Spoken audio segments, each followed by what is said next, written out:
We say welcome, welcome, welcome, and hetty poo to all the Feferity Radio listeners out there. It's a pleasure for me to be here with you once again to share ideas and concepts with you along the way that the predecessors intended us to be. I hope everything is cushy. I hope everything is going according to plan, and you're realizing your dreams and goals and ambitions, and just getting on with life and have a full understanding of the term life and what it means to have life and to respect life and to develop life and forward. And this is what life is all about. And I found that out some time ago now in realizing that we won't have everything our way. We can't. It's impossible. And sometimes we think our dreams and goals are above everybody else's, and we soon realize that it's not, and everything is everything. And we are all here down in this neck of the woods, this southeast side of things. I hope everything is okay, your neck of the woods. We are one global community, one big community, and it's about how we can advance ourselves, not only ourselves. We've got to move away from the selfish, narrow thinking of ourselves, us and us only. It can't be that way, because that would simply mean that everybody else can take a running jump and everything's about me. It's impossible. That's scientific. So if you're going to be a scientific at all and you want to use your science, then have the right theories and have the right formulas. You know what I mean? And work according to the formula of nature, to the nature's ways and development.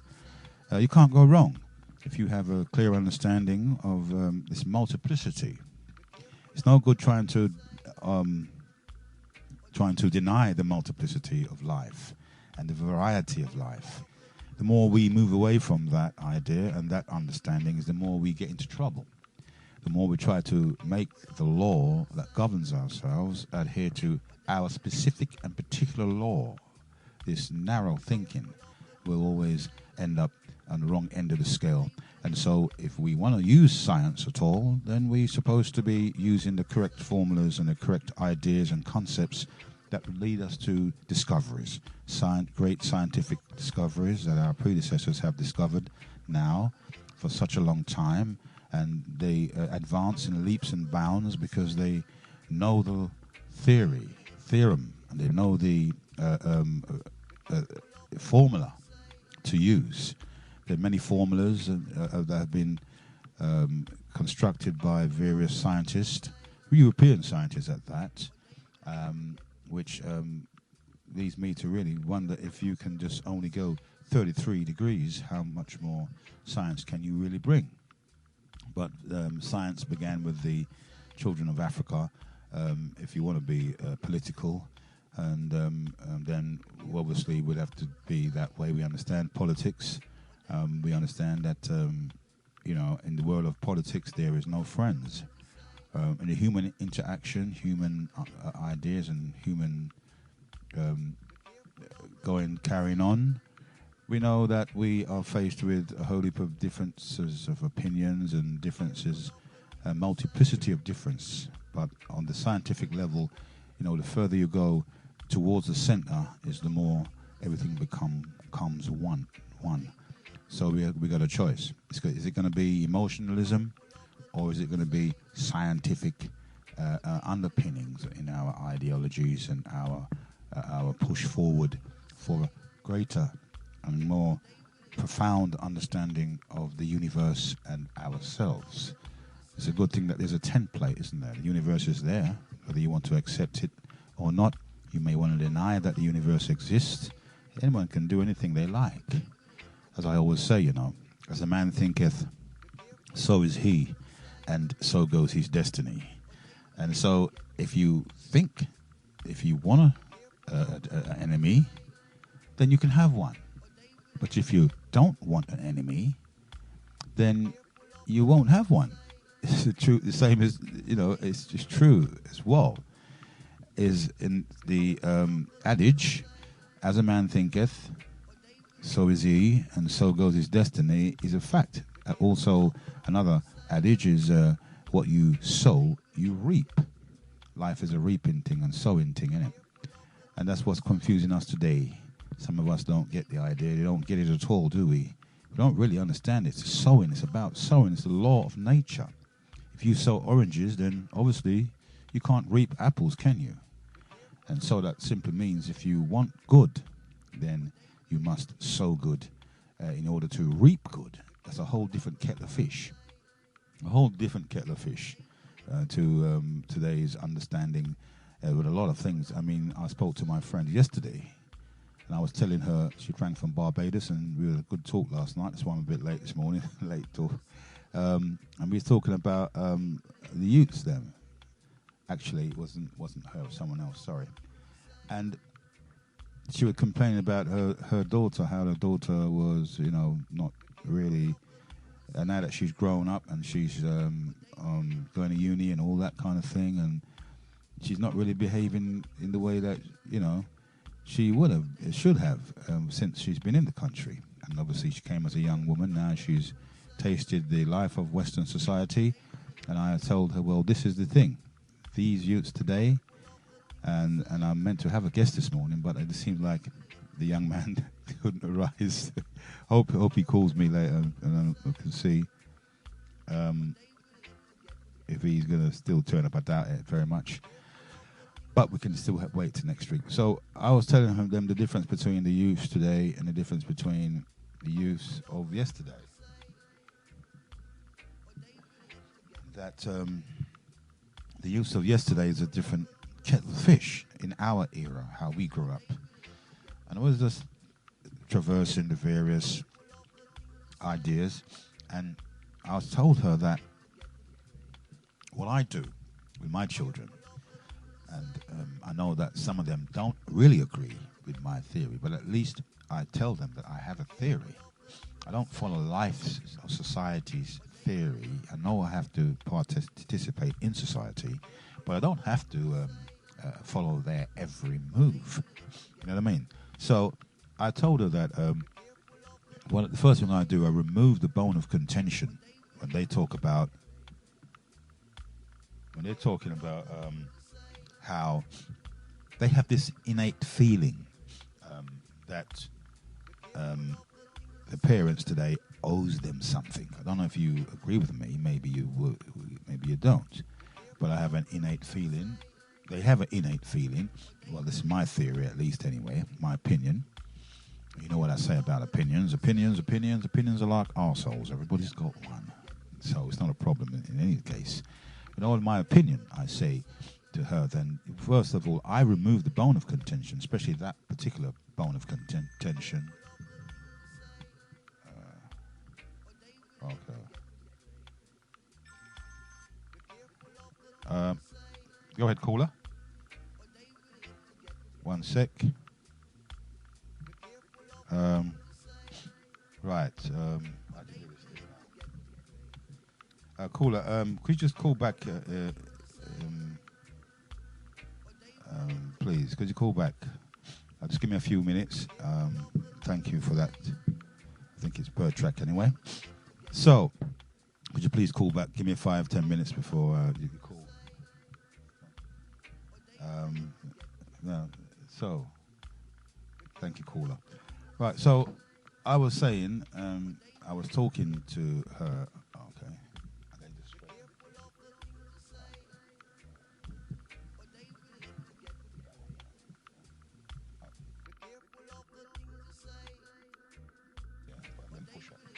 Yeah, so I was discussing it with my friend, and I told her I removed the bone of contention because I said to her that I tell my youths them, I say to them, look, I know you have an idea given to you, and you don't know where you get that idea from, that me and your mum, your mother had, we did have sex, a relationship, and then that relationship brought you on the earth.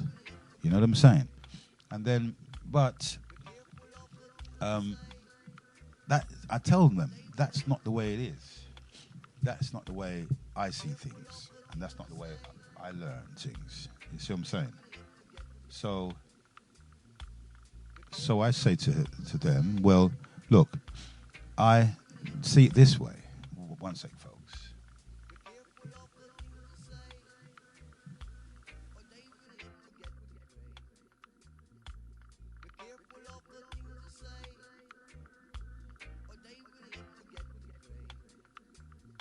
Yeah, sorry. So I say to them, listen, that's not the way I see things. And the reason why that's not the way I see things is because we're in a culture that's not really coming from the roots, coming from our roots. And so we have different ideas on things, and I put them in the way, in the mindset to know that this is not our culture. It's not a problem living in someone else's culture. It's not a problem. All we have to do to get on, we've got to know the parameters. That's not rocket science. You cannot be in someone else's culture and one protesting and, if you don't like it, well, you don't have to be here. And if you're worried about what they did to us, what people did to us many, many moons ago, and you still have that problem to deal with that, you're still having problems accepting that, then you're in trouble. But we don't have to be here. And if you think that the people owe us something and you think you can get it, well, go ahead. Feel free. But I say it's not our culture. So one thing we've got to recognize, if we're going to live here, we must know certain things. We must adhere to our own culture. I'm not trying to establish our culture within someone else's culture, but we just maintain our levels. That's all it is, really. We don't have to wear our lives on our sleeves. It's our frame of reference. That's what I look at our culture as, a organic frame of reference. So we can, in certain times of trouble, in certain times of understanding like this, when we're talking about family, and we're talking about relationships, and we can relate to our idea, our cultural idea, and so we don't have to, go along with the present culture's idea of relationships, culture, tradition, and politics. We have to deal with the politics of today. We can't take ourselves away from that. So within the parameters of Western politics, we have to handle the thing. But at the same time, we can use as a reference point our own culture, which will teach us more about things pertaining to relationships, children, family, the whole 9 yards.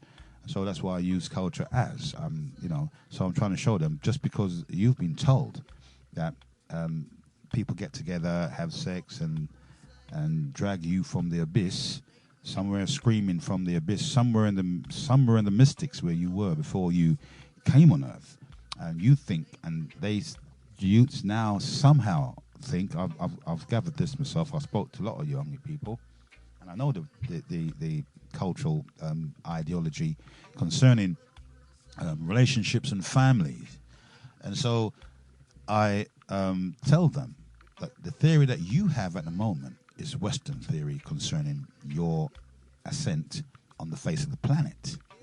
And, they have this innate feeling that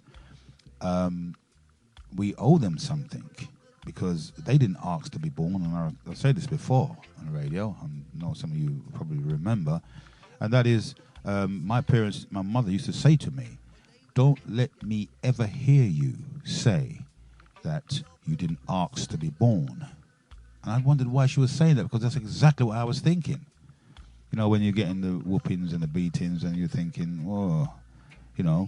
why am I here? I didn't ask to come here. I didn't want to come here. And it's this kind of a wayward ideology that a lot of our children are predicated upon. This is how they see it. They see that, well, you and mum had sex and you brought me on earth. So you brought me here, so you're obliged to look after me.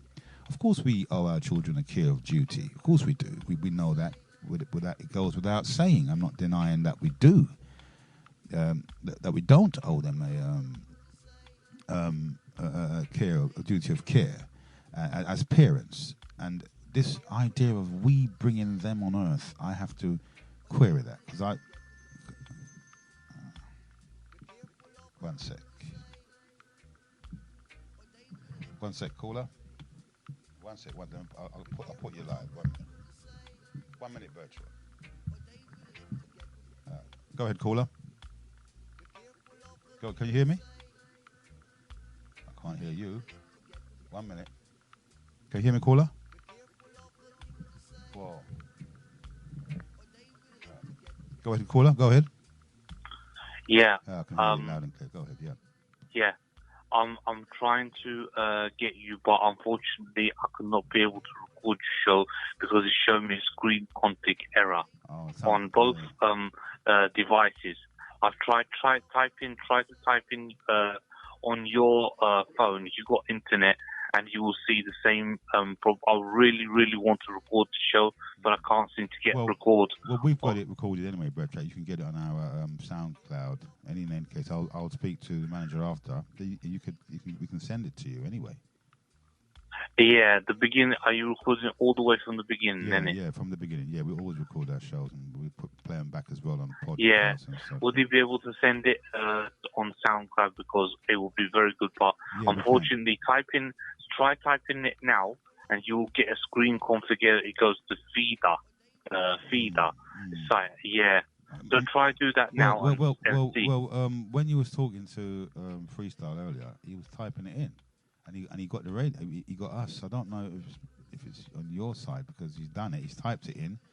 I mean, are you putting the www dot in there as well, or what? Yes. He sent the link. Yeah. And I clicked the link, and it goes to straight screen config error.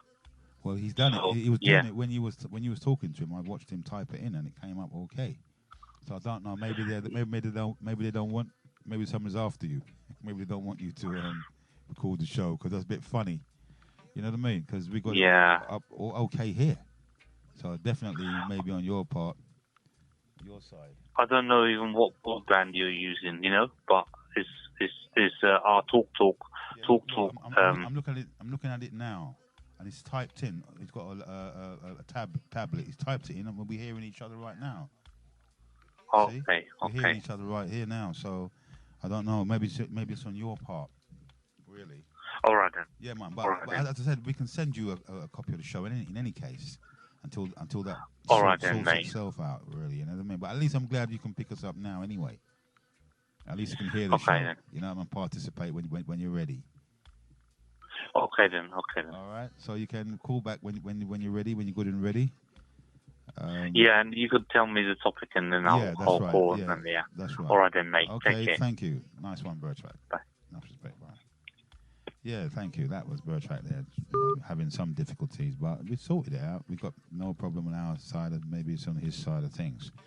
And so, in any case, let me give you the numbers right now. In any case, I'll give you the web address as well. So, no doubts. The numbers for the station and you to participate in are as 07305417668. And I'll repeat, 07305417668. Is that too fast? Let me say it a bit slower.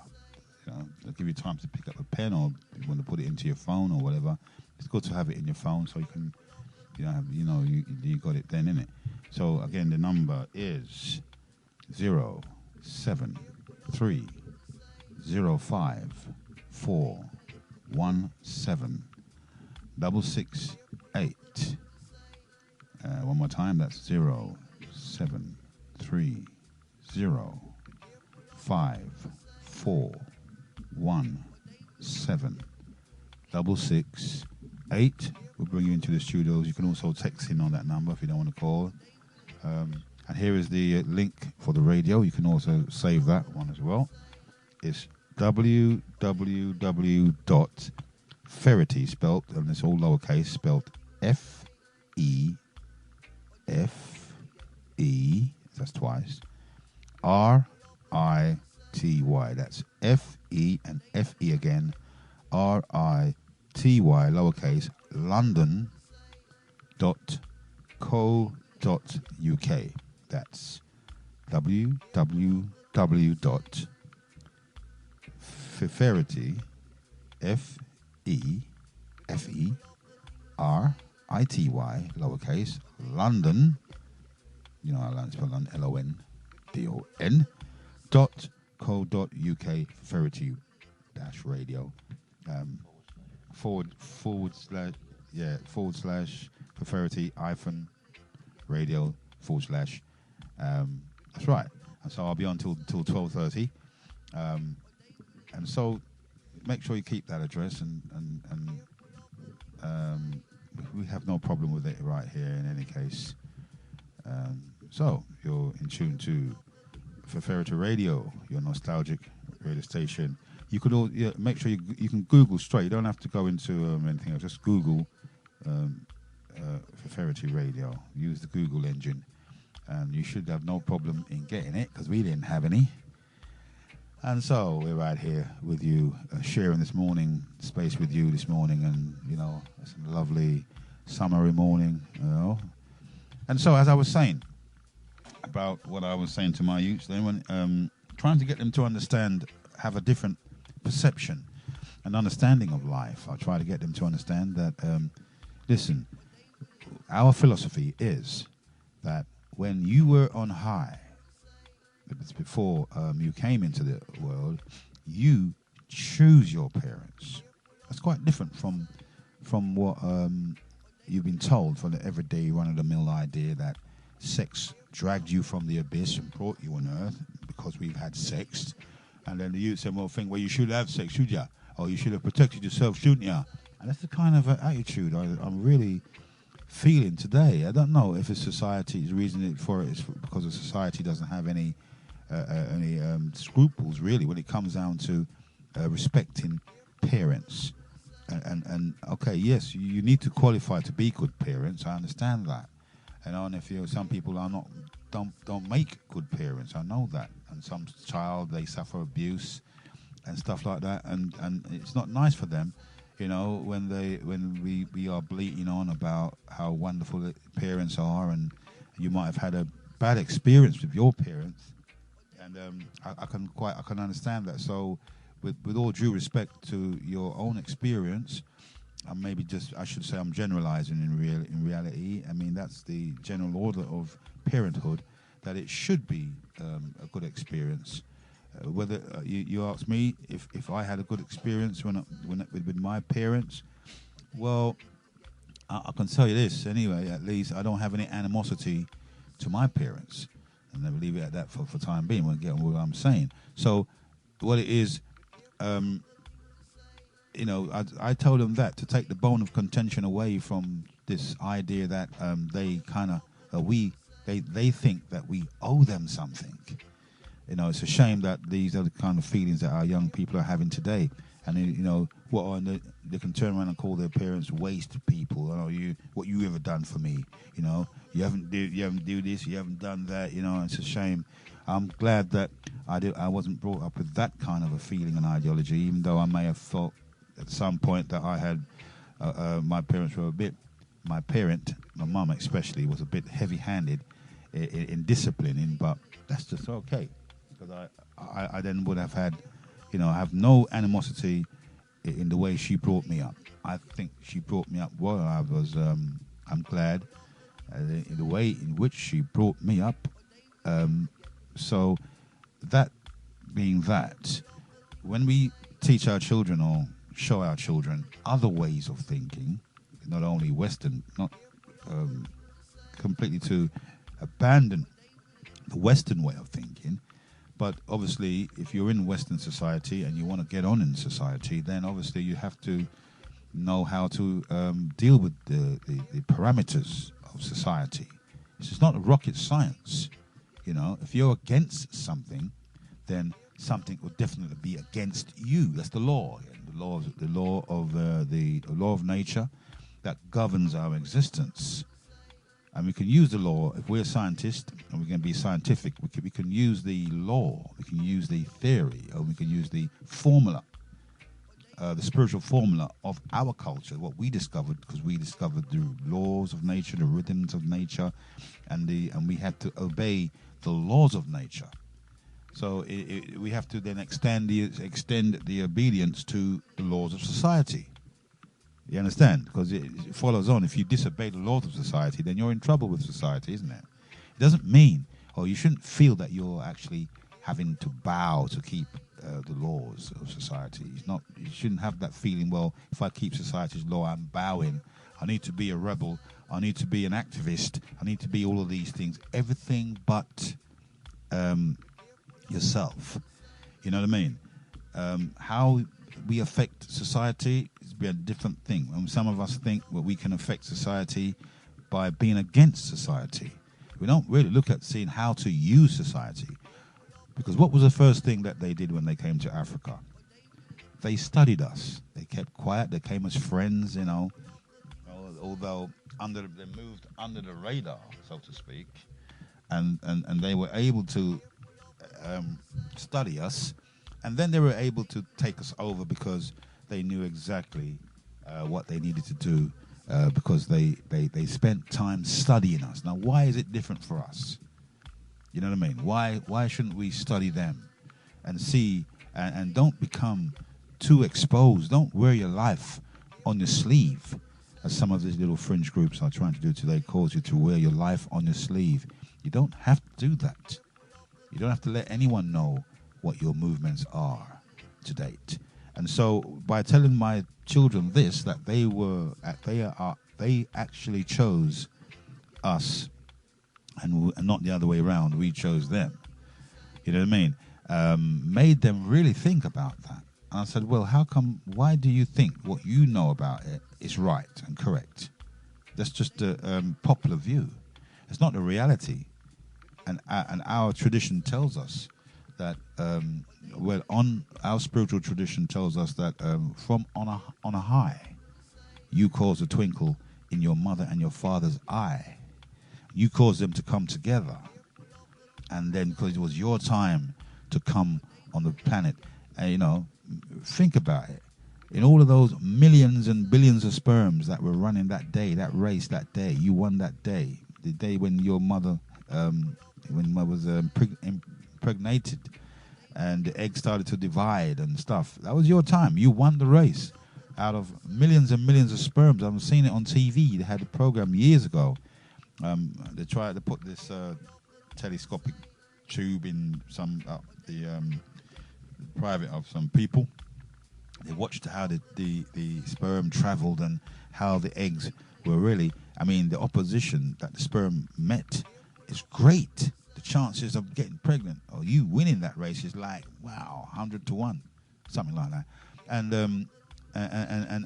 that, you see many of the sperms with broken tails, and I thought, wow, isn't life, life is not difficult because you can study it.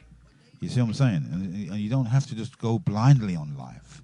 You don't have to just be led emotionally through life as you understand life. And so you can see the fingers that were like going and brushing away the sperm. The sperm had to fight, So even at the commencement of life, there was a difficulty. You had to fight your way through. There was always a struggle, even at the moment the sperm had left the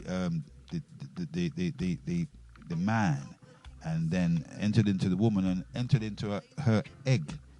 For it to arrive at the egg point of thing, it had a tremendous journey, a tremendous struggle, and so you can't get away from it.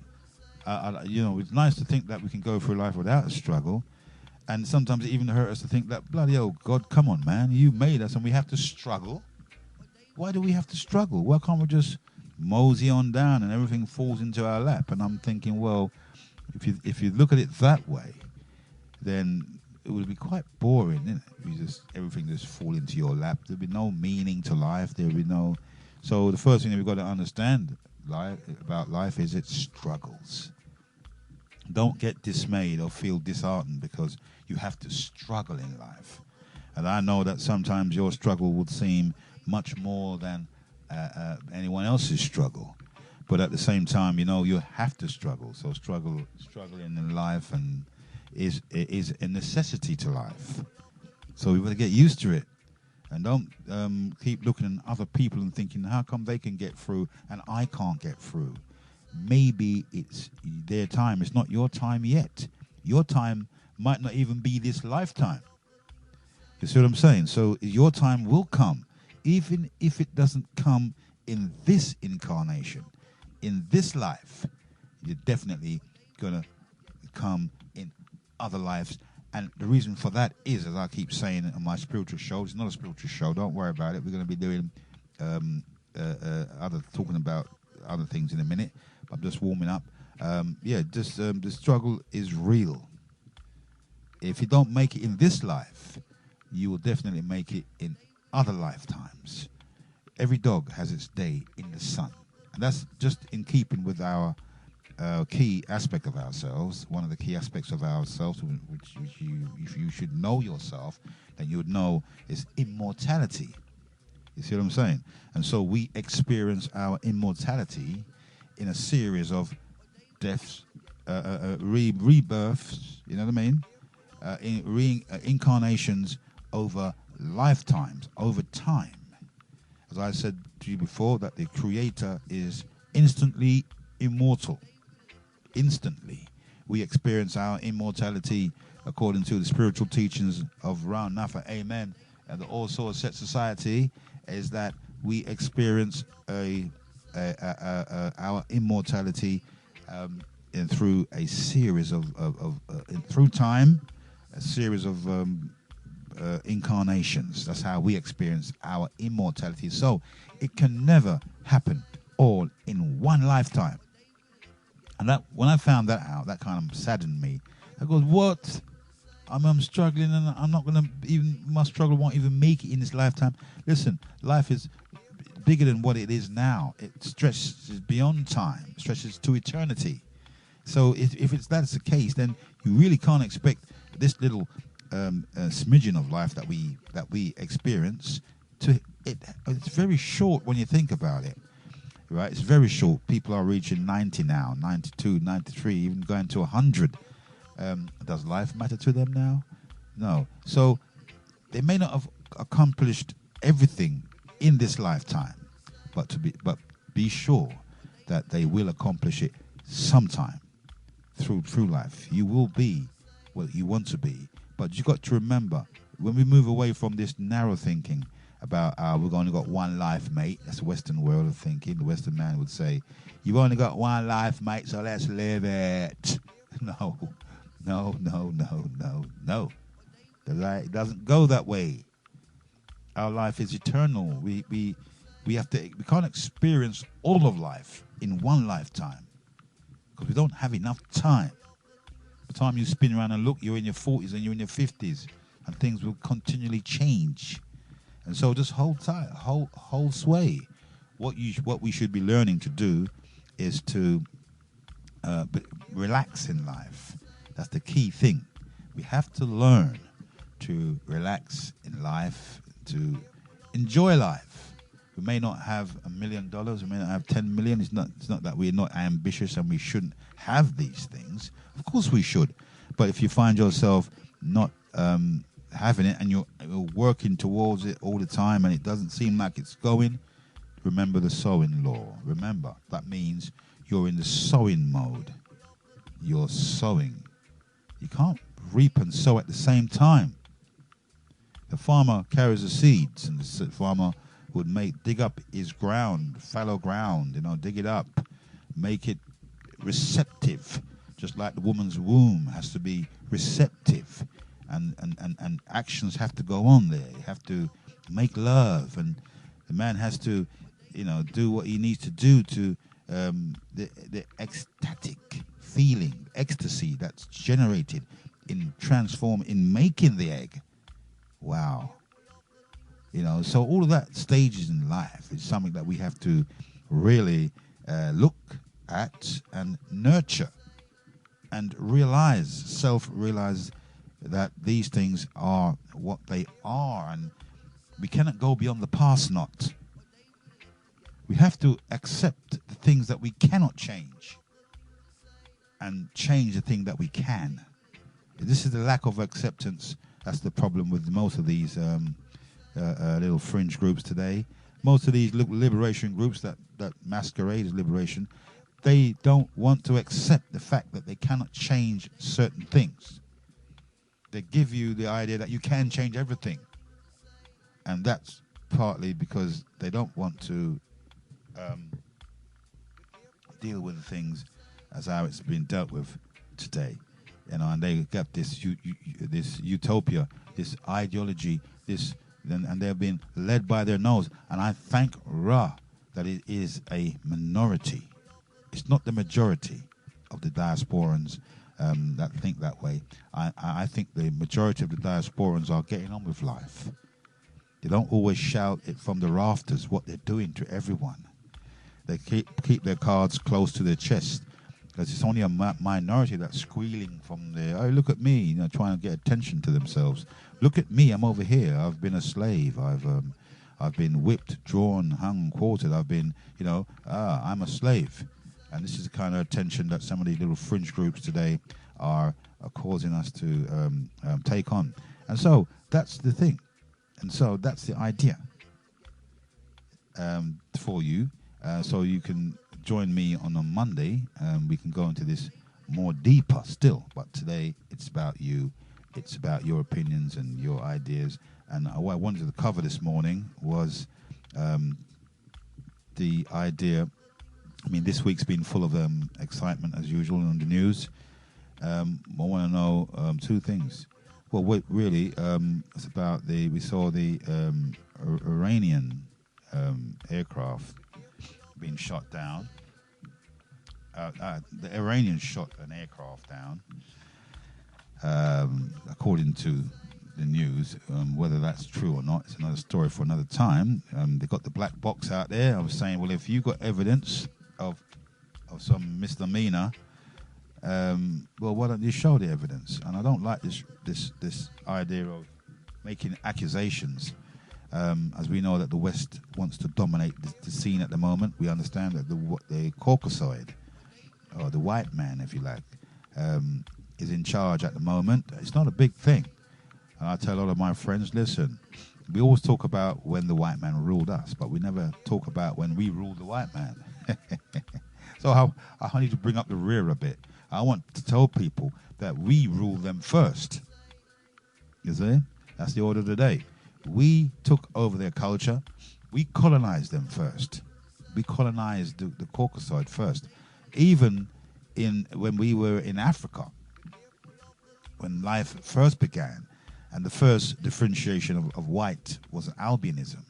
You see what I'm saying? So the first white man was an African albino. And they're the parents of today's white folks, the Cro-Magnon man. You know what I mean? And so this brings us more close together when we understand life like this. It doesn't make us far apart, where we look for other reasons for other peoples or have a variety of humans on the face of the planet, coming from different places, even from different planets and solar systems. That's why, because we're thinking narrowly. And you'll like to be excited with all these kind of ideologies that some people come from some other planets, because we are the only humans on the face of the planet. And that's not reality. Black people are not the only humans on the face of the planet. They could be, they are the prototype. They are the real human. The rest of the people are nuances, but they're human too. And so their appearance on the historical scene might have been late. The Caucasoid have to explain their late arrival on the planet. They need to do that. They need to explain their late arrival on the planet, mate. So they spend their time, stop trying to be top dog. But I understand that. I understand it fully. Every dog has its day in the sun. Everybody wants to rule the world, including Africa, including black people. We want to run the world. We used to run the world before. We don't run the world anymore. That goes to show you, if we in our infancy or in the beginning runs the world, and we were so righteous then, and look what happened to Egypt. Even all of its righteousness and godliness still come to an end. So it's not righteousness that exalts a nation in that sense of the word, biblically, because righteousness is only a means to an end. And if it's, the world is predicated on righteousness and goodness and love, all of these things, executive feelings that we have, if that was the case, Egypt would never have disappeared, because or the first just society that was ever created on the face of the earth was the Twa. And that's where everyone gets their model of society from. The Twa, the pygmies, the first anatomical modern human man, evolved in Africa exited Africa at some point around about 40,000 years ago and differentiated in Europe into the rest of the races that we have now on the face of the planet. Morphed. So one people morphed into many. How do you separate the one from the many? You can pretend all you like. You can say, well, that's what it is, but you still can't deny the fact that we are multiplicity. And it's the one multiplied into the many. And that has great implications for our thinking when we think. That's the correct orientation of our thinking. Well, we've got to use that formula. We've got to say to ourselves, well, in thinking, in having these kind of ideas about ourselves, we've got to say, well, if the one is still the many, then it behooves us to really have a proper orientation when we come thinking about ourselves and our relationship one to another. You might call it kumbaya, it's not a kumbaya thing. I know people are loving the angst today, and they feed on angst. But that's not the order of the day. Chaos is not the order of the day. We're supposed to bring order to chaos. So I try to attempt to bring some order to chaos right now by making sense of our surroundings. And so we understand that leadership. And so we know that America, we know that the Americans are the Caucasoids, but they run a multiplicity. That's why sometimes you see other cultures involved in the government, involved in all sorts of things, even presidency. But it's not a big thing, because black people were presidents and kings and rulers as well. It's just that the Caucasoids want to erase or try to erase every rulership that black people have, so they can be the top dog, because at one point they were the underdog. It wasn't hip to be white at some point back in the day. And you can imagine if the multiplicity was black, can you imagine the sight of an albino or white amongst the dark? It looks very horrific. It looks, and they can know within themselves that something is wrong. Something is wrong. Why are they melanin recessive? And these are the things that they need to think about, but they're not thinking about that today. They're thinking about conquering the world. And we know that the Jews are the most aggressive of the white race today. The Russian converts of Judaism, the aggressive branch of the whites that left, that exited the main branch and formed and found themselves in the Mediterranean side of things. That they migrated from the main center, the Caucasus Mountains, and spread all over the earth. So we're still looking at the expansion of the Caucasoid. That's how I see it. I see all these wars today they're fighting amongst the Caucasoid for dominance. You know, Germany tried it. Now America is trying it, but she realizes that she has to drag other races along with her. She can't just dominate the thing like that. Then she has to take over other people's country. Who didn't? Didn't we take over other people's country when we run things? Yes, we did. We colonized Greece. Greece is the child of Europe. Greece is the beginnings of the European. And it's why, and it's funny, the Greek nation doesn't even, you would think that if we, like the Africans who say that they are the summum and bonum of the human race, the first on the planet, and you'd think, and we try to push that all the time, but you never hear the Greeks trying to, highlighting the fact that they were the first European nation to be civilized, semi-barbarian. They were civilized by us. We civilized the Greeks. Well, the Greeks civilized the Romans. The Romans civilized the Britons. But who civilized the Greeks? This is the million-dollar question. Plato, Socrates, all these boys learnt what they knew in Africa. So we were the civilizing factor on the face of the planet. So I like to put that back into place. And so when we do think, that's why I don't really feature on going back to Africa, because you know why? I don't have to go back there. If I want to go back there, it's a lifestyle choice. I choose to do that. I don't have to sing it from the rafters I don't have to make it a point, drive the point home. But I like to know that I migrated, or my ancestors migrated from Africa, spread across the planet, because if they didn't, then there wouldn't be anyone else on the face of the earth. And so we understand that groups, human groups, that's how the human groups treat each other. They meet, they mate, they fight, they conquer each other, and they don't know all these things. We did it first. We were the first to conquer. Who was the first imperialist on the face of the planet? It was us. We were the first imperialists. We wanted everybody to think like us. We don't have a God-given right to rule. You understand what I'm saying? As some of us think we do. I mean, we had our day in the sun, and it was fabulous. It was glorious. Now it's someone else's turn, and they will go the same way. Then history will be their judge. History is our judge. We were the most righteous of all men, the most just of all men, and I'd like to have that title, and it's a pleasure to have that title. It makes me feel good inside to know that we were the most just of all men. When is it now that we have become the most unjust of all men now? These modern blacks are coming up today. They seem to have lost it. They don't realize the predecessors, what the predecessors have accomplished. That's why I don't have to run to Africa. I can talk about the accomplishment of our predecessors here on this continent. Go ahead, caller. You're live.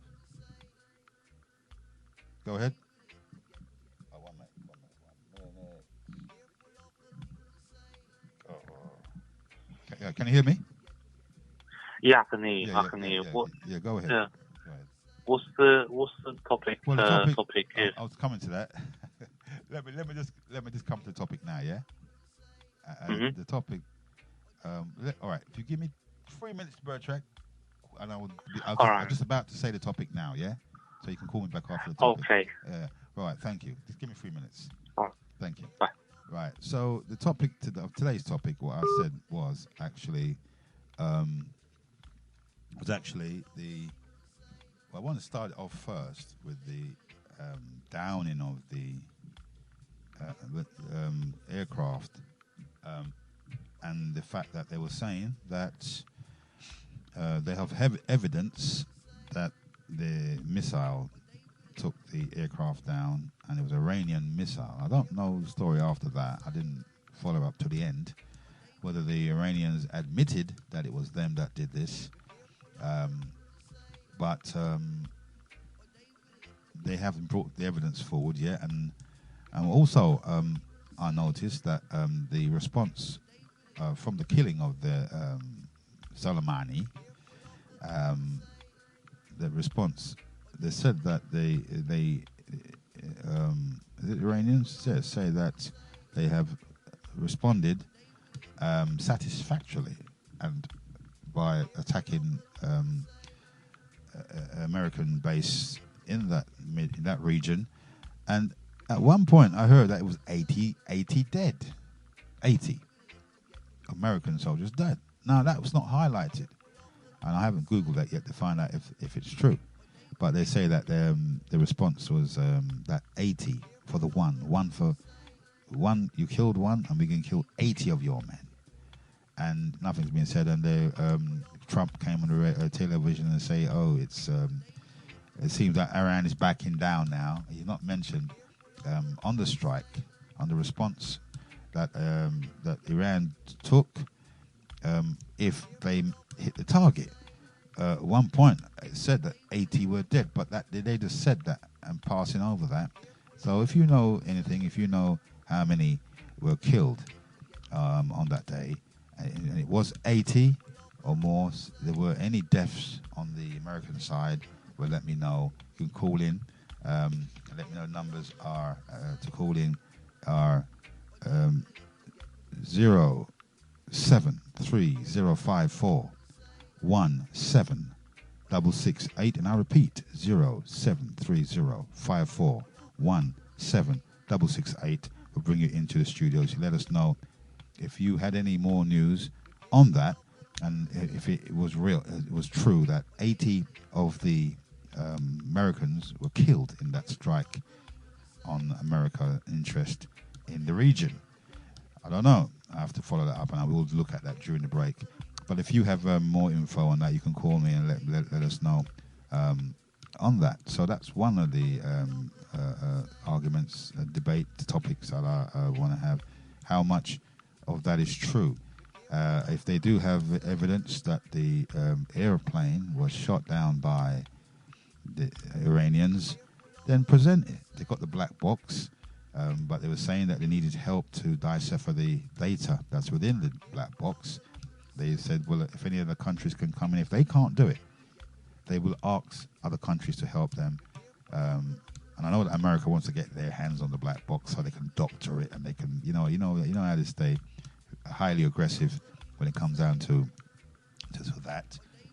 And and I always say this, and I like to know this. America's supposed to be a godly country, yeah, a Christian nation. That's what they say they are. And where does God come in all of this? So I'd like to know. I put on my Facebook, I said, where is God in all of this? Where is Allah? Where is Selassie? Where is the Hebrew God, Yah, or whatever you want to call him? Where is all these gods that are that we're talking about today in this scheme of thing? And somebody answered me back on my page and said, what has God got to do with man's wicked choices that man want to make? And I said, well, I answered back, I said, yeah, you might say that, but it seems that you got blind faith. You want to worship a God that has no obligation to its adherents, that you can't expect any protection from them, from the wicked person.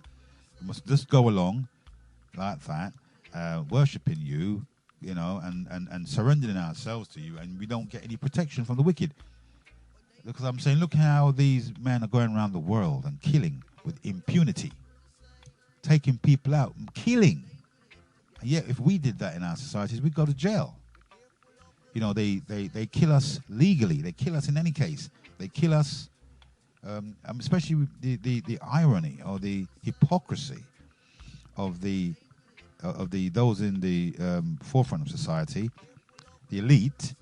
They don't really care about us. They don't care about our health. They don't care about us at all.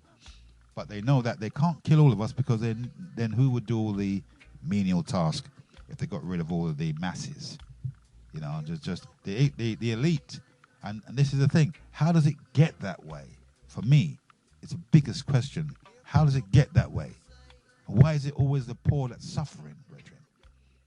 These are the things that we want to talk about this morning as well. Why is it that it's the poor that's always suffering? And yet the rich, fat, greedy boys who don't deserve anything in life other than more than what we do, we find that they're getting away with, literally, with murder, with blue murder. See what I'm saying to you? And so these questions are what we need to ask ourselves and try to get the answer to, not without being deterred, being sidetracked with other issues, minute issues concerning things such as, tradition, culture, and all those kind of minute things, which is subjective. Clearly subjective, only concerning the people who it's affecting. And we have this kind of a narrow view of life, and this is where we don't have any understanding of things. We need to know. That's why I said we can change the things that we can change. But we must also accept the things that we cannot change. Don't let anyone fool you by telling you that you can change things when you well know it's not a discouragement. Of course there are things that we can change, and we're supposed to go after the things that we can change. But we also got to recognize there's things like the elite that we can't change. There's things like governments. That the only way that we can change a government is having a revolution. This is what the French found out. And when in the French Revolution, this is why England does not like to talk about the French Revolution, because the French Revolution is too much of a grand change for them. They don't want to encourage their sheeple. And I'm sorry to say, I have to say that I think that the British people are sheeple. They are the ones that are keeping these wicked people in place. At the end of the day, they are the ones that look at the voting thing. Look what they done to Labour. Look what the people, the masses, have done to Labour. Hardened Labour voters decided to sell Labour out, and that really hurts me. I'm a Labour supporter anyway. I might let you know. Not anymore though. Sorry. Not anymore, because I'm really peed off with what they did, and I don't respect them anymore. I'm sorry, I've lost my respect completely for the Labour voters, especially those ones in the rural areas that decided just to, kill the party. That's what I said. The masses are ignorant, and this is what it's the masses' fault for putting these people in power. So they've got this. Who put Trump in power? Wasn't it the masses? As much as you may feel that the voting thing is rigged, fine, but the people ain't protesting. The people are sheeple. Yes, sir. No, sir. 3 bags full, sir. I mean, you heard of the British stiff upper lip. What means stiff upper lip? They don't care. They'd rather sacrifice themselves in order to keep the status quo. Sheeple. And this is they're saying that the voting system is unfair. The first past the post thing is crap. Because then you'll have people in power who don't want people in power. Maybe they need to change the voting system as well. These are the things we're discussing today. Do we need a change in the voting system? I personally definitely think we do, because it's unfair and it's not really reflecting the will of the people. So I don't know, and they talk about dictators, and I want to know, the Russian president, how long has he been in power? He's been in power for a very long time, and anybody worried about his dictatorship? But as soon as men like our Mugabe and other people, the one party rulership, maybe the one party thing is a good thing. Who said it's not? It's how we used to rule. It's how we used to run our societies. One party vote, man can be in power for as long as he like, and pass it on to his descendants. But then it's all a human thing. This is what humans do to each other. We've got to work it out. It's a law. It's the rule. It's not an exception, but it's the rule of the day. Humans meet, mate, and they fight. And so that's one of the topics. Is there any evidence? And if there's evidence, why haven't the US come up with the evidence? I don't know if they have since I've looked at the news, but we'll be dealing with that shortly. So, and the other topic I really want to talk about as well, before the day's over, is the topic of the racism within the monarchy. Is there racism? We learned that Meghan and Harry decided to quit the country, get the hell out of here. And I watched her on television. She seemed very upset. She was just short of saying the monarch is racist. You see what I'm saying? The monarch is racist. And she was very upset. And she said, look, I'm getting out of here because... And Harry, and poor Harry, I mean... I don't think Harry's gotten over his mum's death, and I don't know if Harry feels that the monarch was responsible for her death. There again, people in power doing all these things, and no recompense and no justice coming on them for being wrong. It seems that the wicked can do wickedly and get away with it, but us, it seems we've been divided between the people in class. The higher class can commit as much murder and as much pillage as they like, but the lower then push the blame on the lower class. And the minute the lower class does it, the minute that the lower class has been, doing all of this. What's this? Today is the 5th. No, it's not the 5th. Today is the... yeah. So the minute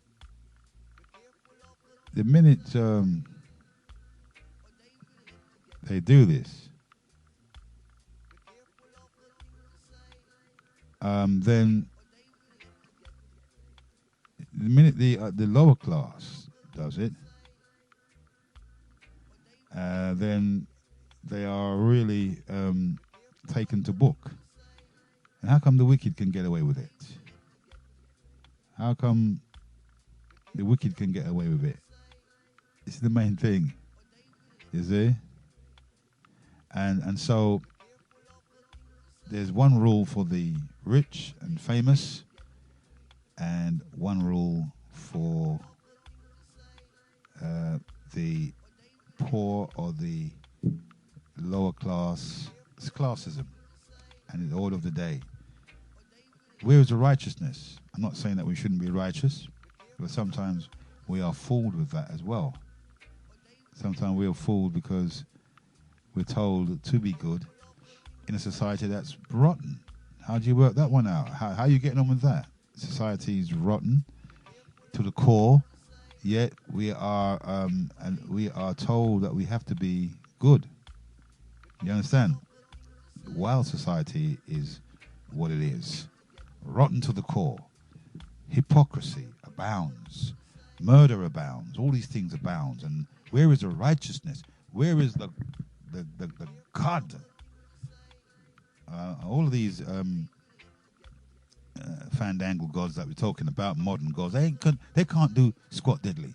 If God cannot remove evil, then how are we going to remove it? If God doesn't care about evil, you understand? Then why is it down to us as humans to remove it? Shouldn't it be the domain of God to do this? You know what I mean? Shouldn't it be the domain of the divinity to do this? You see? Now, I am trying to say, well, that if that's the case, and why shouldn't it be the case? Right? Then we need answers. We need to find out.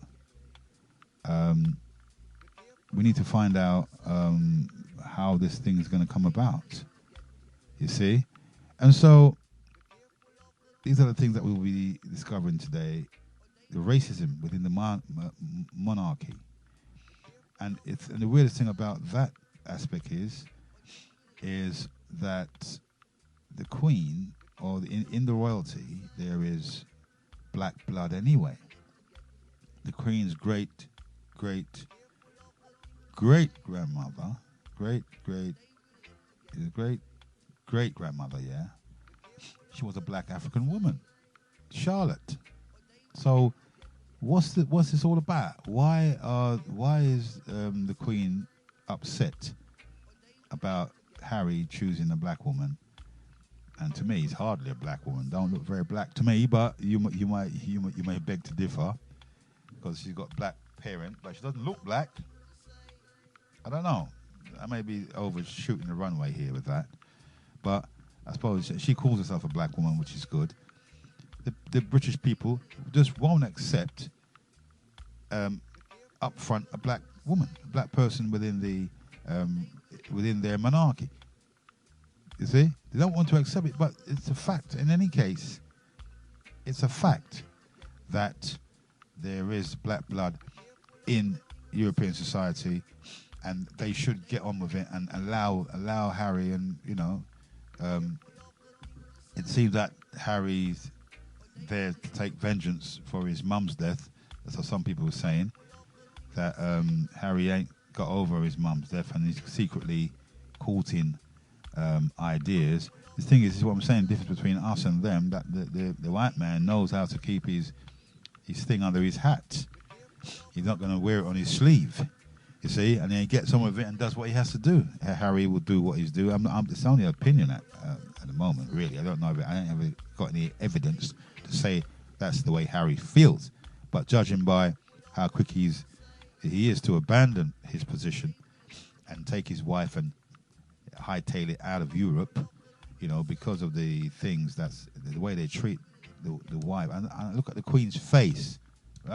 Even her husband, he's another little racist as well. What's his name? Her husband there. He used to say, he's the one that said, are they still using bows and arrows? Are there spears? Are they? I thought, yeah.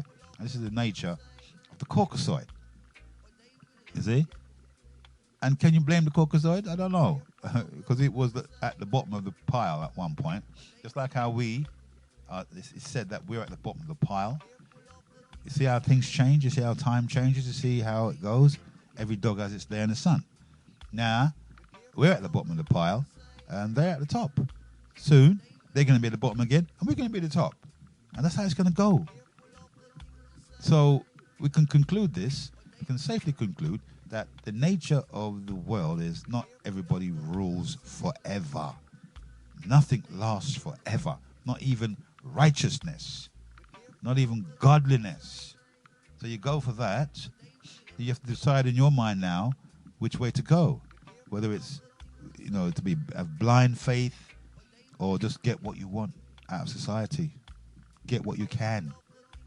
You know what I mean? You're not going to do by any means. You're not going to do anything.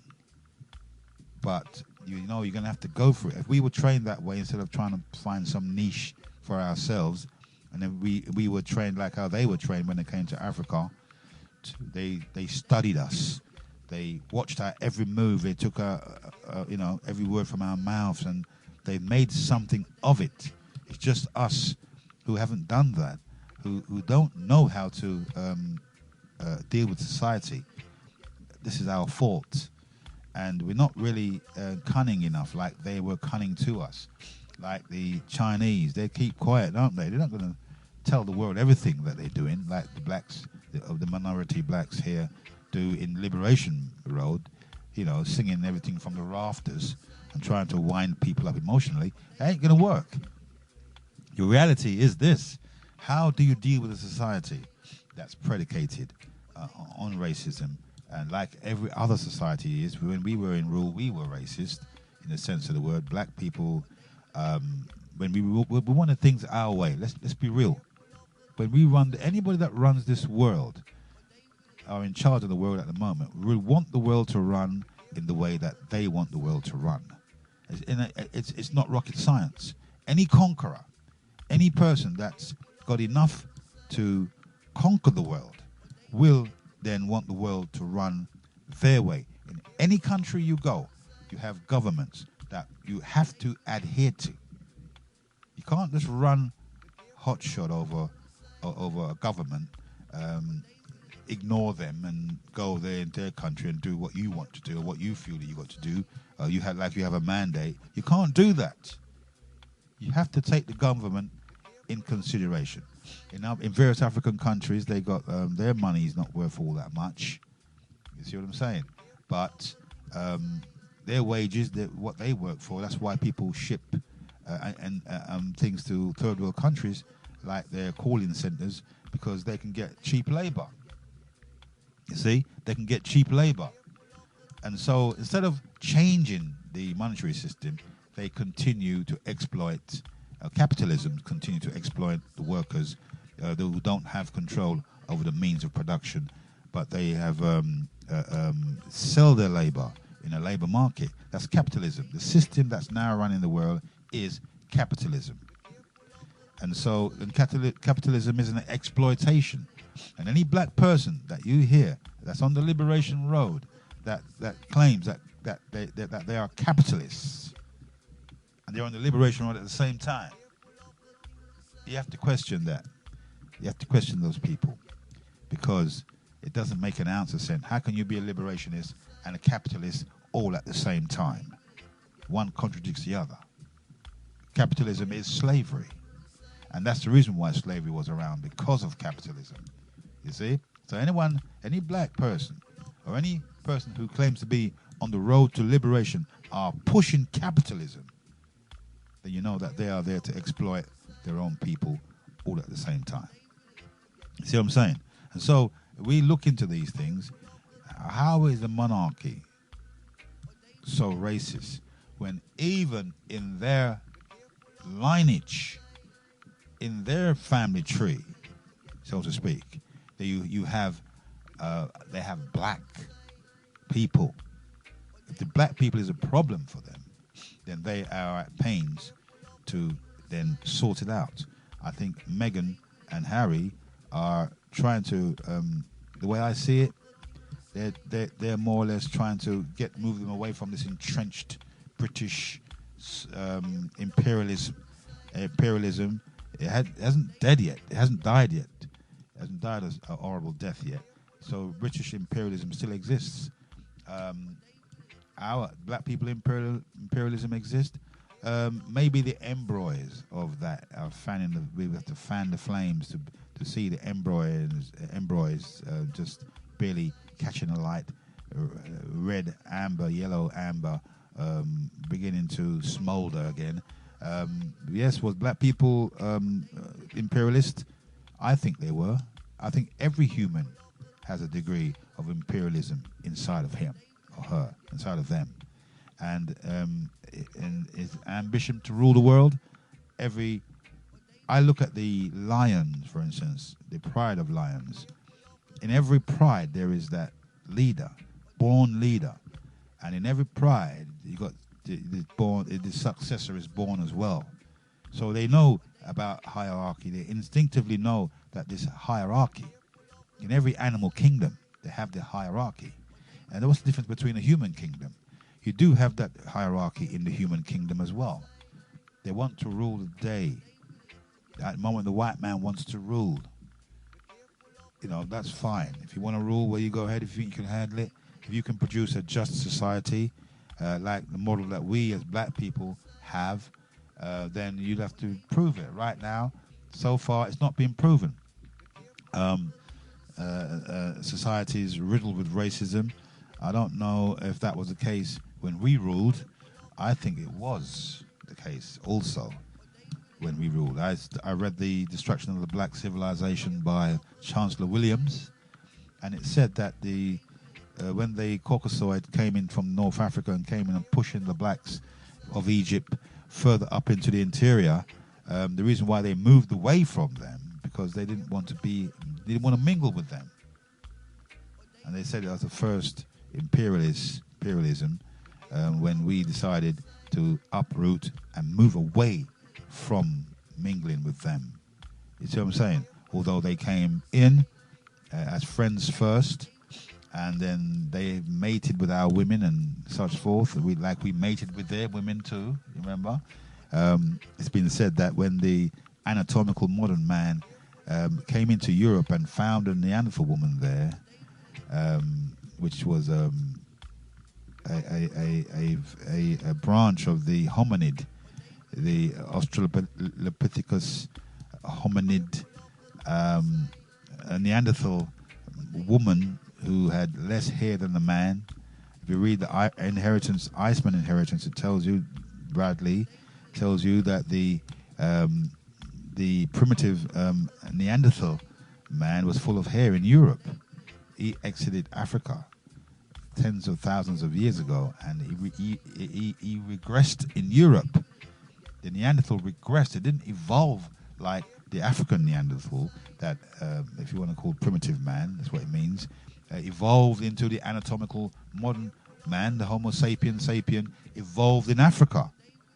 The Homo erectus exited Africa at a very early stage and went to Europe after the tectonic plates broke up and created another map of the supercontinent, where they used to walk down to Europe at one point into the Straits of Gibraltar, coming in there. So man left Africa where the human began. You understand? Where the human beings began. That's why I shouldn't have any problem in accepting the ancient black Egyptians to be black. Why not? If humanity was black in the origin of things, then all that was dry and sundry at that time has to be black. If the Bible talks about the beginning, then Moses had to be black. If that was Adam had to be black. Adam could never be Caucasoid.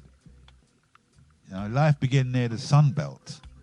Then anything born, it's called global law, says anything born near the equator must be black and pigmented. So that's the law. It's not the rule. It's not the exception to the rule, but it's the law. Other nuances of races are the exception to the rule.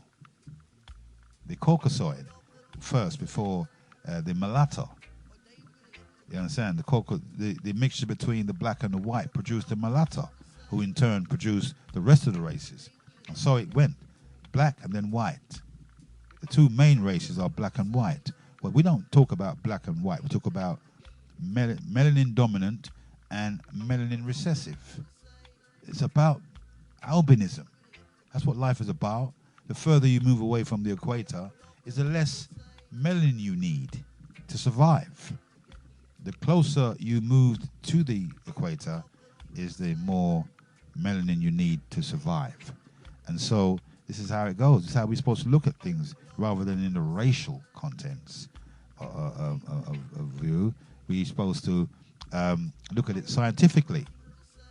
And so this idea of racism within the monarchy is really a matter of taste, and it's a trait within the Caucasoid race, because they have developed this idea of us or them, and we're going the same way. We've been encouraged to go the same way, black or nothing. You know what I mean? So what's the difference? We cannot find that medium. It's not a compromise, but it's just a self-realization that we have to have it that way.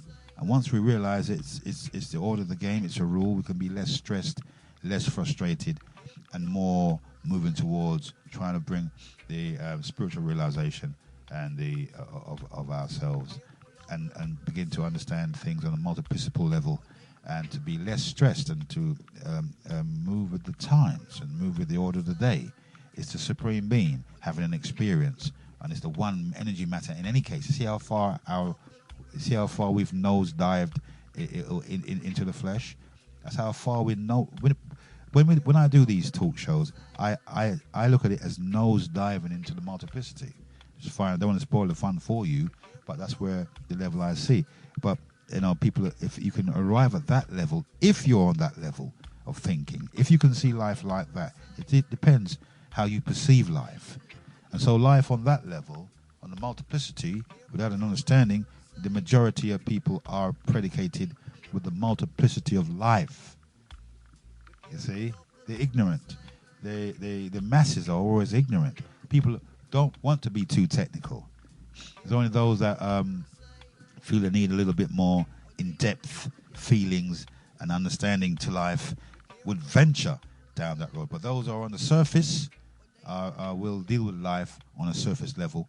That's why we have the categories of men. We realize those are our deep thinkers, but then realize that there are categories, types of men in the world, types of people. Not everybody is the same. Not everybody feels the same way. So when you try and get people to feel the way that you want them to feel, there's a manipulation. You see, we don't really give for people's feelings.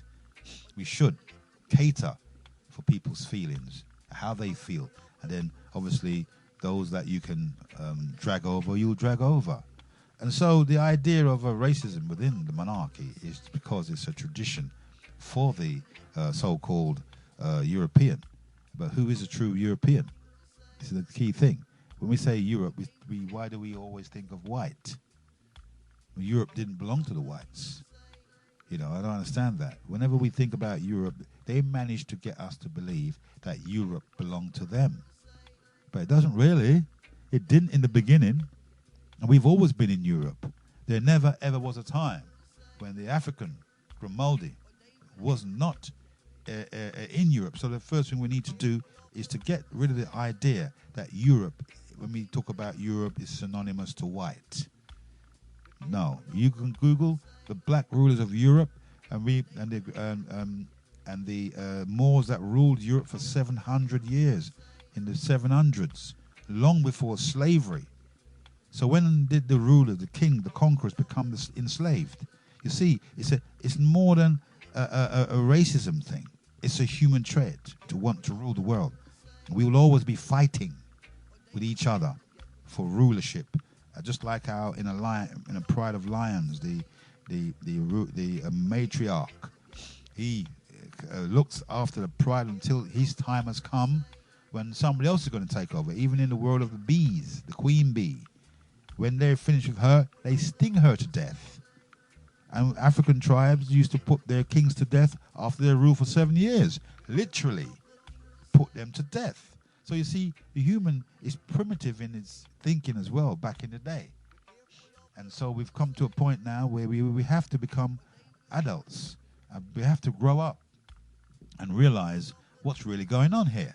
And we're supposed to be experts with life. We're supposed to be the first on the planet. We're not here to rule people.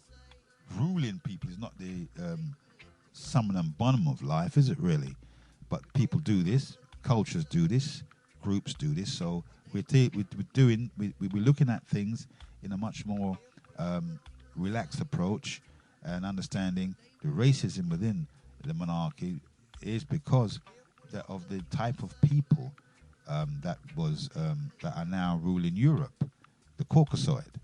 And it's predicated in racism because it came from the bottom. And like we from the bottom now, we're becoming racist in a sense when we talk about black only, black this, black that, black that. So we're becoming supremacist just as much as they are supremacists. And so can we understand the world through supremacy? Whether it's black or white? I doubt it. If we can get a real meaningful understanding of a multiplicity. You don't know how to handle multiplicity. A variety in life. And if you don't know how to handle variety, you're going to be in trouble. How do you handle variety? What do we tell our children? That the Queen is racist and that we're in a racist society and we've got to be careful because, that's one way of teaching your child. But that's not the only thing that you should teach your child. Teach them how to get on in life. Teach them what kind of personality that you have to adopt. So I'll take your calls now. You can call in now. Numbers are 07305 417 668, and I repeat 07305 417 668. We'll bring you into the studios. You can also text in on that number if you agree. You're in tune to Feferity Radio. Your host Heru, and it's the morning session. We're bringing you straight into afternoon. Don't know who's up next, but we'll see. And so let's have your thoughts on this. Let's have your thoughts and ideas on the three subjects or topics that I have chosen this morning. That's one, the Iranian idea that the Iranians shot down the passenger plane. Some saying it's an accident. Others are saying it's deliberate. America is trying to make it look deliberate because you know what America wants, don't you? You know what I mean? And how much are the people aware of the imperialist attitude of the West, and how much are the masses behind that? The ignorant are behind that, and they're the ones that are really upholding the ignorance because they have been convinced by these leaders that this is the way to go. And so forth. The West, they like the culture of the West, and they vote in Trump. You know what I mean? It's supposed to be a democracy, so they put the masses have put him in power. So if they have evidence that the plane was shot down by the Iranians, then why don't you bring your evidence forward? Let's see. Show us. They showed a picture of a flash. Before the plane exploded, proving that it was a missile that hit it. But then they also, the black box revealed that there was a conversation going on between the pilots who wanted to rise to how much 10,000 feet and everything. So after the missile, or after the explosion, so could it be a missile explosion, or could it just be a reasoning to point to the fact that it was shot down by an Iranian missile. They were trying to say whether it was deliberate or was an accident or whatever, but they were trying to put it on them that they did this. To me, it's a ploy because of what they did. They took out their one of their leaders. They're trying to rationalize and justify it because they say that they killed enough Americans. So we're trying to fight fire with fire here. And so, this is why the world is in the state it is in today. This is why our community, the young people of our community, don't mind killing each other or kill anyone because the bigger boys do it. This is one of the subconscious rationalizations that I think is happening today. The young folks see this and they see how the adults deal with the conflict and adversity. They see how they deal with it, so they deal with it the same way. They take people out, just like how the Americans would take anyone out and rationalize and justify. With Tony Blair, George Bush, all of them did the same thing. And so it's like the leaders have a one rule for them. It's okay for them to kill with impunity. But the minute anyone else does it, for whatever reasons, they're in trouble. Okay, you're live on Feferity. Yeah. I just wanted you to think the topic that I've got no luck of hearing, so I'm going to talk anyway. What is the topic, just quickly, and then I'll recap on it. You heard the topic? Well, there's three things we were going to talk about this morning. So didn't you hear what I said earlier on? Wasn't you listening earlier on? No, I could not because the internet is, jammed. So okay. Yeah. Well, the one of the discussions we were talking about is the Iranian accusing the West accusing the Iranians that they actually shot down a passenger plane, right? And if they have evidence, they say they got the evidence. They don't have the black box, but they say they've got the evidence that it was done by the Iranians, and yet they haven't come forward with the proof. The Iranians were saying, well, if you got the proof, why don't you bring it forward? Because they're saying that there was a conversation with the pilot after the explosion. You see what I'm saying? And that they asked permission to climb to 10,000 feet. So, and if it was an explosion, then the debris would be more wide.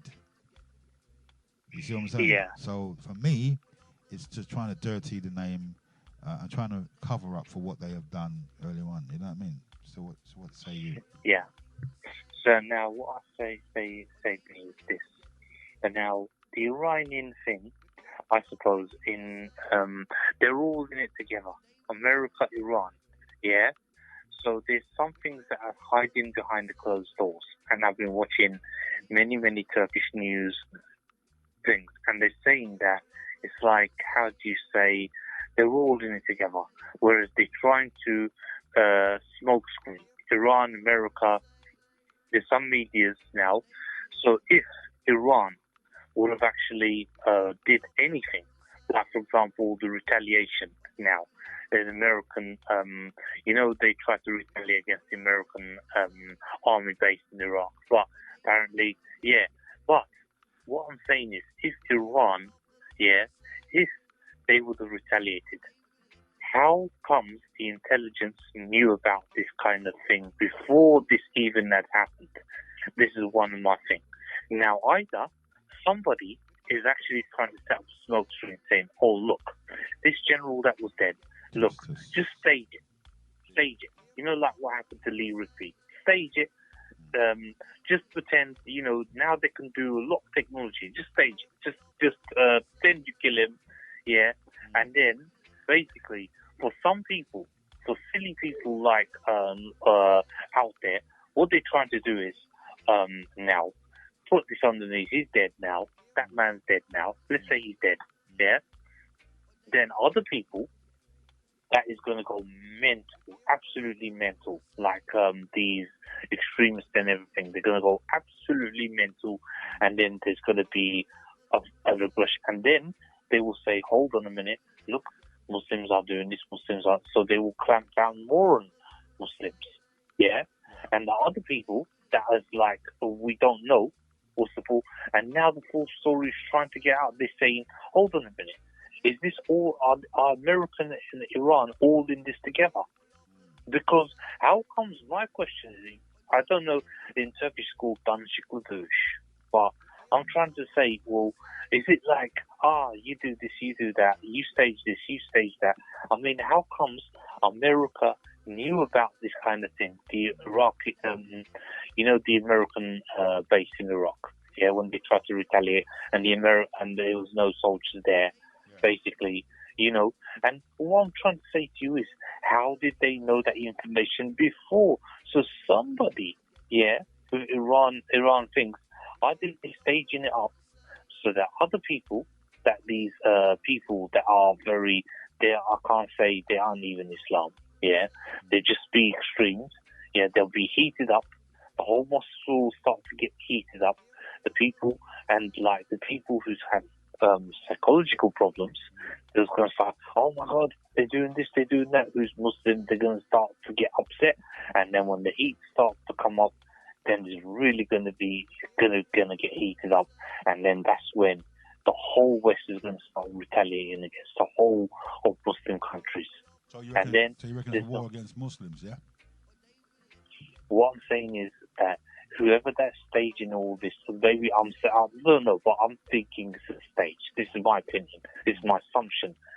So that they can get Muslims very angry, or they can get some very angry, and then they start, those ones that are they're not even Muslim. Whoever this starts to say, death to this, death to that, and start to really come out and go mental and start destroying it, they aren't Muslims at all. These people can't even call no religion, no culture, no nothing. They just those people are agents. Those people are just crazy.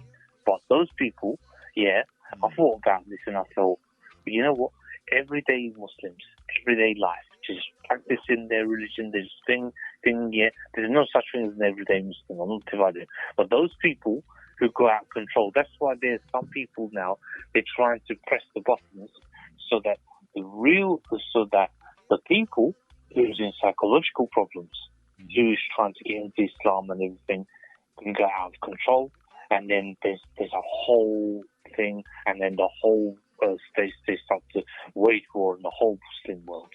Let me ask you a question, Bertrand. How has it made you feel any safer? Knowing that this bread has been taken out? I mean... so-called taken out. Soleimani. The thing about it is, now people are saying they're scared to travel on airplanes now because they don't think the other guy that was killed as well alongside Soleimani, the second in command, they haven't responded to that yet, and it's going to go back to the point where people are going to be afraid to take airplanes now. Because me, definitely, I don't want to travel on anything British or American. I'd rather go on some other airplane if I'm going anywhere Arab. Even in the airplane, look, this was Ukrainian who had nothing to do with it, and then whoever that is being shot down. I mean, the thing is now, America and Iran is not going to go to war. What it is that these scaremongers are trying to scare some people, and those people, you noticed, like when there was these attacks in Manchester and this and that, these people had psychological problems, and they might have been triggered by people who scaremongering them. And you understand what I mean? All these media, all this is a game that they're trying to put. Look at those agents that try to, there was one agent, who's trying to wage up anger up the Muslims, They're trying to say this and this and this and that. God means this, God. Those are agents. Whoever that is trying to say to prop the Muslim world, those people are agents. The ones that say behead this, behead that, the X, Y, and Z. These people are agents. They're not things. And that is why, for example, there was one mosque here, there was this guy that he tried to talk politics in it and tried to say, let Turkey not be in the European, and then he started to heat up the people, and then what happened was they kicked him out straight away of the mosque because they thought just to heat up, there's no politics in religion. Religion and politics don't go.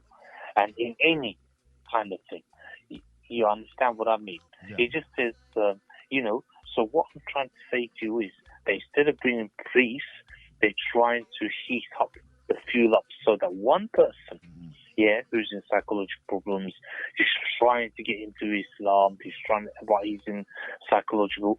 Obviously, the news is watching the thing. He starts to get very fueled because they've already, So what I'm saying is for the parents now, the advice is that anyone who's going through psychological problems, but who's in Islam, to be very, very careful and not let him watch the news.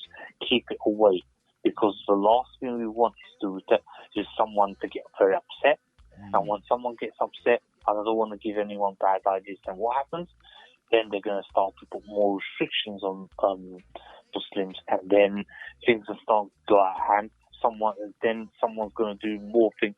And then what's going to happen? The whole world war on the Muslim world. And then it's going to come on to black people as well in this, and it's going to come on the, so we don't want anything like this to happen. We want peace. And that is why now those people that have been shot down in the plane, I felt very sad for them, because they've actually lost their life and they burnt inside the plane. There was Canadians, there was some Americans. Now, all of those people now, they're going to have a lot of compensation. But who's the compensation going to go to anyway? Yeah, the life is gone. You can't bring back a life. You can't bring it back. And what it is that I believe that Iran and America is all in it together. Some people are thinking, because now, there's no evidence, but they're trying to guess. Look, they're saying, how comes the Americans knew about it even before they were going to attack the compound? Yeah. So that means that Iran's saying, well, look, let's stage it, let's do this, so that we can get. How can I say to you this? They're all in this together. The Americans and the Iranians, they're all in it together. Otherwise, Iran would have done this all a long time ago, and then Iran would have done it. If they would have done it, there's no prevention, then that would have been a war, and then that's it. You understand what I mean? So all of this is scaremongering. Yeah, all of this, even the things like, I believe climate change, and you know what I mean, and there's this, there's that. Look how they done the riots in 2011, and it comes all intertwined. It's all about scaremongering. Yeah, some people they put on the BBC and they can't even talk. They was like, there's cuts, a little bit of cuts. There's this, there's that. To trigger that riot. I don't even know now. The death of Mark Duggan. Yes, it was sad. Yeah, and now they'll know that he's dead now. They did an autopsy on him, but it was like somebody had done this, the policeman had done this for, and they, and the media and everything, they were fueling up, and it came to the riot. But who won in the end?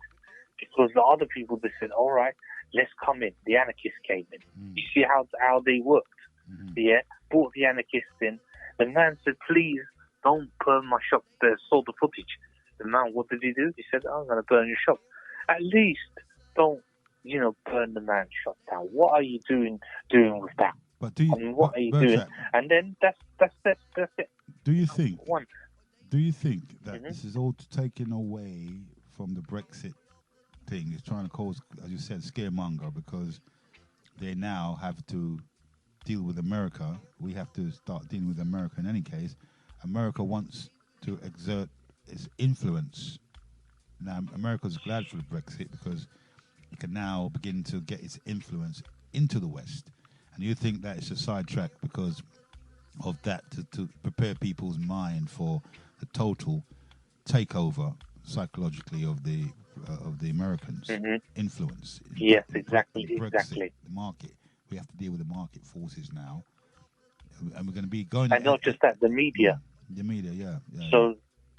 So basically they're going to employ more Americans, like, them kind of minded Americans. And you're going to see that on the TV as well. More Americans coming over here to TV, and basically they're going to put them on, and they're going to scaremonger more people. Oh, we have to be together. Oh, this country's doing this country's doing that. We have to be together. So there'll be in America, England. There'll be no such thing as an English army or an American. It's going to be the same thing. So they tried to create a European army. Now it's going to be America, England. So what's going to happen is both countries are going to join, and it's not going to be like an American army. It's going to be a U.S. English army. And I don't know how they're going to do that, but they're going to put all to join. So there's no such thing as American army. There'll be, I don't know what they're going to call it. Will it be a joint forces army? Also, the NHS is going to be under scrutiny again because they're going to try and bring it in American style. I think they're going to be heavily influenced by America, even though they're going to have all their systems in place. No more NHS, and I think ultimately that's what they're aiming for. Destruction. And not just that, they're gonna dictate how people also they're gonna talk in the future. You're gonna have nothing. This is what I'm saying, and it's intertwined to this. Yeah, imagine the worst kind of American sound, Tupac. Yeah, Pac. You know, you imagine in the future you're gonna hear a teacher say Tupac. You're gonna have chains around their hand. I'm seeing it already with their trousers around the back. I'm seeing this already in Peckham and everything. There's going to be more unemployment. Look at it. And they're trying to put, as Dr. X said, look, he said that the houses, at the back, in Cuba, it's a good place, but at the back, there's all crap and everything and bottles and things and poverty and everything. And I went to a shopping centre, and next to the shopping centre, I see the smelly, damp people lying there homeless. Yeah, it's terrible. Like the rubbish dump. It's terrible, mate. In England. Yeah, it's really terrible. It breaks my heart, really, to see human beings like you know that shopping centre. I don't know what it. I think it is Stamford or something else. Shopping centre. You know, in London where you have to go. Yeah. It's far. Yeah. And it's a huge shopping centre. But I know the one you're talking about. Yeah. And then I saw this Blue Water, Canada Water, somewhere like that. No, not Canada Water, but somewhere far, a huge one. And then you got. If I saw this right now, I can't even. I've every city to go, but I saw some rubbish kind of place, and they're lying homeless. Like what I'm saying is, also they got rubbish dumps now, placed, and you've got men lying homeless. In the rubbish dumps. Not in the shopping center, but like there's also rubbish, and you've got men lying homeless. Like lying inside and smelly and everything. And I'm thinking, is this what they want to do? It's not even America, it's like Cuba. So what I'm saying is that it seems to change. England seems to change. I don't know what they're doing. I really don't know what they're doing. Whether they're going to scaremonger people and then they're going to take away everything. They're trying to bring an American system over here. I think that's why they want to exit Brexit, because the Europeans don't really want to deal with America. You know what I mean? But the problem that Britain's going to have is that she's actually in Europe, and she can easily be blockaded, innit? So if she doesn't want to play ball, in any sense, with the Europeans, but they want to side with the Americans, then that's where the Americans are now having a foothold, has got his foot in the door. You know what I mean? Because Britain's always had that relationship with America, and so I think it's a crazy thing coming up. I think it's the end of the British way of life. Exactly, because they wanted. Look, even though it was a double-edged sword, if you go into Europe, Europe wanted a European army, which is not French army, not German army. It's just a co-European army. No MI5, no MI6, just a European task force intelligence service. So America is going to employ the same. It doesn't matter whether you exit or not. America is it's going to be worse, because there's no European set of human rights. They're going to call it British Bill of Rights, which is not going to be the same. So for anyone now that is happening there, they're going to have America. America already, Australia, look at Australia. America's trading, all the countries that America's trading, they're going to come together and they're going to call it a one army. I don't know how they're going to do that. Right. One intelligence service, the one thing. So the whole system is going to get mashed up. I don't know if England's going to use dollars or something. Yeah, of course, because what's going to happen also, they're going to be our protectors, isn't it? So anybody mess with England going to mess with America, right? Allies. So are they going to use dollars or something? Of course they're going to use get dollars. rid of the pound and use. That's what I'm thinking as well. The new currency tagged to the American dollar, isn't it? And that's gonna be deep, because then what you're gonna have is also America's clamping down on free speech now. So you're gonna have a tough American. You're gonna have a tough system where it's a police or military state, where you say something, for example, so what's happened in Algeria? Yeah, you try to talk out. Yeah, you're dead. The minister, they said to me that they can't talk out over there in that country with ALGERA, because if they talk out, the minister, they're dead. Yeah, and this is what's going to happen. This is what's going to happen in America and England. So they're going to both join up. Yeah, it's going to be America, England, but basically, when you talk out, you're going to either you're either going to go to prison, either going to give up to jail. Yeah, if you talk out. And then what's going to happen next?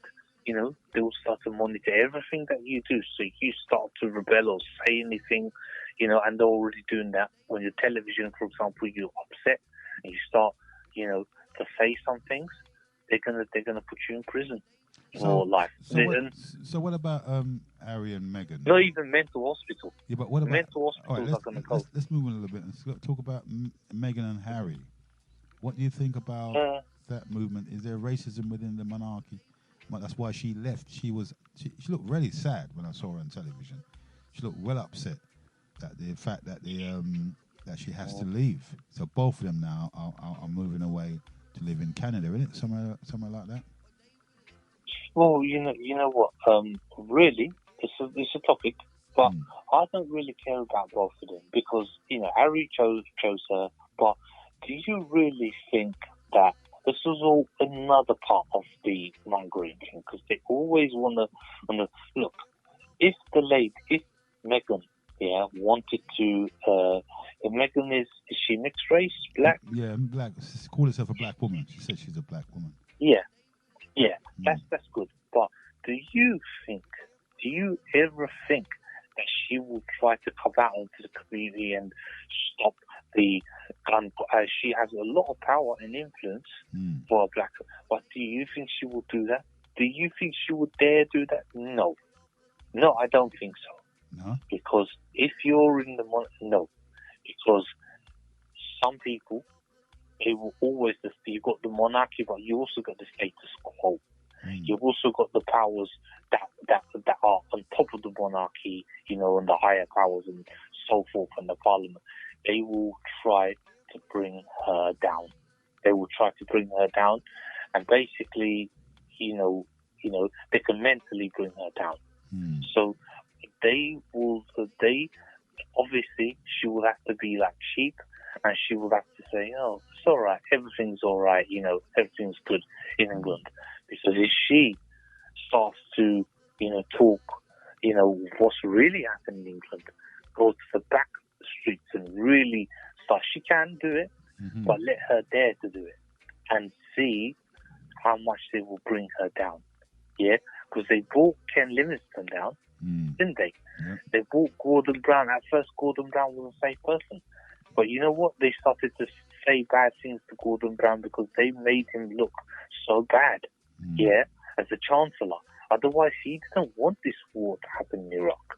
He knew what was happening to your community as black people. He knew everything. He tried to be warm, but look what they did to him. They started to make up lies about him.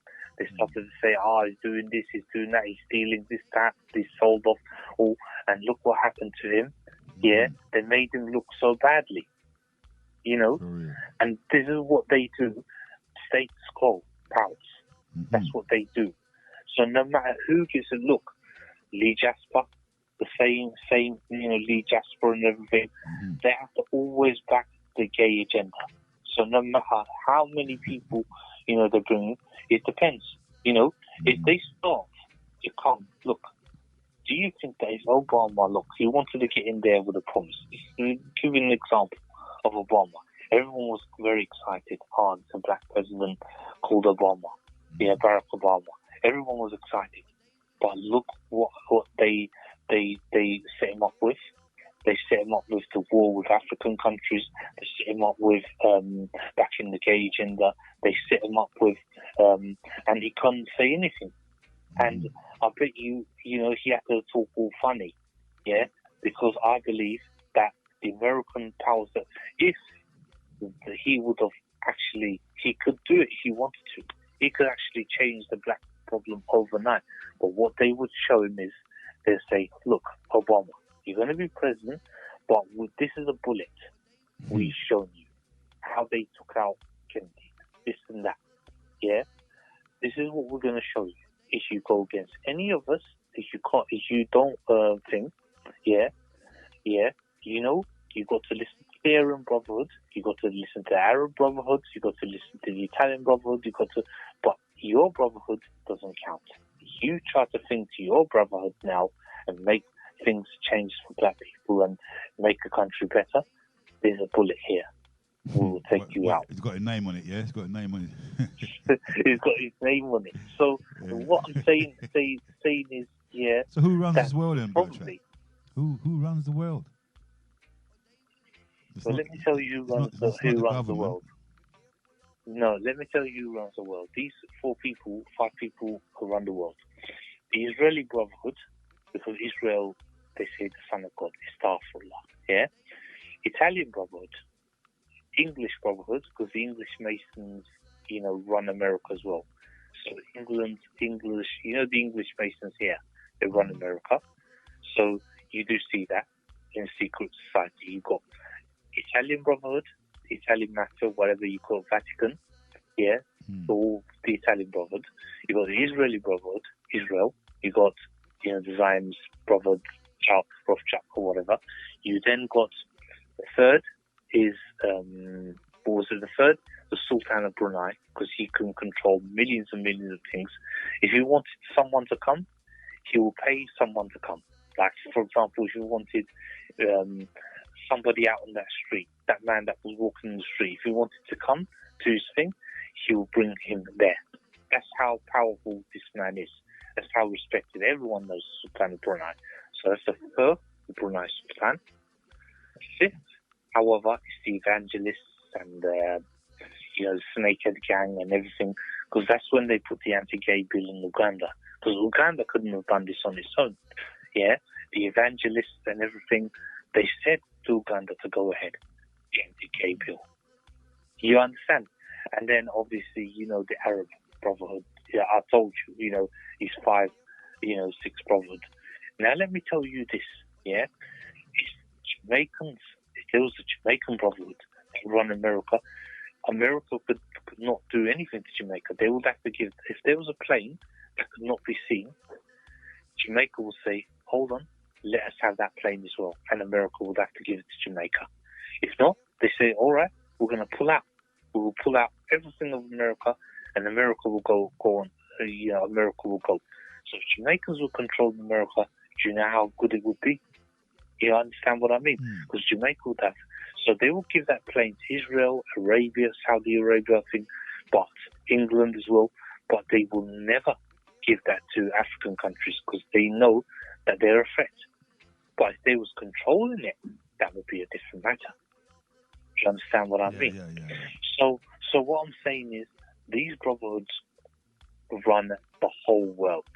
And then, you know, dark, you know what I'm saying. But underneath them, you've got... Thanks for your dark insight. Boston. Yeah, okay. Is there another topic you want to talk about, and I could sum that up quickly as well? Yeah, well, if you're listening, I'll bring it on. Yeah. I can't listen in because it's not working on my side. Those are the 2 main topics that I want to bring today: the Meghan story and the Iranian aircraft. When this show is being recorded fully, I would like the management to post it to me. You know, man, most definitely. And then most definitely. All right then. Enough respect. Cool. Yeah, you're in tune to Feferity Radio, and that was Bertrand. giving his take on certain things that's happening to us today, and his insight on the union between the United States and of Europe, the friendship that's about to begin at the end of this month, I do believe. Let's watch this space and see what transpires. And I'll say that if everything goes, and it's going to be the fault of the people. We've got the masses to blame for this. If everything goes according to plan, well, they can take the credit for that as well if they like. But if everything goes pear-shaped, they've got nobody to blame but themselves. They were the ones that put the conservative government in. There's masses that put Trump in. And so it's just, according to them, it's a democracy. So let's see where this democracy gets us in the years to come. Well, those of us who will be around long enough to see it, and those of us who are going into the pension age and all that kind of things, who knows what might transpire. But in a way, I'm kind of glad that I've reached this kind of age now. I'm not really looking for anything great to happen in life anymore, because all that years that I've spent here in this country, I know exactly what I need to do. I don't have to tell everybody what I'm going to do. You know what I mean? I don't have to try and rabble-rouse people into accepting my views on things, but it is a collective view. It's about your views. It's about your take and idea on things. Will your views and ideas change anything? Well, who's to know? So I'll be back shortly after this little break.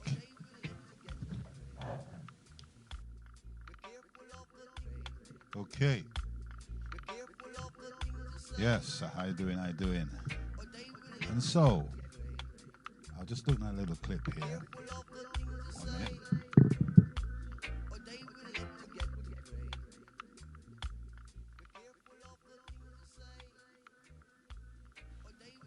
Yeah, I was just looking at a clip on my phone about the topics that we're talking about today, and it's Prince William says he and Harry are separate entities.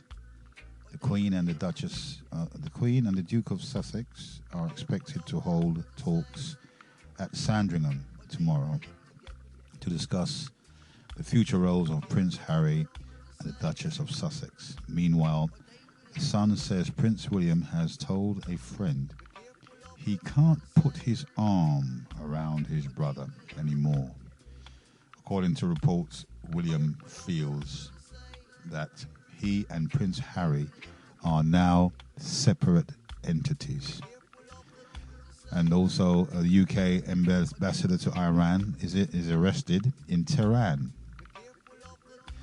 The UK ambassador to Iran has been arrested in Tehran in what the UK describes as a flagrant violation of international law. Rob Makari was arrested and held for 3 hours during anti-government protests in Tehran after officials admitted shooting down a passenger plane. According to reports, he was attending a vigil for those who died in the crash. So, it seems as though Iran has admitted shooting down a passenger plane, which we'll see a bit more on that. But the interesting thing, what I read earlier, is that Prince William says he and Harry are separate entities. The Queen and the Duke of Sussex are expected to hold talks at Sandringham tomorrow to discuss the future roles of Prince Harry and the Duchess of Sussex. Meanwhile, the Sun says Prince William has told a friend he cannot put his arm around his brother anymore. According to reports, William feels that he and Prince Harry are now separate entities. Isn't that weird? You know, the thing about that is, here you have a family, like any other family, but it seems that the loyalties are split now between the families. Imagine that, 2 brothers. I think Harry is more on his mum's side. Just my opinion. I think Harry is still smarting. He probably feels that the death of his mum. That's my own opinion. I'm not saying it's a fact, but I think it's to do a lot with his mum's death and the way the royal family is moving like a mafia, especially Prince Charles and the Queen herself. You know, here the Queen's going to discuss the roles. You know, they're so unsympathetic and so deliberate. It's no wonder why the British people are the way they are today, because if their head is bad, then the whole body is bad. But you ask the $1 million question: can you really blame them in their position, right? In their position, because their position is that they are not going the same way as the monarch. They, like the mother, tried to bring reform and change to the monarchy, but it seems that it's not happening. You know what I mean? So is this a game we're playing? Because at one point it says here, Harry and Meghan brand success. Sorry, Harry and Meghan brand Sussex could make absolute fortune, experts say. The couple will become financially independent royals as they value the ability to earn a professional income. But so I don't know. What are they saying here? What are they saying here? Man saying that they could make an income. They could become rich. Is it about money? Why they decided not to follow the normal steps? Because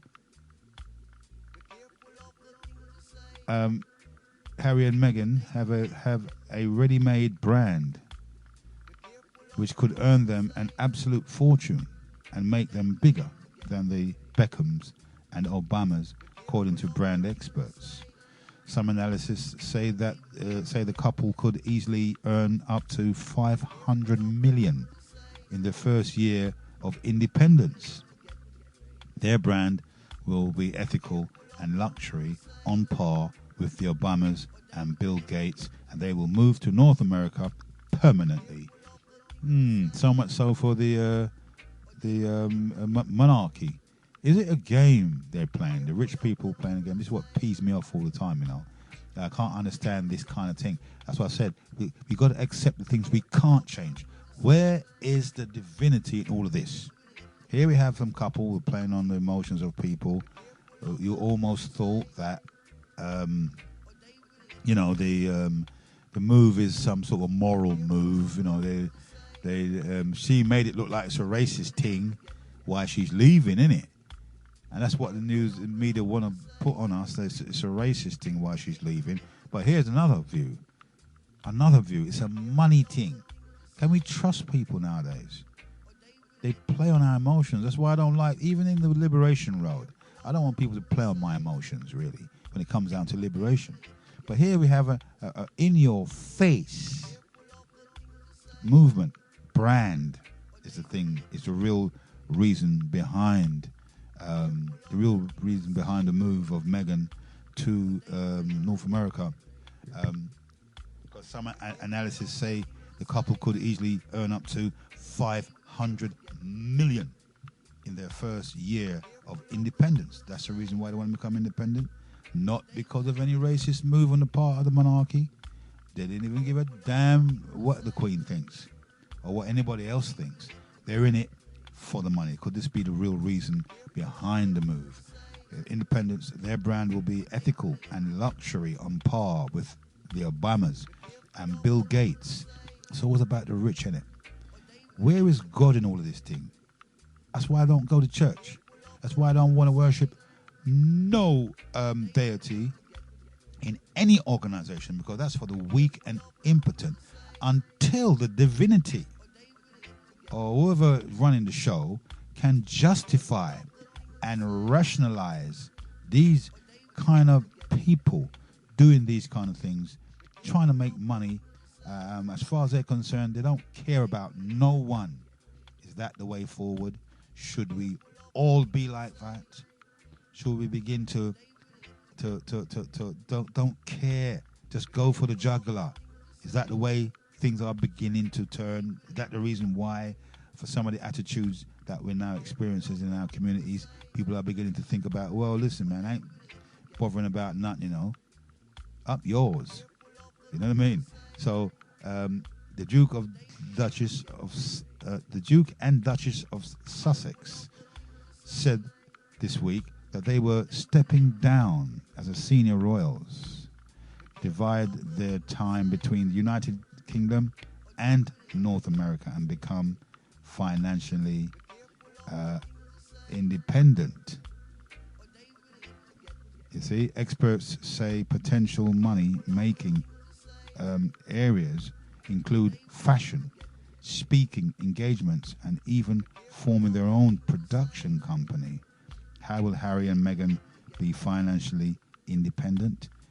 Andy Barr, retail expert at price tracker website alert.co.uk, told Sky News the Sussexes have the potential to dwarf the earnings of Prince Charles, whose duchy brand makes an estimated 100 million to 200 million a year. Not much money, really, in the scheme of things. 100 million. If a man of his caliber is earning 100 million, it's peanuts to 200 million a year. Rubbish. Anyway, but he said that they don't really earn much when you think about it as royals, do they? 200 million to 100, there's nothing. You know, the richest man in the world was a black man. How much what's his name? This is nothing.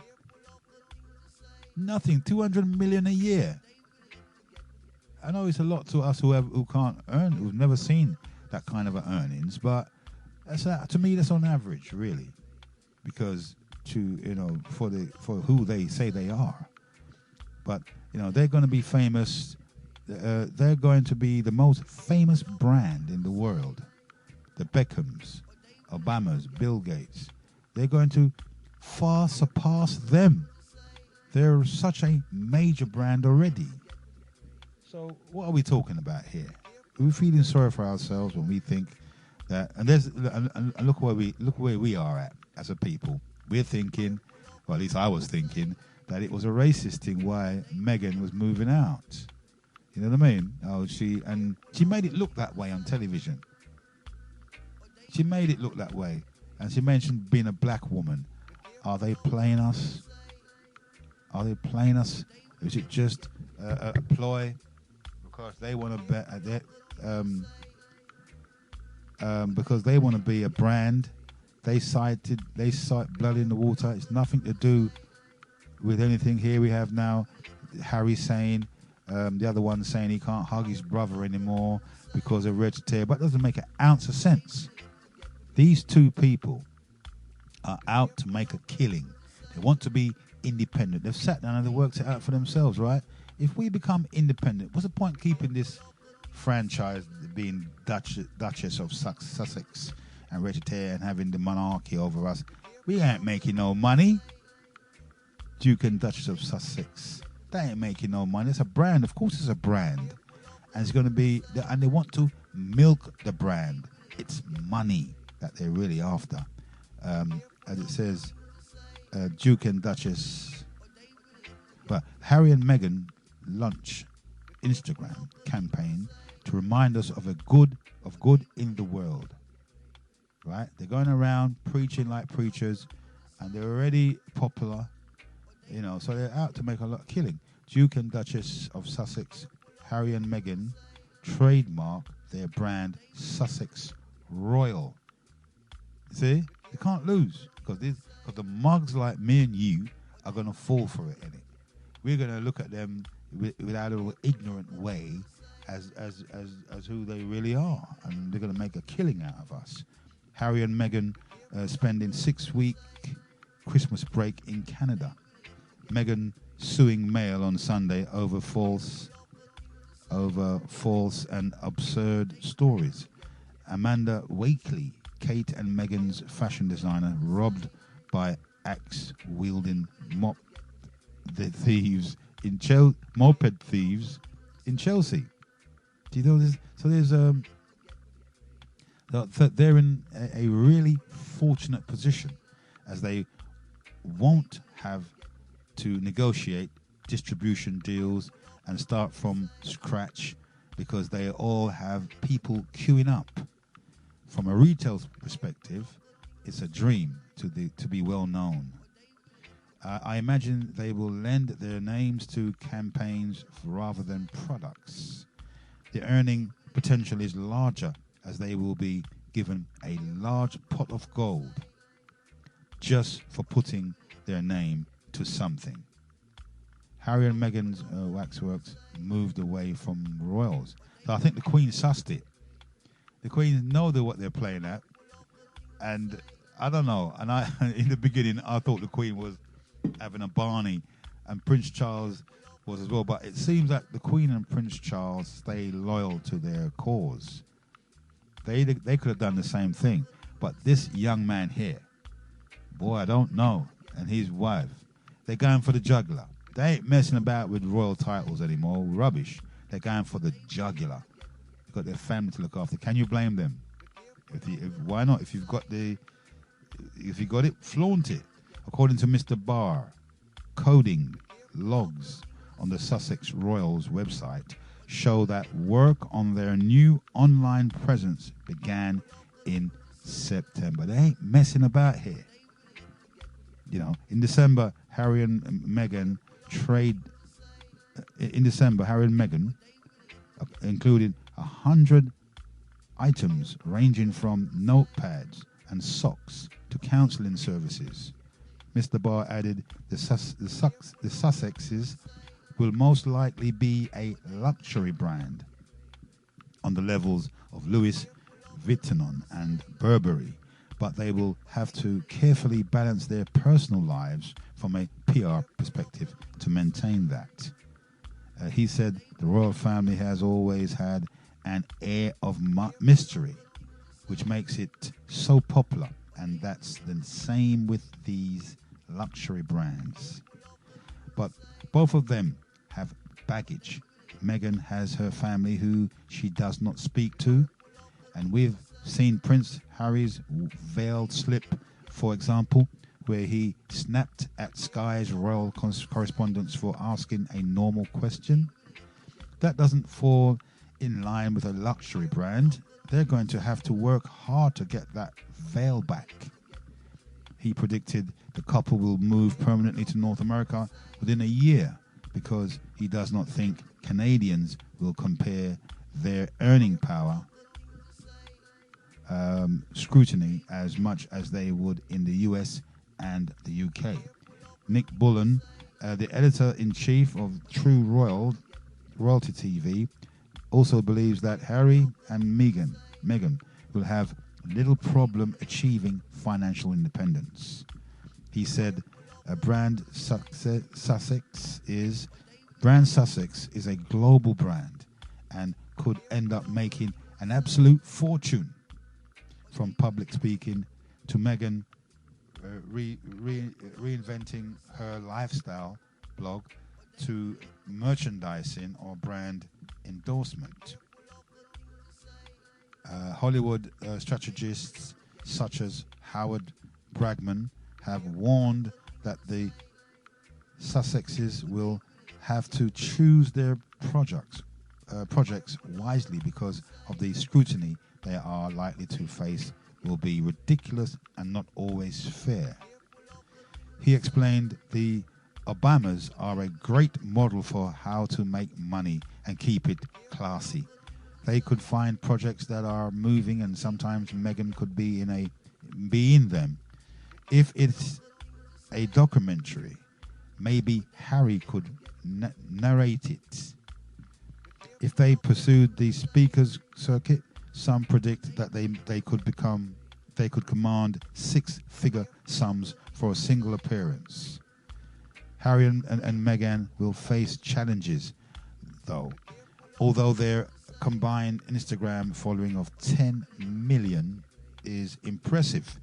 It pales into comparison to the likes of footballer Cristiano Ronaldo, who has almost 200 million. You see? And the Duchess of Sussex, so the Duke and Duchess of Sussex were going to announce they will become financially independent royals when they dropped the bombshell on Wednesday night. You see, they sat down and they worked this thing out. They're not stupid. And I there's me thinking it was racism. You see how easy it is to over-egg the pudding and overshoot the runway when it comes down to these things. When it comes down to money, a franchise, what you call it, Sussex, a brand. It's a money game, nothing but a money game. And I think the Queen sussed it, and the Queen probably peed off because she didn't do it. She was loyal, and Prince Charles was loyal. The Prince Charles and the Queen and Prince William's staff are working with the government at pace to find workable solutions to the sudden announcement they would step back as senior royals, according to a Buckingham Palace source. Harry and Meghan appear to have been working towards this decision for some time, realizing an extensive website describing their new roles, including how they will deal with the media. The Sussexes have not said exactly how they will earn money, but said they value the ability to earn a professional income, something they could not do as senior royals because they were partly funded by the British taxpayer. So that's something else, isn't it? That's what I call strategy. They've planned their lives.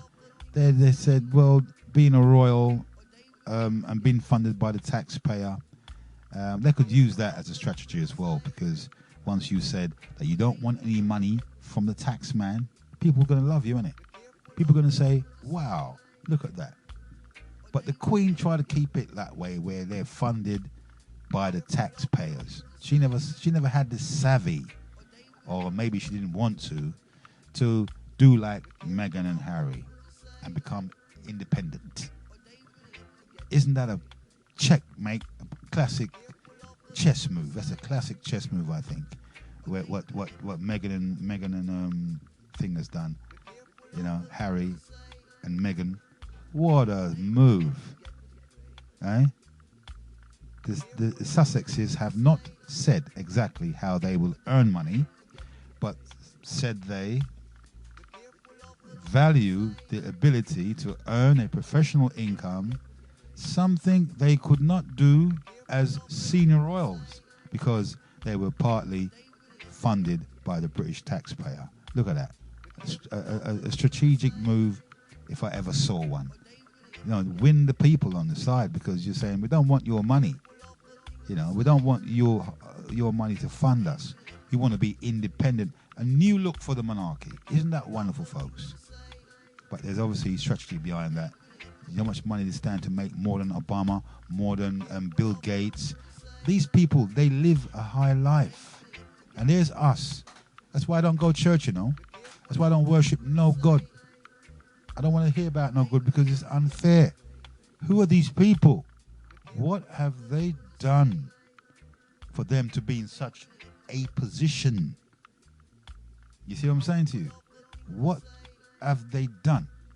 They born into this, born into money, born into everything. They don't need to worry about nothing. Look how the Queen looks at her age, because she's got no problems. They've been taken care of, while we have to struggle day to day just to earn a quick buck. What is this all about? The minority. You know, it says Harry and Meghan will face challenges, though. Although their combined Instagram following of 10 million is impressive, it pales into comparison to the likes of footballer Cristiano Ronaldo, who has almost 200 million. Is he? Ronaldo, the footballer, has 200 million Instagram followers. Is it? While Harry and Meghan just started, and they have 10 million. It's quite impressive. But it's not the tops. They have to work hard as they get up to Cristiano Ronaldo, who has almost 200 million. He can make money from them things. What are we not doing? We got to not be doing something. You know what I mean? Are we just cannon fodder for people? Are we just a stepping stone or stool for people to tread on us? Are we so ignorant that we don't know what to do? Isn't that off-putting? That's a madness, isn't it? These people are really money makers, money spinners. They know what to do. They're getting us on their side by saying, "Oh, we don't want your tax money." What? I beg your pardon. We don't want your tax money. We're going to be independent. Now, how much would that go favorably with the people to know the Queen sat on our money for so many years? The other royalties depended on the taxpayer to fund them. And remember the fire they had in Windsor Castle there. Who paid for that? I think it was an inside job in any case. But who paid for that? It was us, funded by the taxpayer. Now, these young royals are moving in a different direction. They're moving towards an financially independent monarchy. They don't want no business with no king thing. Look at Charles. Charles, he's so poor. You know, he looks like he ain't got any sense, brethren. Because at the end of the day, he's walking around with his hand behind his back, and he's not even thinking in terms. Look what his son come up and did. Do you want to wish them well? Do you wish them success in their endeavor to franchise the whole thing? What's your feelings towards that? Are you upset with them? Is it a madness? Can you blame them? Wow. Harry, Meghan, I've got to hand it to you. You know? Now, they've used the trademark. They've trademarked the Sussex royal brand. What a move. Duke and Duchess of Sussex, Harry and Meghan, trademarked their brand Sussex Royal. Sussex Royal, the trade brand. The Duke and Duchess, the application to trademark Sussex Royal was published in the Intellectual Property Office website on the 20th of December. That means they registered it. They're not no fools, brethren. Sussex Royals was published. What does anybody else think about this? Prince Harry and Meghan, who are currently in Canada on a break from public duties, have submitted trademark applications for a number of items and services. The royal couple pictured here in October are spending the festive season in Canada. They got it right, brethren. The money spinners. The list include books, magazines, cards, notepads, calendars, clothing, and hats. Just for the sheeple. And the sheeple, which is me and you, going to run and buy it. You'll have tourism, people coming over. They got no ends of earnings. Promotional and campaigning materials, including for fundraising, educational purposes, including providing training, running activities and lectures, social care services, including counseling services, and providing support. By submitting the application, the Sussexes may be looking to spread their brand and release merchandise and services for their application. Could be an attempt to block a third party from using the Sussex Royal brand. They're going for it, brethren. the Sussex's Christmas card with baby Archie. You know, and I've had people ask me from America already, could you get me a cup with the marriage of Meghan and thing going on there? Send me a cup with the we need. I think to myself, we're so gullible here. Yet when you got these merchandises, you can it can be like you can have them as a souvenir. Hello? What? No, not yet. Sorry about that. Yeah, so they're going to be doing all this. Is it wrong? Can you blame them? Christmas cards with baby Archie. The brand Sussex Royal, which is used as the username on their Instagram account, followed by almost 10 million, is owned by the foundation of the Duke and Duchess of Sussex and is represented by the law firm Harbottle and Lewis. But here we have now the Queen. The Queen calls a crisis meeting over Harry and Meghan bombshell. So the Queen has called a family meeting to thrash out solutions to Prince Harry and Meghan's decision to step back as senior royals. In what can be seen as an unprecedented summit, the monarch, the Prince of Wales, the Duke of Cambridge, and the Duke of Sussex will sit down together at Sandringham on Monday. It will be the first time they will have spoken in person since the Duke and Duchess of Sussex released their statement on Wednesday, announcing their intentions to carve out a progressive new role within the institution. Yeah, I love that. I like the idea of this. You know, look, man, you got to hand it to them. They're the new breed, the definite new breed of royals, which I think is quite interesting.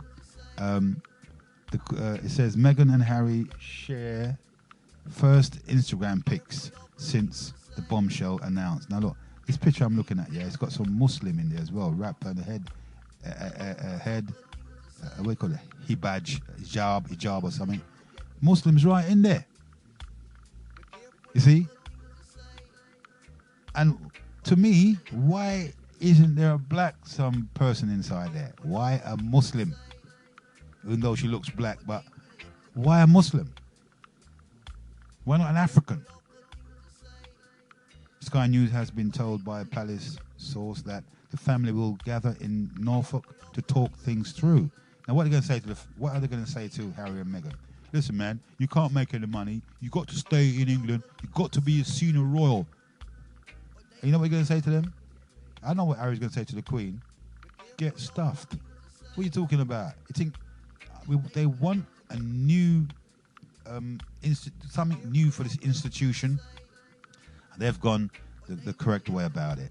I have to hand it to them. I don't know about you. What's your feelings on that? You can call me, if you like, on 073 054 17668. And I repeat, 073 054 17668. Do you blame the royals for taking this position?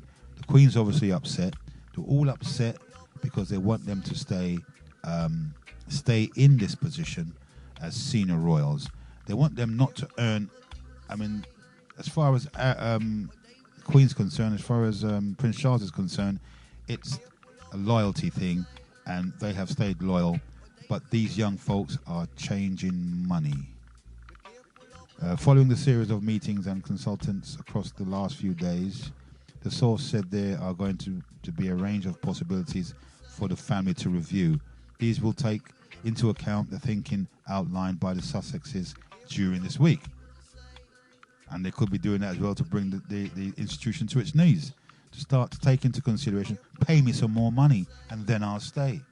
You get me? This seems to be the order of the day. Pay me some money, right, and then we'll stay, or let me earn my money and things like that. As the palace has said previously, there is an appreciation that making a change to their working life and role within the monarchy will require complex and thoughtful discussions. Yeah? Wow. So the source said that it continues to be the Queen's request and wish that discussions about the solutions happen at pace and are worked out within the days and not weeks. It was made clear that within the family there is an agreement and understanding that any decision will take time to be implemented, and it is not known what time the meeting will take place. Meetings between senior members of the family may take place behind closed doors, but this is the first time in recent years that the media has been openly briefed about one happening. It can be seen as a move by the Queen to show that she's taking control of the situation after Harry and Meghan released their statement announcing their plans to step back as senior royals, become financially independent and split their time between North America and the UK. Are these couples holding the country to ransom? Are they in a way destroying that platform that the royalty has erected for centuries? And I think still behind this, the reason why I think Harry's made up his mind, because he don't care. He will destroy it because they destroyed his mother. They destroyed his family. That's the kind of feeling I'm getting. Why is he so adamant to do something like this? Why is he so willing to sell the monarchy down the river like that? Right? I'm going to go a step back as senior royals. He knows the thing. They sat down and they discussed it. They planned it. And I think, you see, I think the ghost of Diana's behind this. Somehow, the ghost of Diana is behind all of this. That's my opinion. You can have yours. You can let me know before the show's over, which will be over in the next 10, 15 minutes, I do believe. So you've got 15 minutes to call in and let me know your feelings on that. Numbers are 07305 417 668, and I repeat 07305 417 668. Do you think the ghost of Diana is behind all of this move? Are the royals holding the country to ransom? Holding the country by the ghoulies? They know the people are devoted to the royals. You know the war between the parliamentary and the royalty. That was a war. That was an internal war in the Caucasoids culture. The royals v the parliamentaries, and it could be a whole heap of things behind this. A whole heap of things. Is the war over between parliamentary and the royals, or this just another phase of that Caucasoid albino Caucasoid war, as the albino Caucasoid tries to expand itself once again, or reinvent or reinsert itself again, and this is what the result is. The couple released a statement without consulting or informing any senior member of the family. At the time, the family were said to be disappointed and hurt. Any discussion with the family about their future had been at very early stages, and there have been suggestions that the Queen had even asked her grandson not to go public with his intentions. Did he care? No, he never cared. That's what I'm saying. It must be the ghost of Diana working all this. The spirit of Diana coming on this, because he didn't care. The Queen begging her grandson, don't go public with this. Then again, all could be a ploy. We never know. We can never know. The Queen could be in on this. It might be a ploy to change the face of the monarchy without the British public knowing anything. You know what I mean? So I'm wondering how much validity is behind all of this. How much can you pick out the sense from the nonsense here in all of this? What have we got? What is brewing now? I'm around the Sussexes, Meghan and Harry. Look at them. They look very Very cool. Sorry, Heru, I mean, to just coming in there like this. But you did crack me up when you said he's the maybe he's the ghost of Diana. Yeah, I think so. Something's there is not really too right. Yeah, I think you're right to be skeptical. I mean, even myself, I'm kind of really skeptical about it in the sense that, like you said, this could all be a ploy. Because Tutu's, he was Prince Philip. Yeah. And the disgusting thing that's going on. And I think which is kind of worse than, the news that came out with Harry and Meghan. Yeah. What happened with Philip again? The pedophile ring and all of that. Oh, yeah. And association and all of that sort of stuff. Yeah. And I think, maybe just to quiet things on that front because this one doesn't look too disgusting as Philip's, you know what I mean? So, I don't know. I mean, that's my kind of skeptical view. I mean, it's only when you said, probably is the ghost of Diana. I think so, in his mind. Because the Queen's begging him, don't take this thing public. I mean, all again, this is a higher form of, sort of conspiracy and information, and diverting modes and feelings of the nation and all of that. Because we're in Brexit and we're supposed to leave this month. Well, exactly. All of this is going on as well. All the arrangements as well. We're missing all of that because now we're focusing on Harry. I mean, you can see that young people kind of love them. You know what I mean? And most of the people love them. So, and at the same time, Philip, I'm not sure if he's got the same love from, ordinary people. So, they're looking at what could give. There's something special about these two. Because I think, I just said, it could be an employ, but what it is, I think they're working it. I mean, Philip didn't do it. No other royal did it. Well, that's what I'm saying. Franchise. Yeah, well, exactly. So, I mean, this could be one of the benefits that they get in terms of, taking the heat from the people, yes. In terms of the decision, trying to divert from the Philip, you know what I mean? Because this ain't not a big deal. Yeah. I mean, we've had breaks up in the royal, for a long time. Diana was a classical example. Even before Diana as well. But, this was not a massive, big deal. But at the same time, it's like, okay, Brexit is going on, and after the election, I believe most people are very despondent, don't want to be, know what's going on, and decisions have been made now and policies in place that we should not aware of. But at the same time, it's like everyone is talking about Harry and Meghan. Meghan and the baby. And nobody's talking about Philip anymore. Yeah. Oh, Brexit. That way. I think it's a softening. It's a, we call it an inoculation, anesthetic, really, for things to come. Yeah. Yeah. Things to come. Yeah. The royal now, they're saying they're independent. They're not relying on people's tax money anymore. That will go down good with the people, right? Well, I mean, let's look at it. It's like Europe, actually. You know what I mean? I look at the royals like Europe.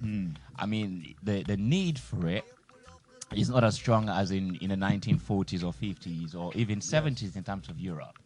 Yeah. In terms of the steel.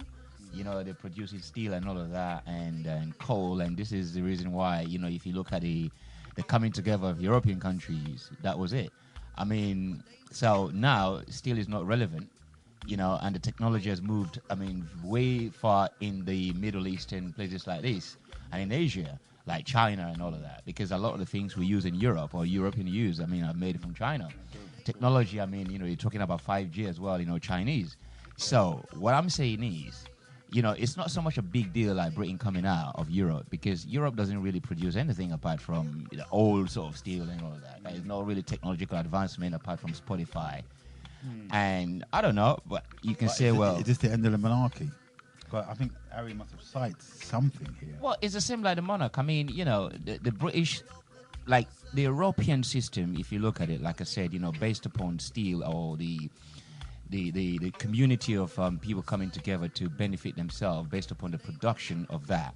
Now, technology has moved away from that still. It's just like the royals. People don't really believe in them. People are, seeing all these things that's got, the way people used to hold the royals in high esteem is not the way now. I mean, what is their function right now? So if you look at probably like Prince Charles, I don't think, is loved by the people. I mean, if you look at, William, I don't think he's loved by the people. I mean, look at what's going on with Philip. I mean, so it's been a family divide. Well, also, earlier on, they said that the two brothers can't hug anymore. They said that they don't want to hug each other anymore. Well, this is what I'm saying. So I think Harry, what's the other one? Not Harry. What's the other William. One? William probably expected Harry to stay within the parameters. Well, I mean, that's what I'm saying. So people don't feel him as they feel Harry, because Harry have associated himself with smoking and drinking and partying and all of these things. Yeah, proper move. Proper smart. So move what I'm saying, he's moving with the times. Yeah. So like the role of the royal in terms of like that sort of like family esteem, prestige and high. I mean, it's done. Yeah. It's done. Many people don't really, you know what I mean? So people are worried about other things. Britain now are worrying to be independent and trying to create and use Asia, Africa, and all of that, as partners. But America, don't cut you. America probably wants to get rid of the monarchy. I mean, if they're going to have all that influence on us, right, really, because they don't have a royal. And remember, the Americans are old prisoners, isn't it? They're from Europe anyway. Yeah, but if you look at the structure of America as well, they got the United Nations, so you can say probably that's a form of royalty, because they don't listen to. When has America ever listened to the United Nations? Look at the war. What I'm saying is, but what I'm saying is that's what they formed part of. Yeah, so in order to control things. So what I'm saying is, it's the same function. It's the same function as here, because the royal controls the parliament. I mean, the parliament controls the people. Yeah, but that other body don't control nothing. The legal nations, what do you call it? United Nations. They don't control nothing. Well, they control other states that America wants them to control. That's what I'm trying to say. America just ignores them and go and do what they want. They can't ignore the royalty, in a sense. Yeah, but when it's complained, you go first to United Nations to complain about it. That's just... You know what I'm saying? So, I mean, it's just a role. It's just a role play. But it's not as high as the royalty, though. I don't think it has that teeth. They ain't got no teeth at all. Well, this is what I'm saying. I mean, who was in charge of the United Nations? Was it? Well, so many people. The one from Ghana. Kofi. So many people. Kofi Annan. Yeah. Look at him. Yeah. What a performance. Yeah. Yeah. I mean, you can only believe it. So much. Yeah, but like I said, the role play or the role now is actually changing anyway. So they are in front of the change. Yeah, and I think there's something going on that they want us to focus on Harry and Meghan because they're a beautiful couple. That's right. And we love them. yeah, that's right. It's something they got us by the ghoulies here. I don't say I love them, but I can understand why people would love them. They only got 10 million followers on the Instagram. They're looking to make more than Ronaldo, who has 200. A man like Ronaldo, 200 million followers on Instagram. Now he can become prime minister at any time. You got 200 million. You can run any parliament on 200 million votes, brethren. Come on. That man, Ronaldo, could become Prime Minister of England. Why hasn't he even thought about that? He can change any parliamentary movement. Meghan and Harry can only do 10 million, which is good enough too, but not as good as it pales into insignificance when it comes down to the people that follows my man there on Instagram. Wow, what a move. Watch this space. We're going to see more. We're going to see more things happening along these lines. It's interesting to balance Brexit and to balance this incident here, all at the same time. It's a smoke screen. Could well be a smoke screen to soften the blow and the effects of Brexit. Could well be all of that. But let's watch this space. You prepare yourself. And if you want to listen to me, tune in on Monday and listen how you can prepare yourself, so you don't become swallowed up with all of this, and you have your faculties all well in place, and you can have your own view and your own opinion. It's moving in that direction. It's the numbers game being played out once again. The number game. You need the numbers for the politics, and who has the numbers? It's not even the government has that kind of following. Ronaldo, 200 million. Has the government got Instagram? I don't know. Maybe they have. How many people are following the government? And they don't like the government. You know what I mean? This government. So what's really happening in our face as we speak? It's a well orchestrated, calculated move by Meghan and Harry there to become a brand. The Royal Sussex is a brand. You're going to have cups. You're going to have T-shirts. You're going to have everything on it. Now, I know I've come to the end of my show. Time is now 12:25, about 5 minutes ago. So I don't know. What's up next is Sistrin is coming today. No, Ebster, she's going to be next week, but I'm coming up next. Okay, right. By 2:00 because we're discussing the role of religion right now. Really? Yeah, and the way the pastors carry on. You know what I mean? There was I think I sent it. I don't know if you saw it. A pastor was preaching, but it's not. Well, actually, he was praying, but he was using so many demonic. Titles. emphases. And I'm like, hold on a minute. What's going on here? I mean, the way they talk now, they don't talk of the Bible. They talk of themselves. So, we can all talk about our own experience now, innit, relating. The pastors are really dropping it, just like these people are dropping it. It's a franchise. Yeah. It's moved away from the meaning of religion. Because I have a different meaning of religion. I know, it's a very interesting topic. So, we're going to analyze that. And that's cool. Trying to, the question is, are they believers in the word or are they deceivers? I know my view on that one. So tune in, stay tuned to Freestyle and the topic of role of religion. Are they believers or gangsters, I would say, trying to earn a quick buck. And as we know, a lot of people out there, Crefo Dollar and all those kind of guys, are running things red, brethren. There was even a man who got these women to do some serious thing on this, man. And are we really that gullible? I think that should be the question. It's about the people's mind, fickleness of the mind. Is your mind fickle? Millions. You may not follow it, but there are millions out there following it and willing to give their money as well as their time to these churches that have come up now, sprung up all over the place. Everything's a rip-off. That's why I said to you earlier, you won't get me in any religious movement. I don't care. From Rastafari to Islam to Hebrewism, you will never get me like a sheeple to follow these kind of silliness. And imams and pastors doing all of these things, talk about pedophilia. Hey, you know what I mean? But then that's another story for another time. So tune into Freestyle after this. It's been informative. I hope it's been informative for you as it's been for me. And I look forward to your company. Again, we will use the organic frame of reference that I use during the week on my spiritual show to look at these things. You know what I mean? The organic frame of reference, which is the tree of life, which I study. We have to, because we're becoming so gullible. People are taking advantage of us all day long. Now that we've gone into this, we are being manipulated as much as we can. So, all I've got left to say is what I always say, and that is, this is Heru saying, I am out. We say welcome, welcome, welcome.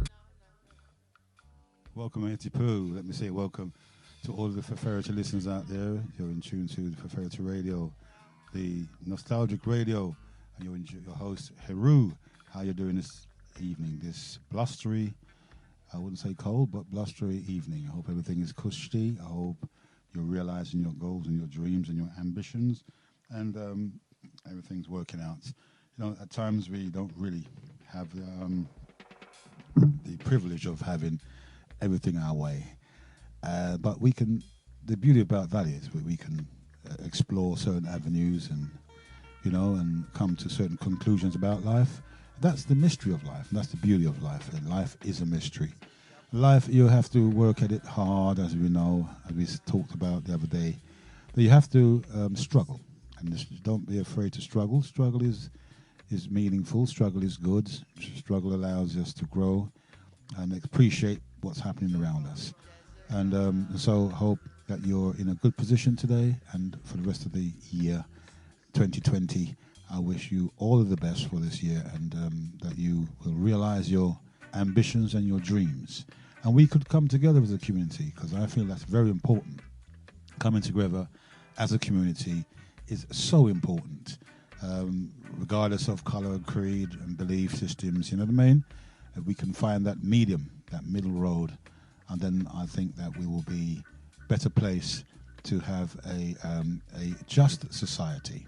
And this is what we want to talk about this evening, how justice the society is, and what is justice. And do you expect to have justice, and where is it coming from? And can you have justice if you're dealing in injustice? How much of that is real? How much of that do we expect that we can have? You know, I often look at life itself as for my model, you know, the fact that people have been around quite a long time now. And societies has come and societies go. Tradition comes, tradition goes, people come, people go. And what is the real meaning of life? We should have it right by now. I have a given figure of man. A man is around about, the oldest skeleton remains found in Africa was Lucy, they say, a hominid, a primitive being. She was some 5-point-something million years old. And those figures probably mean nothing to us. Those figures we probably can't even get our head around to really understand that people have been around for 5 million. You know how long 5 million years is? A long time now in the scheme of things. And so if you're around for that length of time, you would have had experience, and you would have been ready to understand and take life by the horns. And so man's been around for 5-point-some-whatever million years. How do we go about establishing a just society? What is justice? Do you find yourself seeking for justice, yearning, mourning for justice? Are you in a position where you're wondering, where is the justice? How does the poor always seem to be undertrodden by the rich? And how come you have the just and the unjust, the haves and the haves not? One thing we can be really clear about tonight is that there is a duality that abounds. And once you find out the duality, then it's up to you to make the polarity, or the opposites that blend and that match. And, it's a formula. Life is a formula. Have you a formula of life? I have a formula. And you know my formula? My formula is the organic frame of reference, the tree of life. The Kabbalah is my organic tree of reference. And I use that to measure my ideas and my concepts by, to make sure that I'm not this spitting in the wind. You know what I mean? Because it comes back and hits you in the face. And so, with that in mind, we want to delve deep into this justice thing. What is justice? How can people expect to be just? According to, I'm not a Christian, mind you, and I don't like to quote the Bible, but the Bible does say the justice shall live by faith. I'm not quoting that because I believe, but because I understand it in a more better way than to be indoctrinated. So justice is a main thing, and we want to see where we have a good understanding of the term justice. What's your interpretation of the word justice? Let's see if we have the same idea as justice. Same idea as to what its meaning is. Pull out my goggles. According to the Wikipedia, and that's not really a good... It's a dictionary. No, this is a dictionary, not Wikipedia. Just behavior or treatment. A concern for justice, peace, and genuine respect for people. A judge or magistrates. In particular, a judge of the Supreme Court of a country or state. That's another meaning for the term justice. So justice, in simple words, justice is the morally fair and right state of everything. To have justice as a person's character trait means that they are just and treat everyone the same, or how they would like to be treated. I know you've heard that before. You've been admonished to treat people like the way you expected to be treated. You ever wondered why that was? And I've said it all the time. That is in accordance with the rule or the law of sowing. Justice. Treat people in the way that you expect to be treated. And that's actually like saying, if you plant oranges, you can't expect apples. That's another way of doing it. So it's incumbent upon us that if we want something, we want justice, then we'd have to be prepared to sow justice. And a lot of today's in today's world, the modern blacks today, they reckon they can get justice when they're not really sowing it, because what they do, they sow. Maybe they sow a type of vengeance. And there's a minority group within our community that's predicated upon vengeance, in the sense of the word, for what's happened to us 400 years ago. And I think that's still a sore point of contact, really, at the moment. Have we gotten over this? How much is justified? How much of our actions are based on justice? Because we have not been compensated for the act of slavery. But I want to know how much of that is really true. Justice, can we expect justice? Is there a God of justice? This is what seems to be told to us when we're talking about religion. It seems to be that there is a God of religion. And religion is the way that we can expect justice, by being faithful to a deity or an avatar or something like that. That's what seems to be the order of the day. In some people's mind, in order to receive justice, they must first worship God or something like that in order to get justice. But I personally think when we talk about justice, especially in terms of our experience as a people, not all black people experience slavery. We must get that correct as well. And so for those of us who have been experienced slavery, and we know that is passed down through the genes, or the result of slavery, that is, not actually slavery is not passed down, and we're not bound to be slaves. That's why sometimes I get very weary on people that want to tell me that that I'm a slave.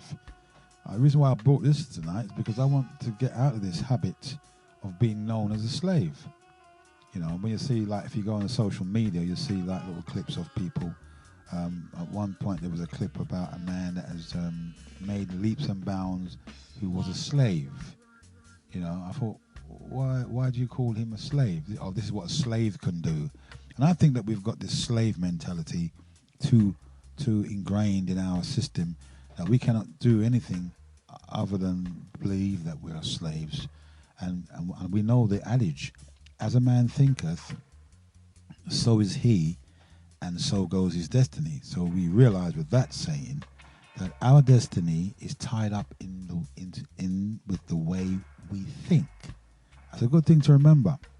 Your destiny, or our destiny, is tied up into the way that we think. So whatever we think is whatever we will become. And that's good to know as a scientific formula. So it doesn't matter what thoughts come into your sphere of awareness. It does really matter, to be honest with you.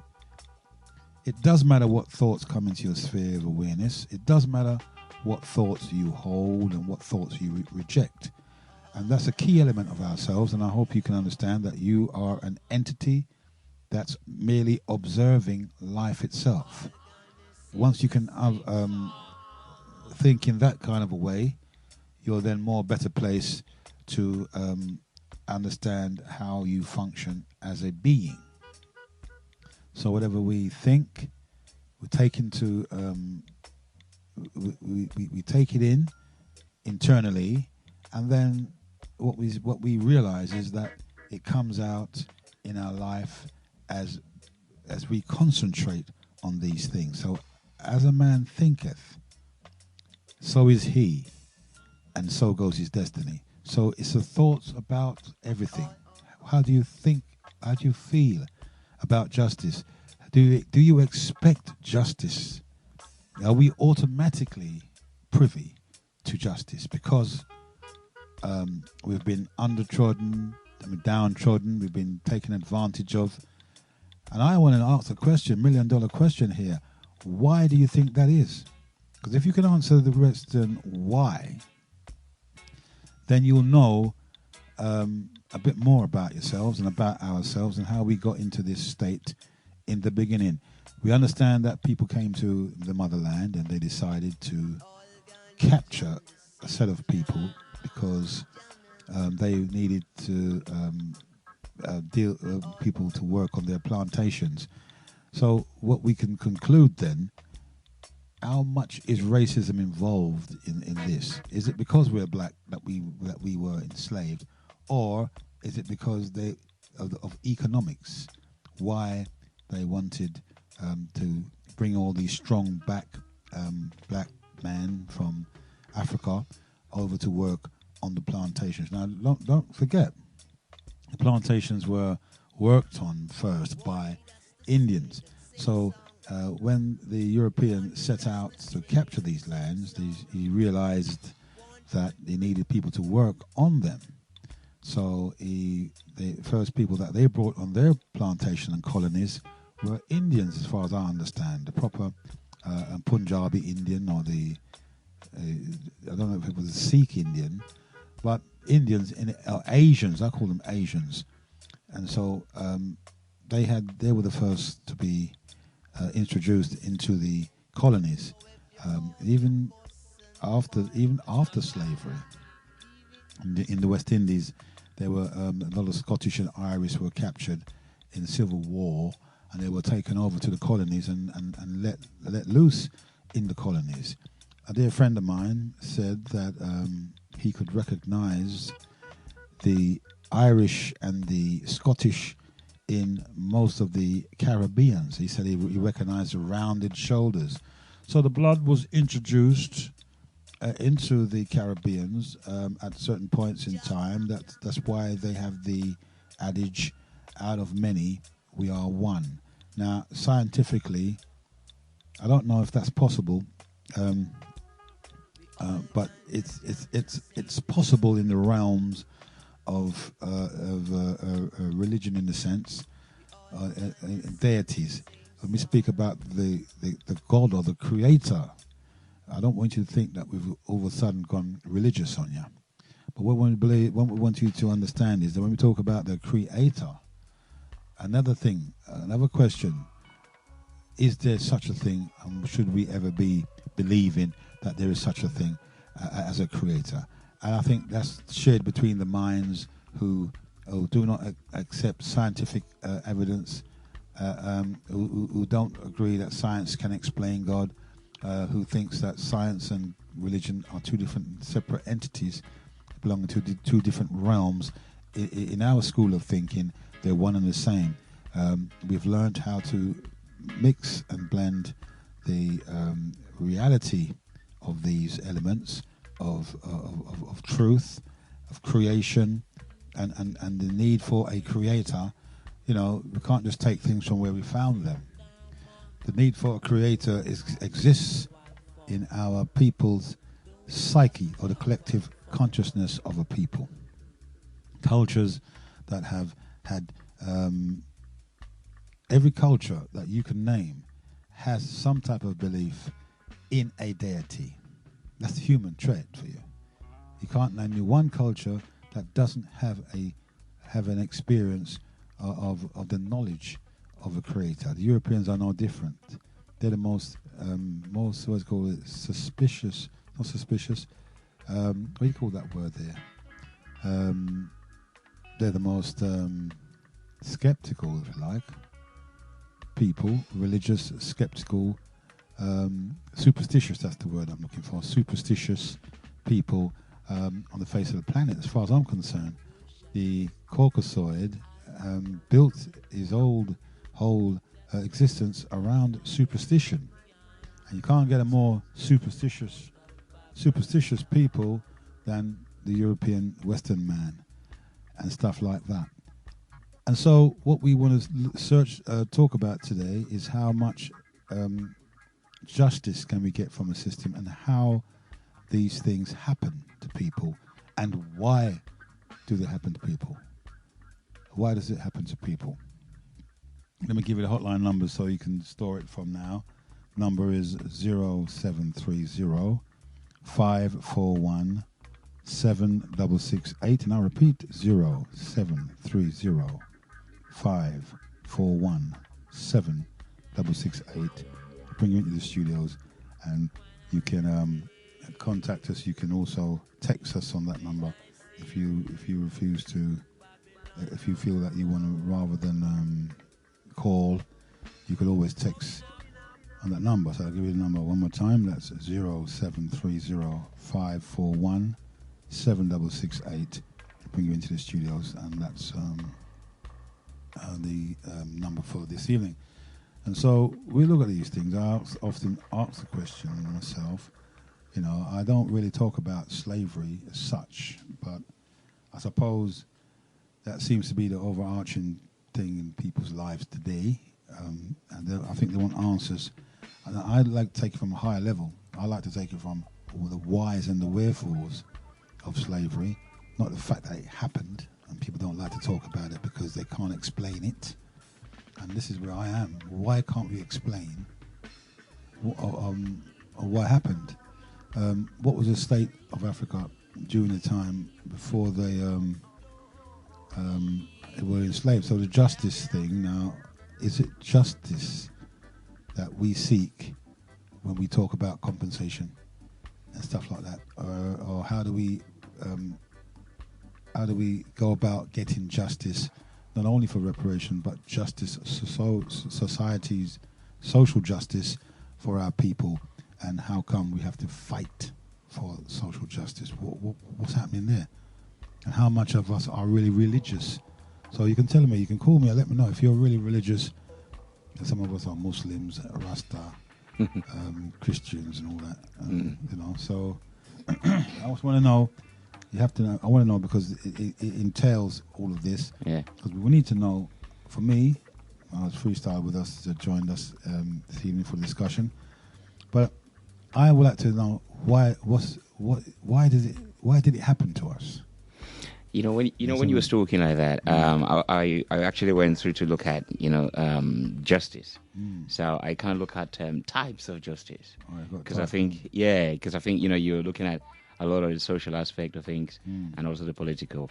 But I mean, I was going to ask you if you know that. Did you know there's 4 types, or there are merely 4 types of justice? 4 types of justice. Yeah. 4 times. Right. So what I found was the commutative justice. So that is based upon the principle of equality, right?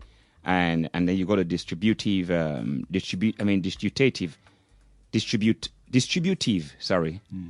justice, and that is like guaranteed a common welfare by sharing what God has created. So that's distributive justice. And you got a legal justice, like the obligation of the government to its citizens and society. You know what I mean? That's like even to pop seat or to distribute, right? And then you got a social justice, whereby everyone has a right to a fair say in society. You know, funny you said that, because I was looking at that as a, the mere fact that you was able to fragment it like that. Because I'm coming from a spiritual point of view. Mm-hmm. which is more like the distributive. See, now you characterize me. Now, I don't like that because that's to me. Yeah. That I don't want to argue or even discuss. I like to be free of that categorization. I can discuss it as you see it. Yeah. But I like to know that I'm not really involved in that fragmentation and categorization of justice. I'm not saying that. Yeah. But I mean, how it's funny, isn't it, when we do look at these things and we look at it in a Western point of view, you went straight to a fragmentation, splitting up the damn thing. Now, I think that's more left brain. The minute I can see, if I just can't see justice on a whole, I'm more left-brained if I begin to see it. Yeah, I mean, I understand in fractional terms. Yeah, like that. But Why if we're is talking, I mean, it's just about giving us some kind of I know what you're saying. A cushion to I guide, because I don't like the justice thing that because you're relating to also the spiritual aspect of things, and you're relating to the social aspect of things, and also the political aspect of things. So in order to have a little bit of format, a format into it, to look at things from that sort of tunnel, is better to, because I mean I'm like, okay, talk about justice. You're a trained man, so you're coming with it. I understand. I know exactly what you're saying. These kind of things, obviously, because yesterday, after I was talking about feelings, how not all of us can express our inner feelings, or emotions and bring them out. Other people is quite easy. Some, it takes time and all of that. But I think, like the intuitive religion yesterday, didn't you? Yeah. Did you do the religion thing? Yeah. About the fraudulent, pastors and preacher men and all that. But basically, it's like we need to start looking at things, obviously, from an intuitive point of view, like how you feel first of all about it. Like your feelings about the issue. Is right. That's subjective. Exactly. That but at the same time, justice is so broad. It's so broad term that happen to look at this in 4 aspects, for example. Probably there are more, but if we start like looking at things from this 4 aspect, the commutative, the distributive, and the legal and social, I think it gives us a context. It's like, okay, but then we can look into, for example, the distributive justice, right, which actually says guarantee the common welfare by sharing what God has created. Now one can dwell into that and look into whether that justice, that piece of justice, really enforces its true justification of the matter. You know what I'm saying? Yeah, because Well, I understand what you're saying. We can lay a format down. I mean, but still, I want to reserve the right still to not to look at it in a fragmented way like that, because I'm a holistic man. Yeah. And I'm more right-brained than I'm left-brained, and I understand this is a left-brain culture. Yeah. And it tends to want to fragment it. Now, the word justice for us is just holistic, and it's more than it is holistically. We don't separate things like justice from this and that and this and that. But for the purposes of format, I will agree with you. So if we'll take one of those categories that you got there, and what would be the first category? Which would you be dealing with? The commutative. Commutative. Yeah. So, commutative. Like like they said, the right to So are we talking about rights here, or see the right to? Well, justice is about rights. It's about enabling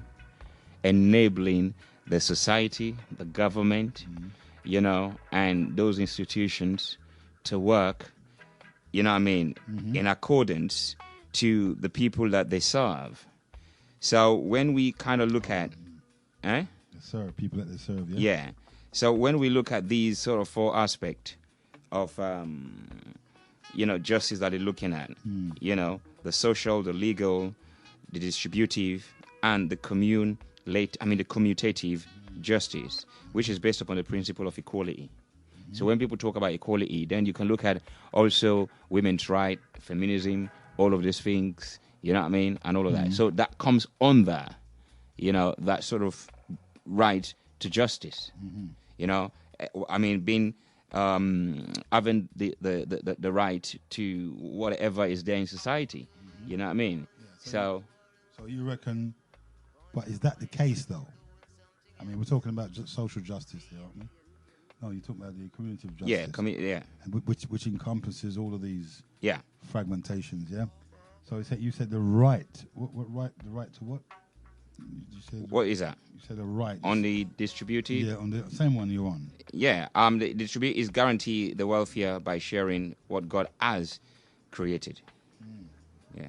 All right. So, how we translate that down, and we're going to discuss about today's, how much of that is happening today? The right to share or the right to participate, because remember, we've got all racism to deal with, so that prevents us from participating in fairly in the distribution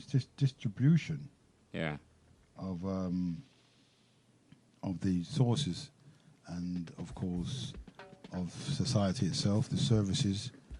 We have a right to that. Now, what happens if that's not operating? I mean, we could talk about that all day long. So, are we saying that? Are we in agreement that justice has been done in society, or is it injustice that we're experiencing? Well, for example, if you feel like the commutative justice is not being achieved, you can actually go into the legal aspect of things, where it gives you the right, you know what I mean, to have your say and for government to actually listen to you, you know? But do they? Well, this is why all sort of groups are formed in it. You know what I mean? Different pressure groups. Yeah. So these are all formed under the lack of distribution, probably on the you say social aspect of your social justice or the commutative justice, or even in the distributive justice as well. Okay. So how do we compare that with what we're talking about? How can we obtain justice? Is it... Well, from that aspect, I mean, for me, from that aspect, it's like...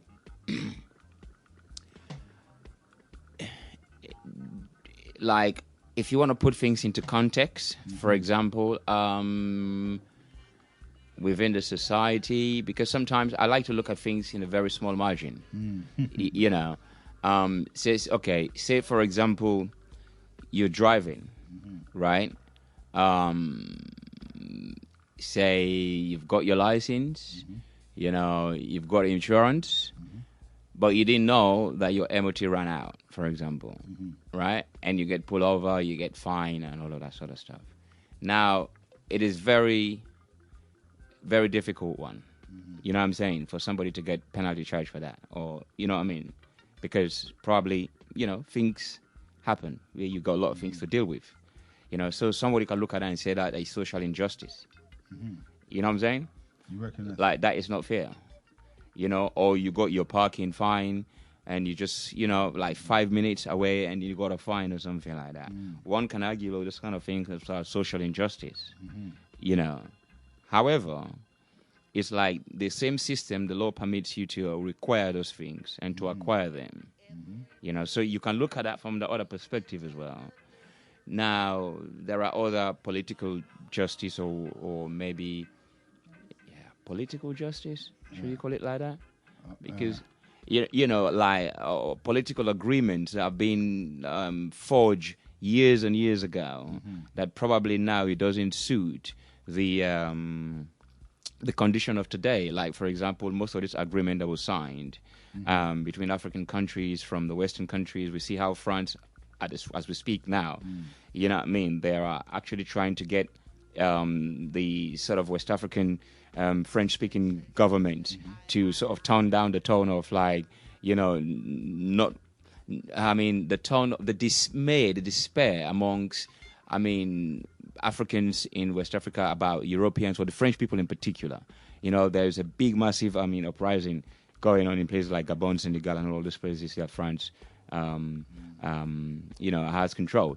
And that is because of agreements or political agreement that have been signed, not in the interest of the whole, but for the interest of one part. Now, that is obviously, if you can look at that, that is definitely injustice, because at that time, okay, but now it doesn't serve that purpose. Okay. So how do you move from that? And what system allows that to move? Yeah, go on. You know what I'm saying? Yeah. So these are areas that we can look at. Yeah. You know, like, for example, even in Britain, you know, with the Brexit, you know, Britain decided to leave European. They put a referendum, okay, yeah. It came out like, okay, the result is to leave. Now, Europe at that time were very successful because, you know, they were ripping Africa from steel and ore and all of that kind of stuff, right?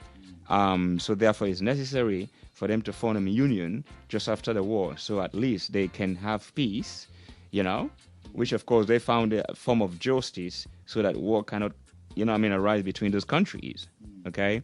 But the main reason is about protecting steel.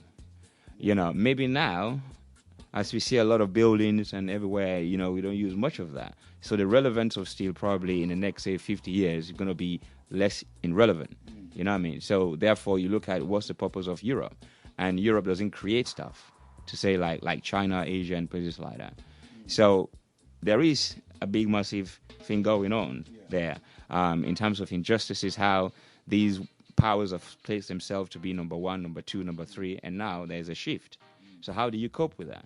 So how do one system allows another system to move ahead? Like, for example, if you look at China, they're ahead, you know, because why?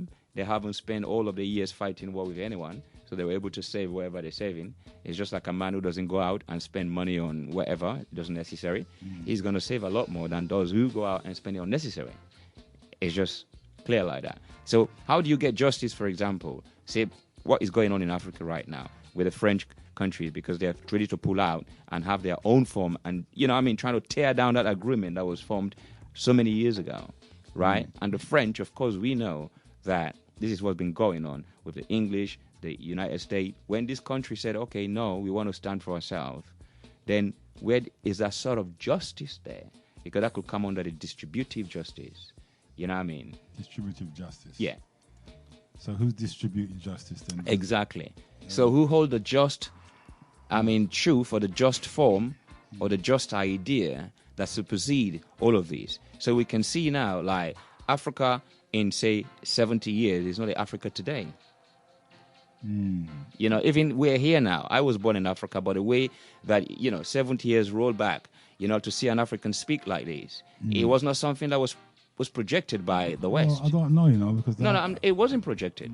Because if it was projected, there's no way that it can actually set an embargo and put some barriers ahead, politically as well as socially, so that even the two people, like those who are born here, cannot even relate to those who are born in Africa instantly. That's because of the same barrier that's been put aside. What? Political barriers, ideological barriers. So how did Africa allow that to happen to them? No, it's I would say as well, how do black people allow that to happen, being that they're so educated, and allow the white people to fool them, like to say they're not part of Africa, like to say Africa is not developed, Africa is not a place that you can go and find a good peace and understanding and work and earn money and live freely.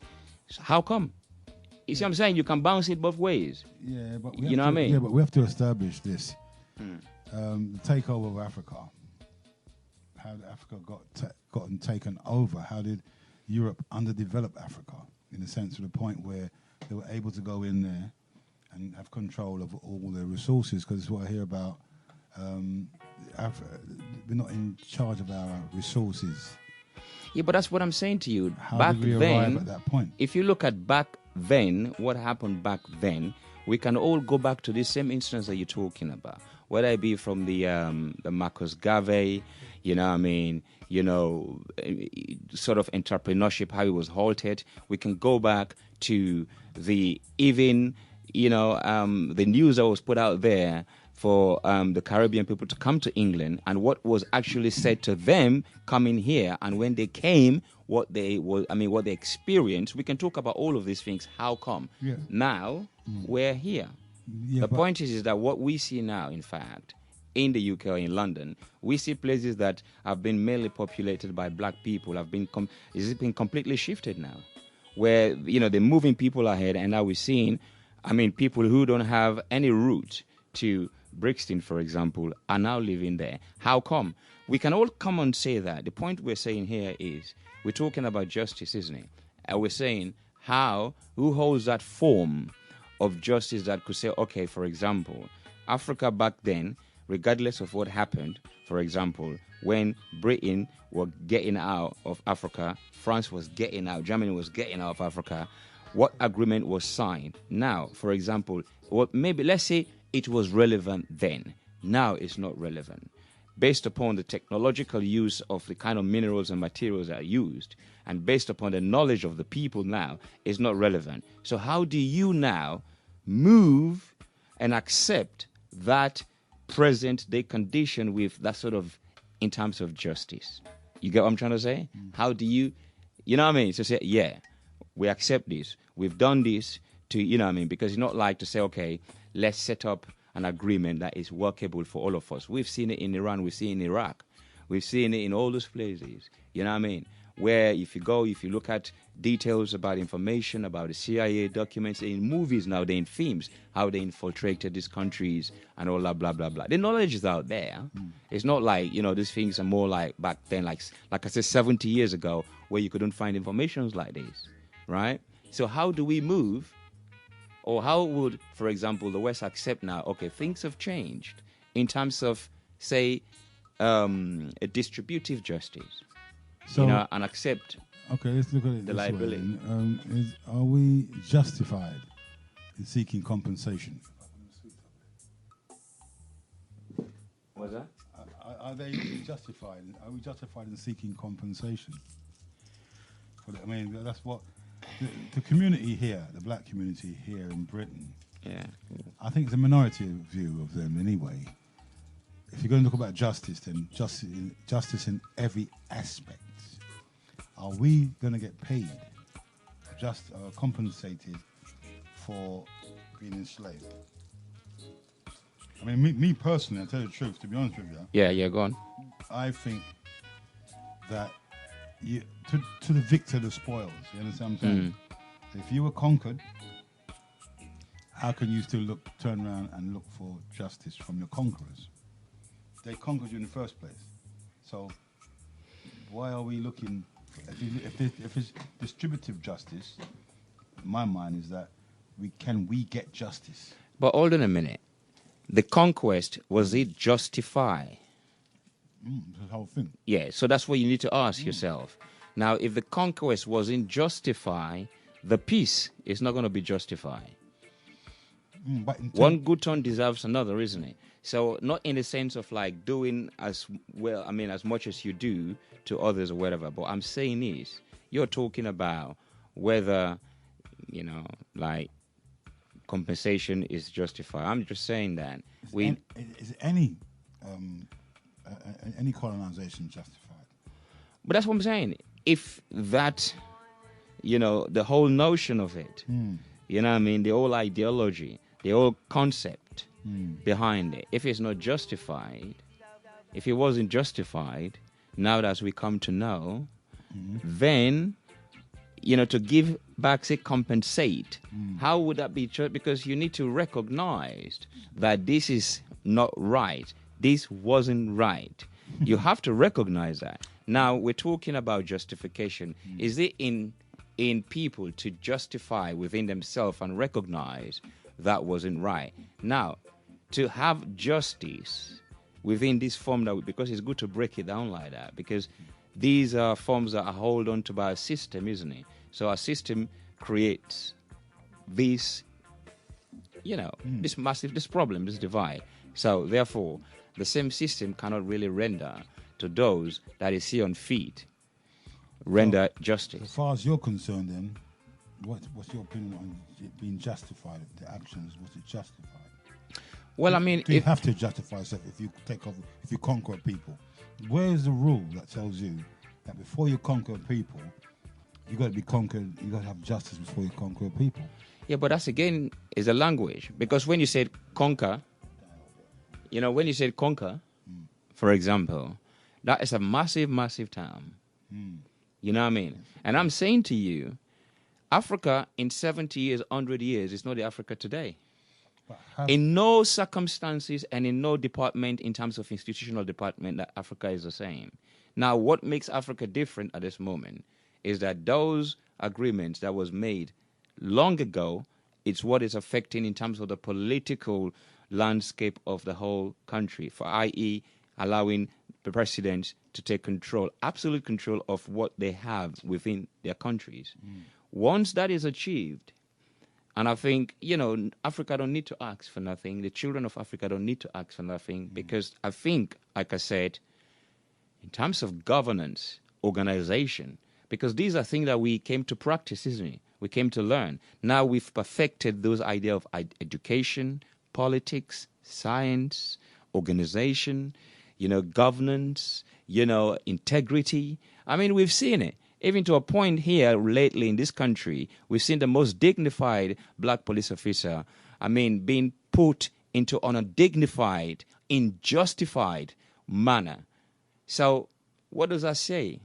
What does that say? So what I'm saying is if Africa has that, then African children don't need to, worry about things like that. Right. It's funny you say that because now coming from an African, which I like to compare with the diasporan African. Are they the two same Africans? Because your opinion, as far as I'm concerned, would cover the majority opinion.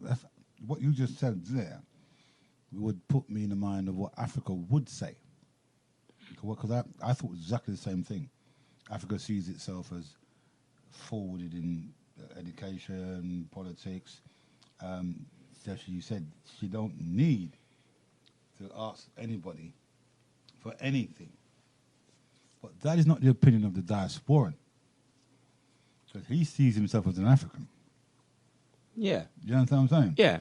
So let's say the historical, I would like to call them the historical African. Yeah, but you see what's going on within the diaspora and what I said about the African children will not need to ask for anything is that, like I said again, what divides the diasporan and the continental Africans is education and lack of the understanding within the education. Now, the reason I said that, for us here in the diaspora, when we have education sufficiently, we don't know how to transport that into Africa. Say, for example, the Italian born in England can easily transform his skills and idea into Italy. Same for the Spanish, same for the Germans, same for everyone. But the blacks here, born in the West, it's difficult for them to transport that same knowledge into Africa. Why? Because of the barrier that has been put there, psychological barrier, whereby you don't see Africa in the position of sufficiency that can take control of herself. Now, what I'm saying now, if you have a government, Africa, say 100 years to come or whatever, had a system whereby all of this crap deal, fraudulent deal that was set up years ago that is not relevant now. It's like the phones we're using back then. We don't use it now. So that tells you the way we communicate has actually moved on. So it will come a time they will agree to that because you can see it blindly. And Africa, they're the most powerful scientists, doctors in the world right now, all around the world, scattered about. You know what I mean? So when you look at our production and what's going on in Africa at the moment, where children who don't step foot in higher form of education, not at all, no degree, nothing at all, are creating scientific models for the future. That is incredible, right? And like I said, the education is vast. We have people who are, in terms of black people around the world, who's been president in America, president everywhere. So what I'm saying is if that political agreement is all dealt with in a more amicable way and in the manner of understanding, Africa don't need to explain anything else to its children outside. They will just come. That education that they've acquired, they will know exactly how to transmit. So are you referring to the historical diaspora as well? Of course, all Africans around the world. But this is the thing. When you say Africans around the world, why are you only referring to black people?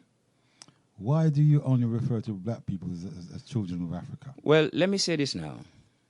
I'm speaking, say, on the other hand as well. Say, if you were born, say you're a Caucasian people or a person, and you're born in South Africa, like I said, because when you look at England, because of the knowledge that is already here, and the power that they possess, even though you might not be right, you might not agree to all of it.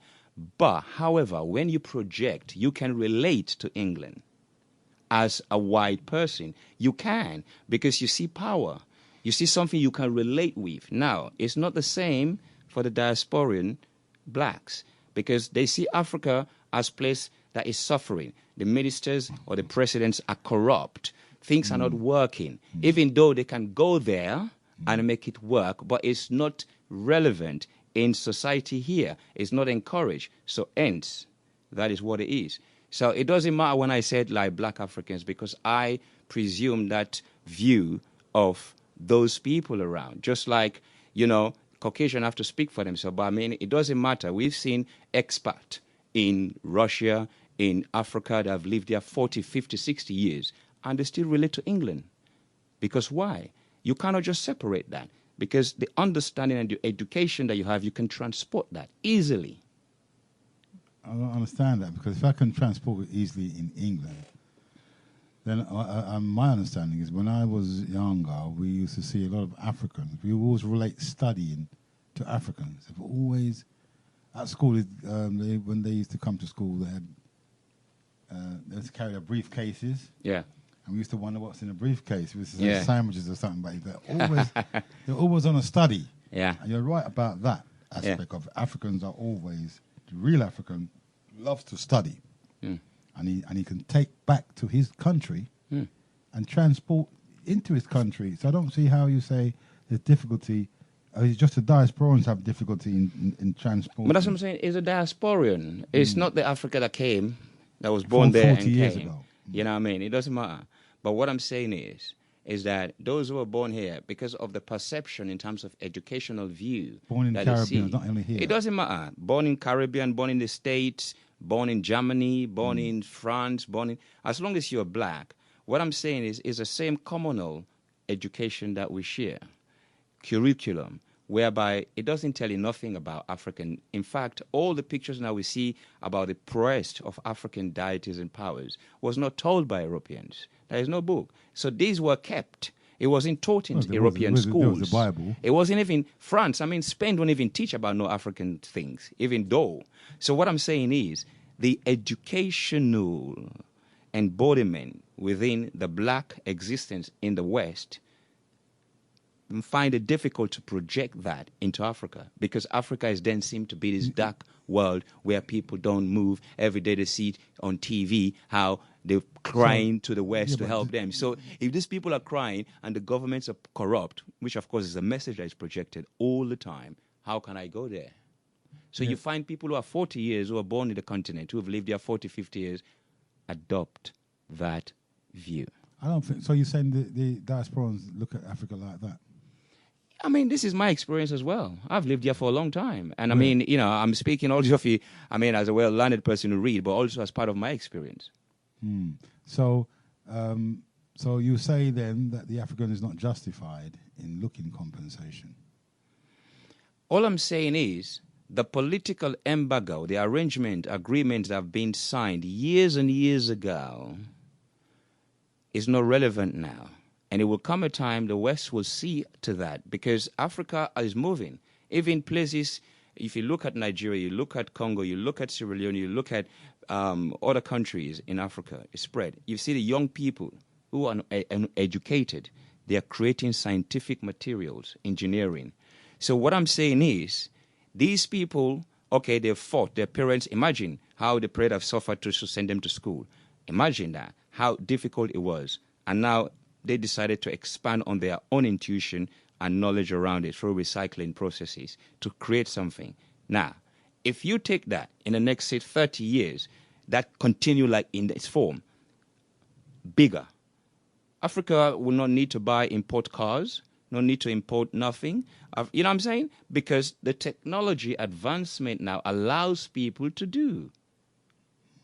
You know what I mean? So it's for the diasporian black to see that, hold on a minute, Africa is not going down, it's only going up. In fact, they're breeding a lot more children than anywhere else in the world. Well, I've actually... Which is a good sign. Yeah, I've actually said that breeding breeding, yeah. They're fortifying the earth. But but it's funny you got that view, because I have always thought Africans have a different view completely from the historical diasporan. The historical diasporan meaning the Caribbeans. And the mere fact that the AU calls the historical diasporan the historical African should, in actual fact, some of these little fringe groups that we got around the place masquerading as liberation groups, which are in the minority, in asking for compensation, is at odds with the African continent.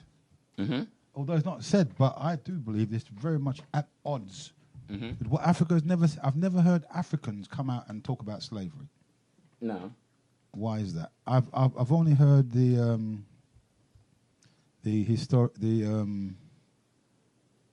I've heard the historical African talk about that, but I have not heard the African himself refer to any of the events in slavery, even compensation, because none of the embassies, like what has ever advanced any money for the cause of reparation or compensation, or even advance money to help any of the diasporic communities that they have their embassies in.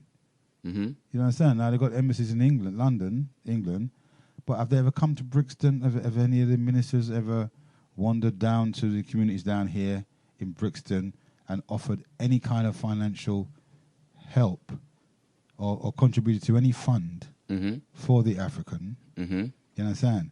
Who then is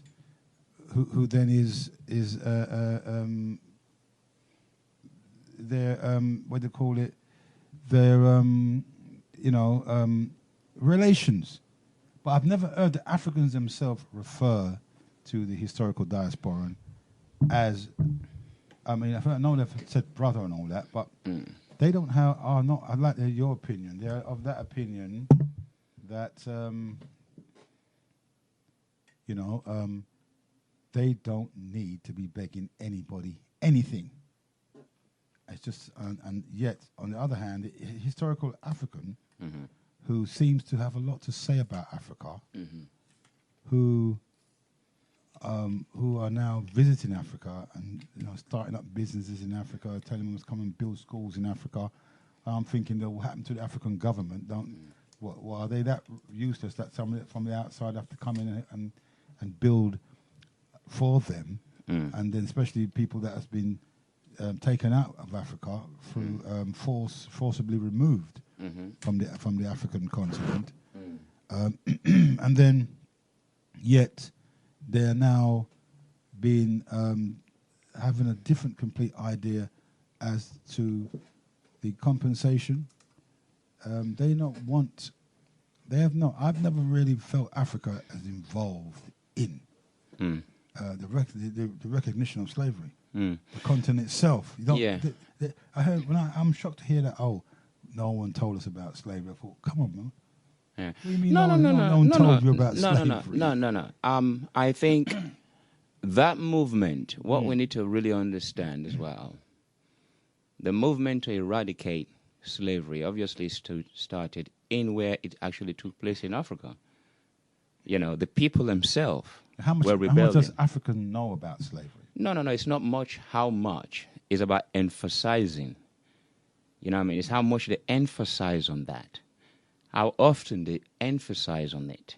No. It's not how much they knew. Because honestly, even us, we don't know much. And what we knew... Why? Hold on. Because we only know it now. We only knew now. It was not what was happening then. When it was happening... The Africans over there, they knew because it was happening to them. So they were fighting. That's what I'm saying. How come they were choking them off the ship? Why they was choking them off the ship? Why do we have people like Kunta Kinte and people like, Sembe Pierre and all of that kind of people? Why do we have them? Because... Where was Kunta Kinte? They were rebelling in Africa before. Right. In ships. Why were they tying them up anyway? Because if they wasn't tied, that means if they were tied up, that means they were rebelling in the first place against it. So that's what we need to consider. Because when we speak about slavery, we tend to, from the viewpoint of the diasporian, the way they view it, like, because we're here, that means we're the one that suffered more, without any clue at all of where it started. And the people have fought.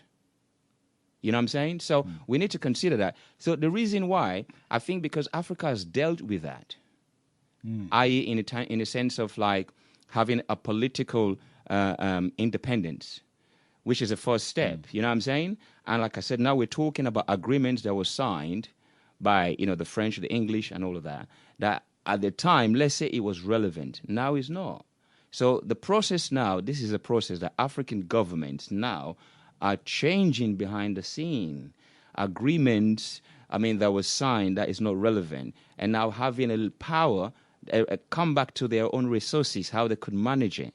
You know what I'm saying? It has been done in other parts of the world. Asia as well has been done by the Chinese, so it can be done by the Africans. So these are projected reality.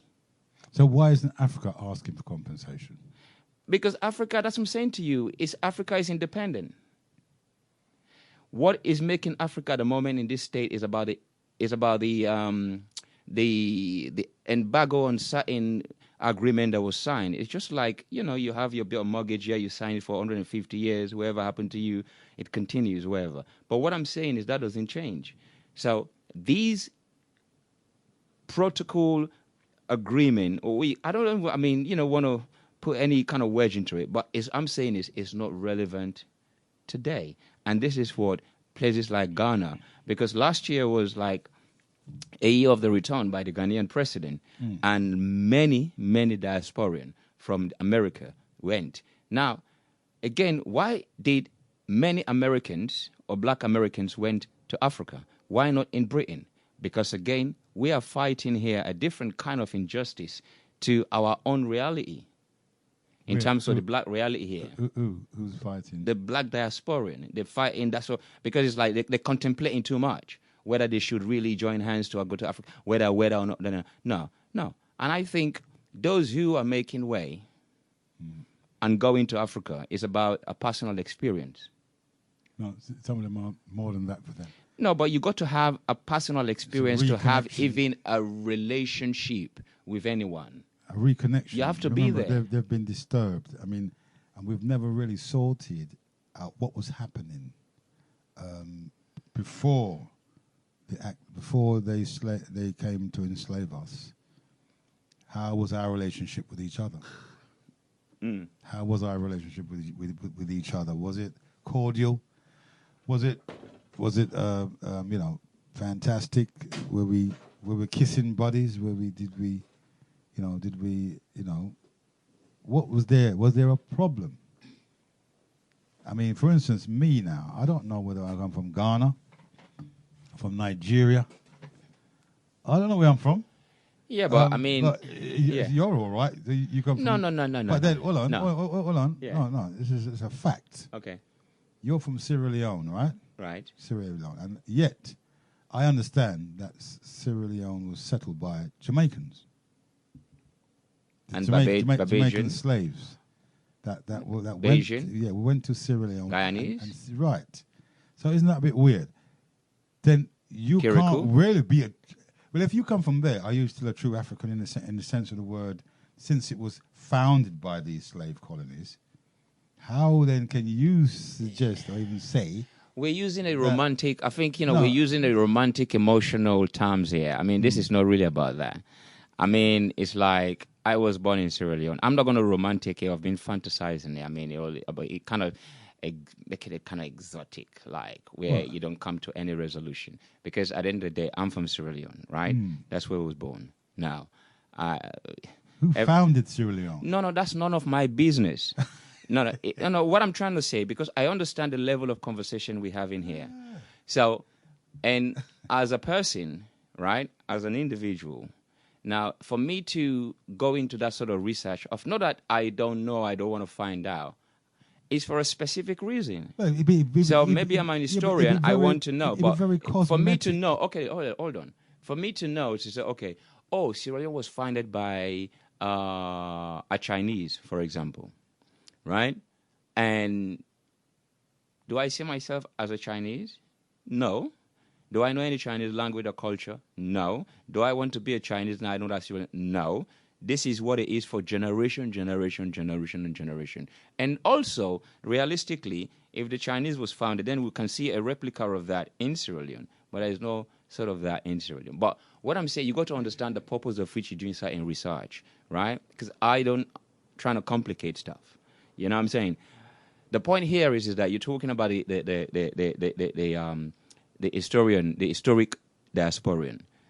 I mean, the focus on slavery, like I said, is relevant here in the West because it keeps the discourse between African continental-born in living in the diaspora and the diaspora-born living in the diaspora. I think that's what that kind of contention there is, because there are people, obviously. Yeah, but you've just fragmented the whole thing. Either we're one people. Again, I can see where you're going with that, but what I'm saying is it's rather cosmetic not to look at the origin, because there's no point. We're just going on from the middle.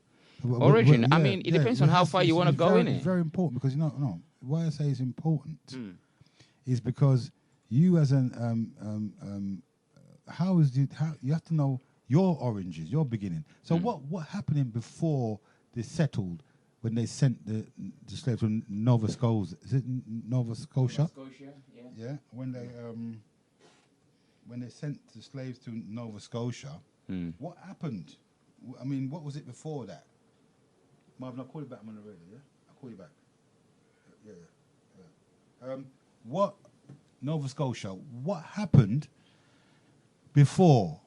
What were you known as then? What do you mean, Nova Scotia? There was Sierra Leone before Nova Scotia. Well, that's why I need the history, because you can enlighten me, because I need to know this, because they were saying that. So when they sent the slaves over there, to what did they send the slaves to do? To found the name of the Sierra Leone. What happened? Why did they send these slaves over there to settle the colony, to settle that part of the world? And what era were we talking about when they did send the... Well, I mean, we should really understand as well, that after the slave, the blacks who was here, from Barbados and all the Caribbean countries that were settling here, and also living in Dorset and all those places, right? They were very despondent. Because why? The treatment that they were getting was not right. Well, there was this racism we talk about, discrimination, we talk about lack of amenities and necessities and all of that.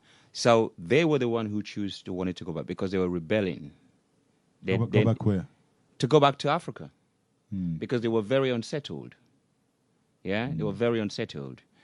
And in fact, the ship that was going to gather all the blacks from the Caribbean, also from Canada and to England, came here, with loads of men in the ship long ago in Dorset and places like that, where was stationed. Men was on board the ship, right, and were not allowed to come out for weeks and weeks.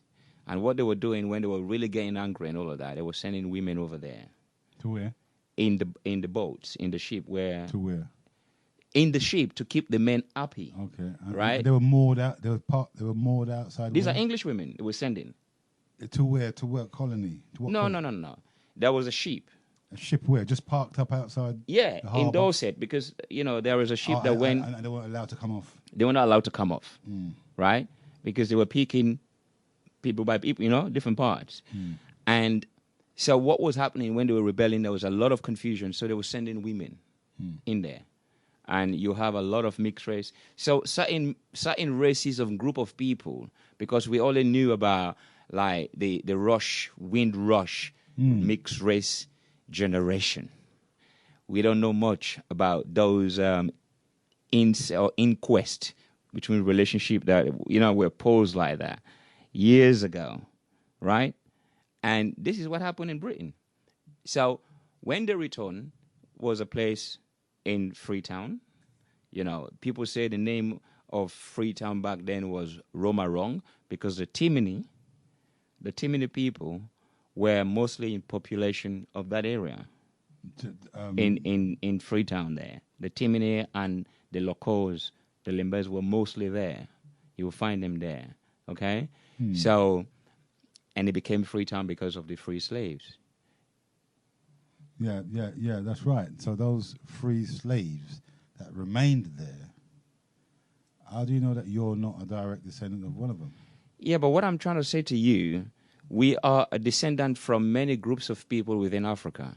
I mean, even in Sierra Leone, you got the Mende people in Freetown in Sierra Leone. They're not a true indigenous people from Sierra Leone. They don't? What? No, they're from places like Mali, Mali and places like that. Yeah. So they migrated to. Yeah, but what I'm saying is, the way we're looking at Africa is in a very corrupt mind, because the whole thing was set up corruptively to corrupt us anyway.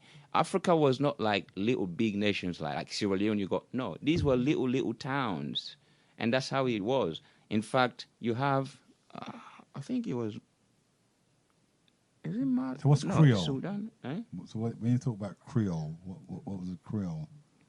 Well, it's a language that was designed by the people that went back home, because some of them, had a French entity, the English entity. So they coined a little slang, just like the Cockney English. You know what I mean? It's just but a little mix-up of language of mulattoes, wasn't it? But you got the mulattoes. I mean, you got the mulattoes, the Creole. It's a different spelling though in Sierra Leone of the Creoles, because one, like you're talking about the mulattoes, is spelled EOLE. Yeah. The Creole, and in Spain and all of that. But you have and in Sierra Leone, that's another thing as well, because people say it's a language or all of that. It's spelled like that. But you have the KRIO. You know what I mean? People refer that to the language, and then CRE to the people. But basically, it's two different sets, because one set, the Creole, the mulattoes, didn't form a good partnership with the locals. They didn't find a good partnership at all with the locals of Sierra Leone back then, the Creole, the mulattoes. They were more kind of exclusive from the people, you know what I mean? Like more upper than they are upper. Who were the parents of the mulatto? Like I said, parents from the French, the English. White. Yes. White. Yes. So yes. During that, and they were whites and black, innit? Yeah. So during the time of the settlement from Jamaica, when they sent certain slaves from Jamaica to the to your country. Yeah. What was the state of affairs? Do you remember? Do you know? I mean, what was the state of affairs then when they were sending them there? And I'm still trying to find out the reason why. Yeah, well, you're actually talking to me like this is just recently like that. I mean, it's an idea that we both can obviously do have. Big up to you, Boom Donovan. Big up to you, man. Well, it's your country, bro. But what I'm saying is these are not recent. These are not recent histories. They're histories that any one of us could have tapped into. I mean, but it was different, innit? It was different. Like I said, I mean, it's just like Windrush. In fact, you can put like that. The people in London, Brixton, or Clapham at that time, and wherever, like, they had little idea that this was going to happen. Little idea that they know that they're going to have, mass of people from the Caribbean. It wasn't really publicized here as a way it was actually, the publicity was distributed all around the Caribbean. And people obviously was traveling, that's what you got to remember, was different parts of the Caribbean to come in to get the sheep from port. So all of these is the same. When they went back to Sierra Leone, to Freetown, the people there didn't have a clue. You know what I mean? Most of them didn't have a clue. It's like, But it's just the way they connect with the people that makes the difference. You understand? But they came with more administrative, role within. Oh, the mulatto. Yeah. Yeah, they came with administrative, like church, education, Okay, all right then. So, so what I'm established now is the rationale for compensation, and for that fact that there were people who were enslaved and thing, and I was saying the justification of asking for that would amount during the time when they were conquered. Does anyone that conquers anywhere have to pay the people who they conquered compensation? I think the word you're using, conquered, is very heavy. Oh, well, I cannot really explain. I cannot really, because when you said conquered, allowing me, it's like but things. It's the truth, though. Hold on, no, but things are not the same. What do you mean? Things are not the same. To conquer somebody, it's like forever gonna believe and trust in you, and I don't think many black people around the world today you can say trust Caucasian or European people with their eyes open. So we weren't conquered then. But it's a term not used by us. It's a term that you read that was referred to the activity that was done. You make a good politician, bro. Because you know what I'm saying? You're sidestepping the issue here. Because I'm thinking to myself. No, but we didn't say conquered. Hold on. If a man beat you up, are you going to say a man really mash you up and beat you? And no, you're going to say a man beat me up. That's it. Yeah. But what I'm saying is, if I beat you up now, maybe just in the slightest way, I can expand on that, exaggerate that, magnify that, using extravagant words like conquered, defeated. But that's... if you take my name... it was robbed. No. Naturally, the people was robbed. Well, I beg to differ. I beg to agree with the fact that we were conquered. Because you know why? Why? Who wasn't even fighting? Hold on. Who wasn't fighting? We wasn't even fighting. It's not like, you said we were fighting. Eh? You were fighting them. No. You said we were fighting them when it came to take the people away from Africa. No, but the point I was making there is, I'm saying to you is, in terms of eradicating, fighting for slavery, it started in Africa because that shows you, what I'm saying is, that activity there, even what we see there, it shows that the people themselves were fighting against it. So it's not something that cool, let's agree to it, and then later they think that, no, from day one they was fighting. That's why you have Africans who sat and start to motivate. It's not like European feel. Let me tell you something. They don't have a heart to feel like that, because to have a heart, you wouldn't even do what you did in the first place. So to say, oh well, we feel so bad, hold on a minute, and da da da da. No, it don't work like we that. went about the planet conquering people. Africans did. We're the first conquerors. We're the first imperialists. Well, you know what I mean? You might not agree. Hold on. But you're using words again. Let me finish. Yeah. Now, you might not agree with the terminology being used. Right. But I think it's relevant. Okay. Because it's exactly what we did. When you go exactly. and take... Yes, of course. When we go to somebody and tell them to worship our gods, right? And we conquered the Mediterranean. We ruled the Mediterranean. Which god was that? All the gods that the Greeks worship were our gods. Eh?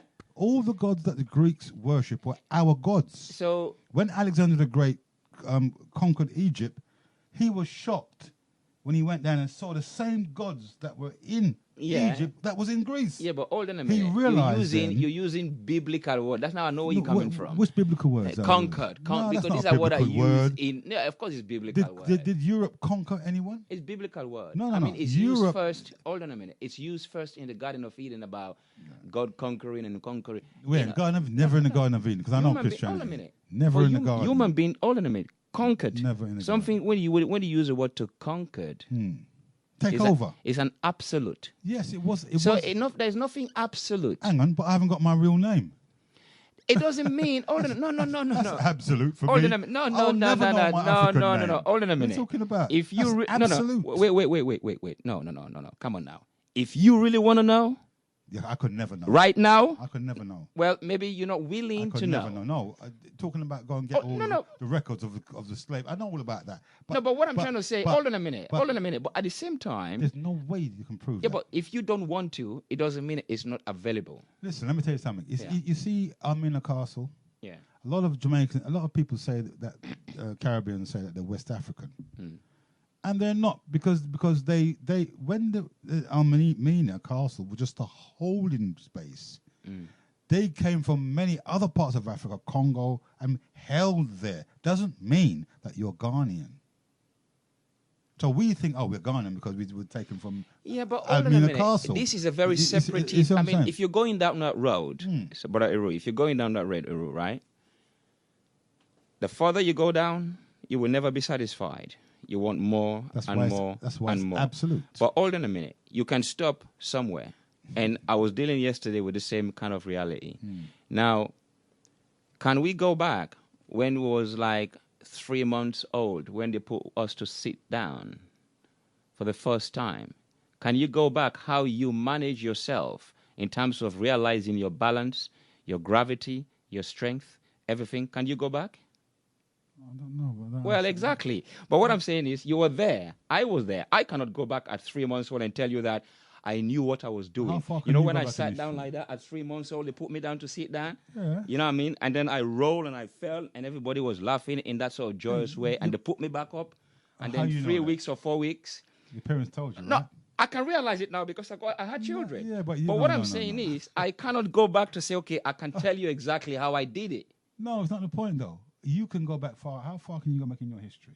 I can go back far in my history. I can go back far as my great grandfather. Not that I was there, but I know my great grandfather's name. Right. I know how much brothers he had. Yes. I know where they were from. Where are they from? St. Anne's in Jamaica. Yeah. And they come from. when I say from, I know where they're from in the Caribbean. Oh, not in Africa. But not in Africa. Okay. Some people say they know where they're. Fine, you could then say you know where you're directly from because of the you must have done a DNA.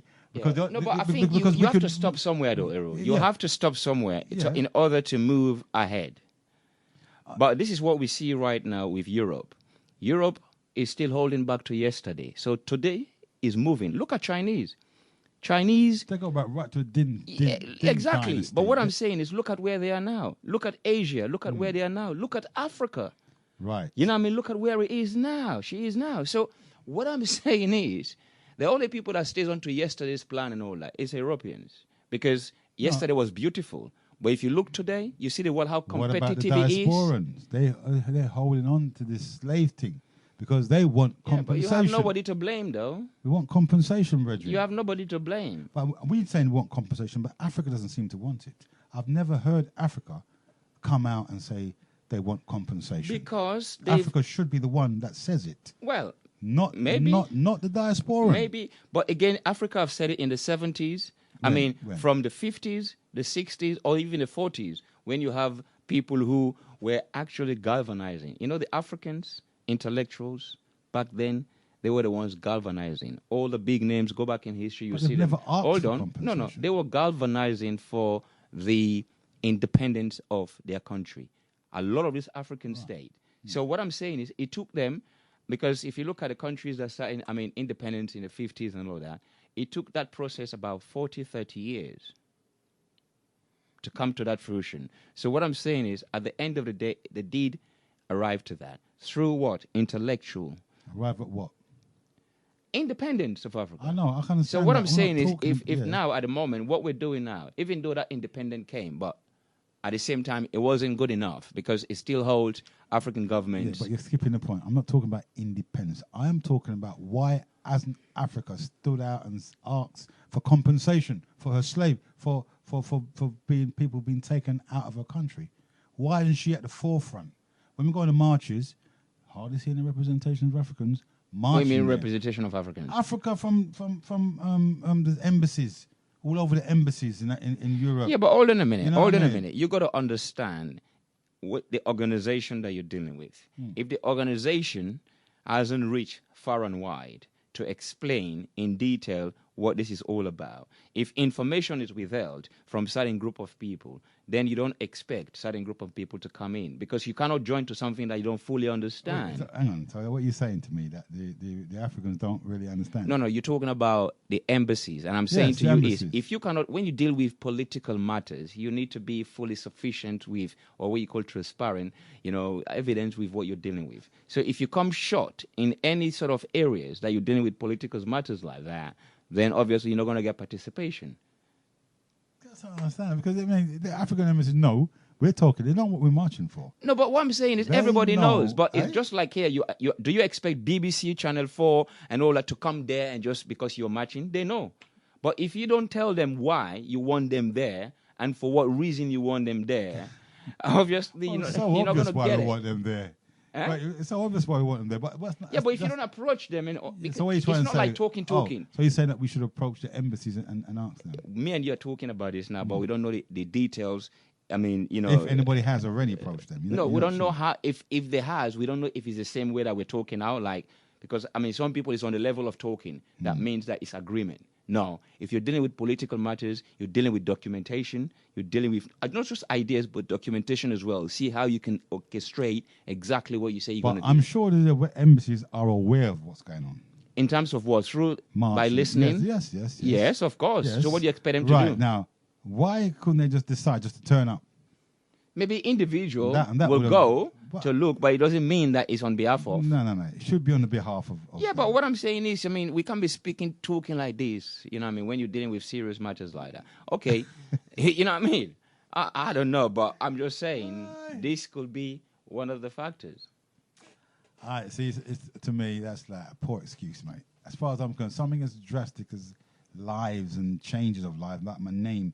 When I go to my grave, unless I have a picture of me on that grave, they'll never know it's an African or a black person being buried there. Yeah, but hold on a minute. You see what I mean? So my surname now, your surname, is a different matter, right? Yeah, but what I'm saying again... So you're right. In the true sense of who we really are, the name that we're all using right now, maybe it's not the real name. How about your name? Is it real name? My real name is not my real name. What do you mean? I can argue that as well. What do you mean it's not because it was given to me.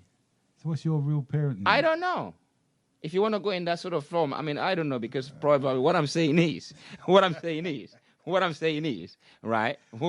is, I can see myself as that individual, right? Man. You got we're sidestepping, you know. This is intellectual aerobics here going on here. You know what I mean? You're a real politician, you know what I mean?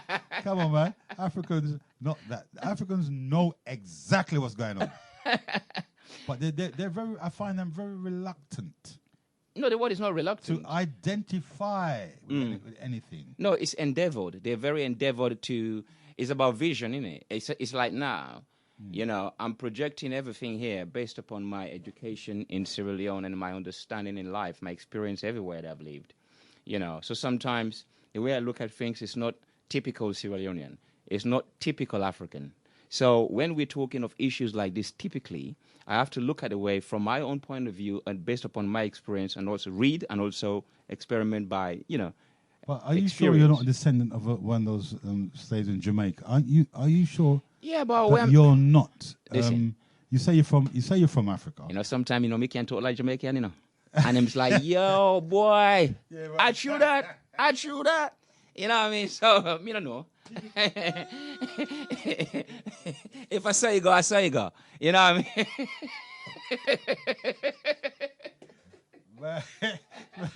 We love you.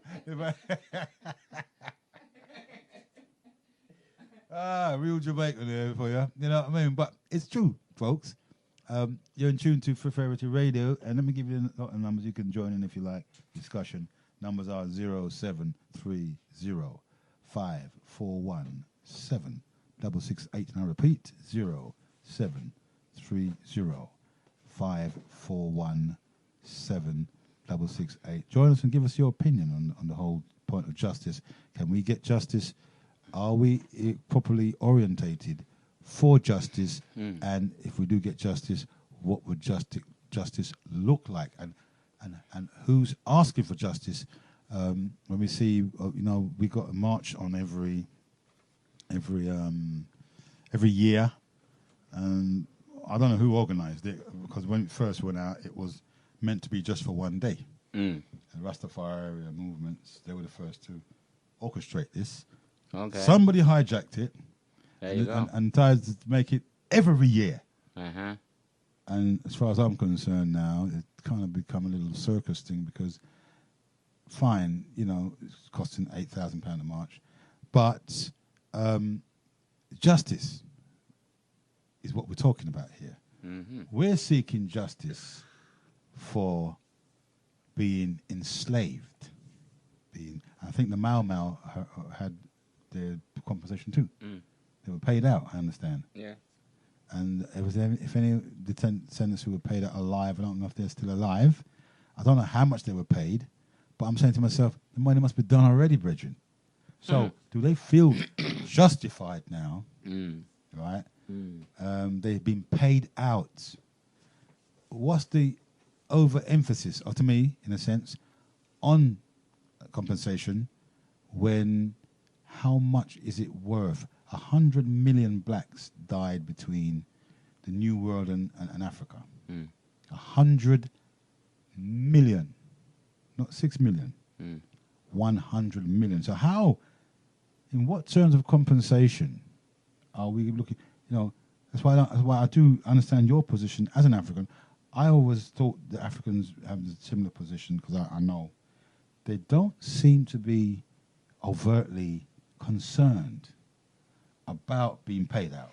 Yeah, but hold on a minute, you know. I think, again, you're talking, I can see when you spoke about this for a very long time, and I've been listening to you for a very long time, not even just started here on Feferity, but, you know, I've been listening to you for a very long time.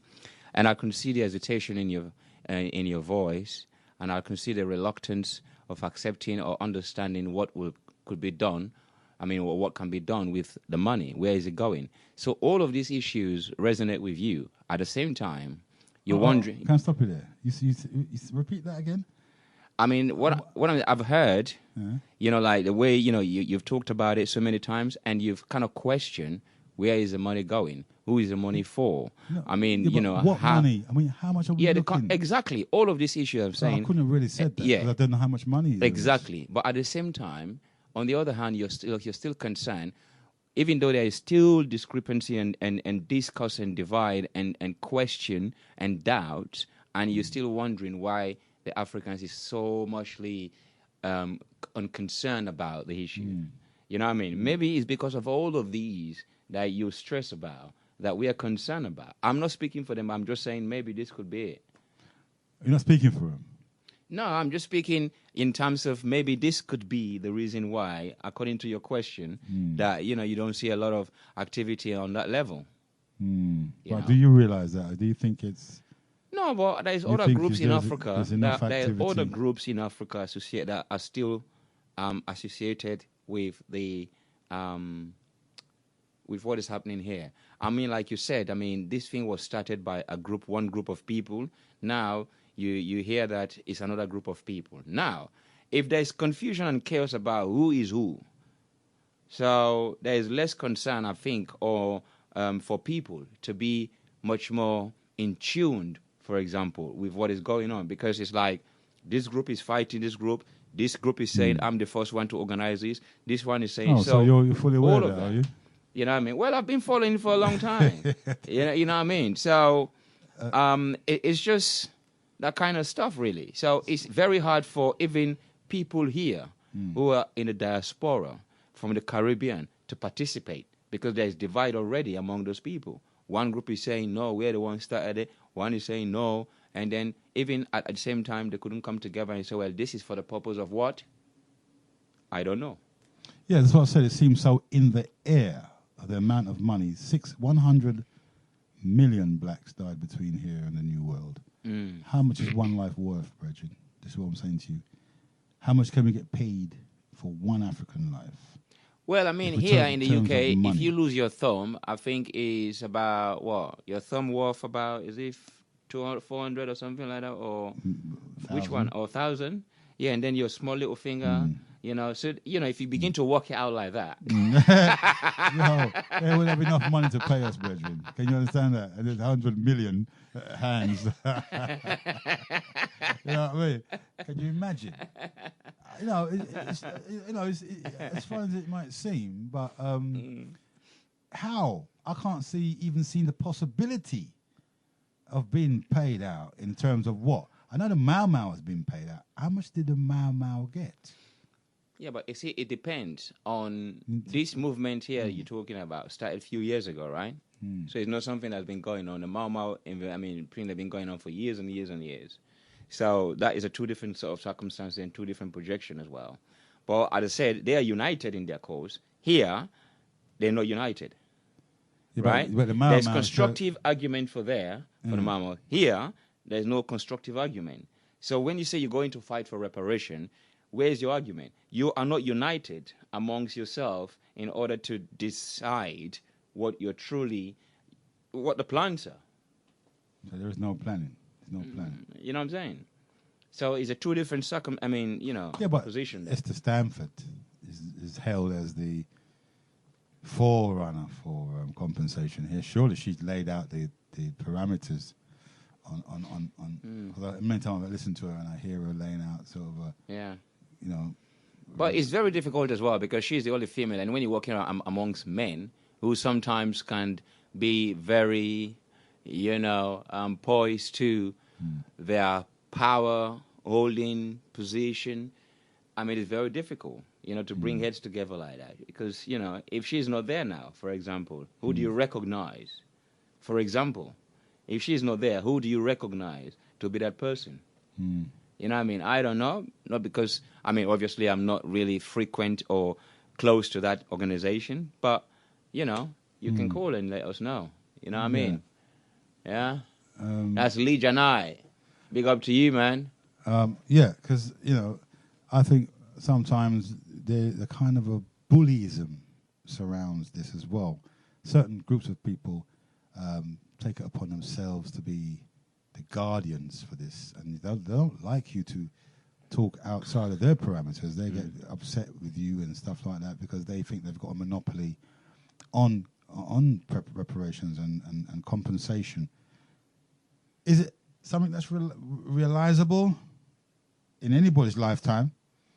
Do you ever think I said, as the Mau Mau being paid out, how much? That's why I need to find out how much people in the Mau Mau tribe got paid. Is it everyone? Because it's not a lot of people. And you talk about the Mau Mau as a nation. Was it the whole of the Mau Mau nation that got compensated, and how much? Yeah, money is too tight to measure, man, and it's never going to be enough. You know what I mean? That's what I say. So it's so irrelevant to find out because like I said, money is too tight, and that's why I think the African consciousness. I admire them because, as far as I'm concerned, Mama Africa, she's not saying much concerning that, and that sort of says okay. Makes me just relax and see what she's doing. Because if anybody should be doing anything about it, it's her. Because they came out of her loins. They didn't come out of Jamaica. There's no such place called Jamaica or the Caribbeans at the time. We created that. Europeans created that when they put the people on that little piece of rock. Small, teeny little bit of rock there. Out of many, we are one theory and stuff like that. But for me, myself, who hasn't got a name, Bridget. What do you mean he hasn't got a name? I haven't got a name. You say you call yourself Heru. But I don't want to say my surname. But if you think about it, that's my radio name. Yeah. And my spiritual name I had from the Also Set Society. Yeah.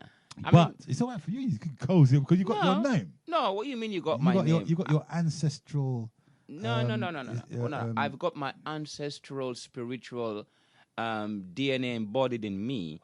But the name might not be there. That's Boom Donovan. Okay. It says, how much money do you think black people in the world should get in compensation? That's what we're talking about, brother. Yeah, but how much? That's what we're talking about. We don't know. He said, how much? Yeah. He said, do you think how much? We don't know. You can put a figure on this thing. You know what I mean? The whole idea about, I think, like I said, for me, the political, economical, agreement or disagreement that was agreed to, if you want to put it that way, long ago when, like Africans and our great forefathers fought for independence. When the French, the Americans, the Japan, the Germans and all that, when the Portuguese and all that, when they were leaving, the agreement that was set up, maybe back then it was relevant. All I'm saying is now is not. But was the agreement set up though?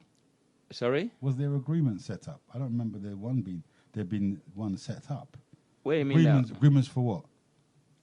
In terms of if you're living like colonial time, when they were living, the powers, because of obviously Africa needs to stand on their own and all of that, but the economical structure, the political and military structure was coming from the same people.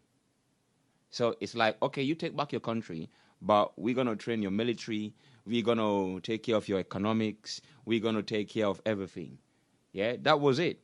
But what I'm saying is, let's just agree for that point that it was relevant then.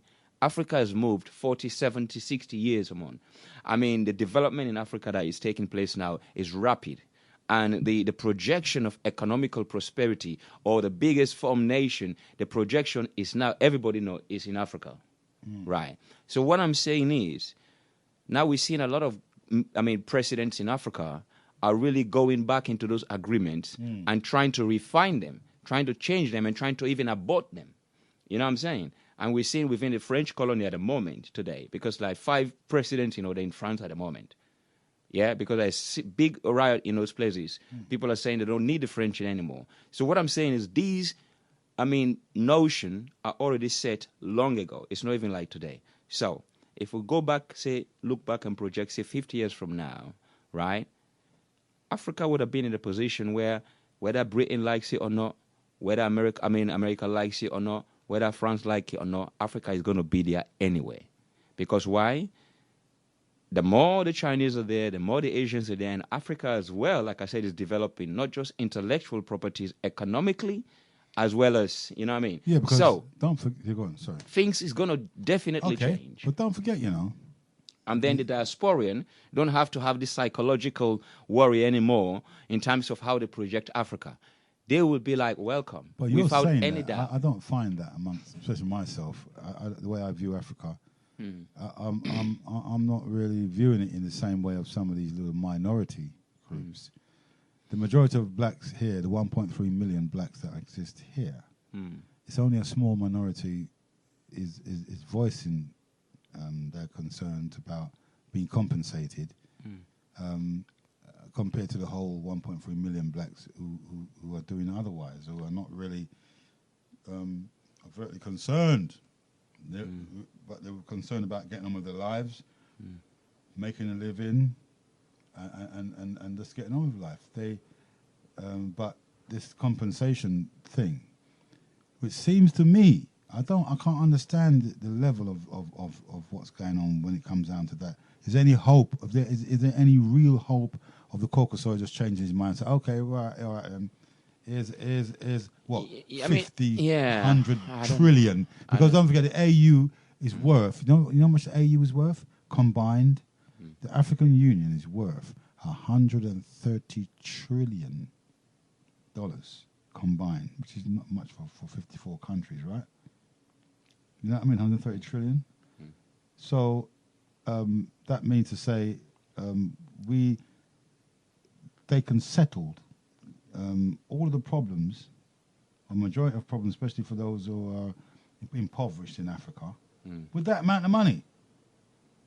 They can that's why I said the 54 countries that joined the AU, I think there's only one that's left that didn't join. That was Nigeria. I think they're still waiting for her to join.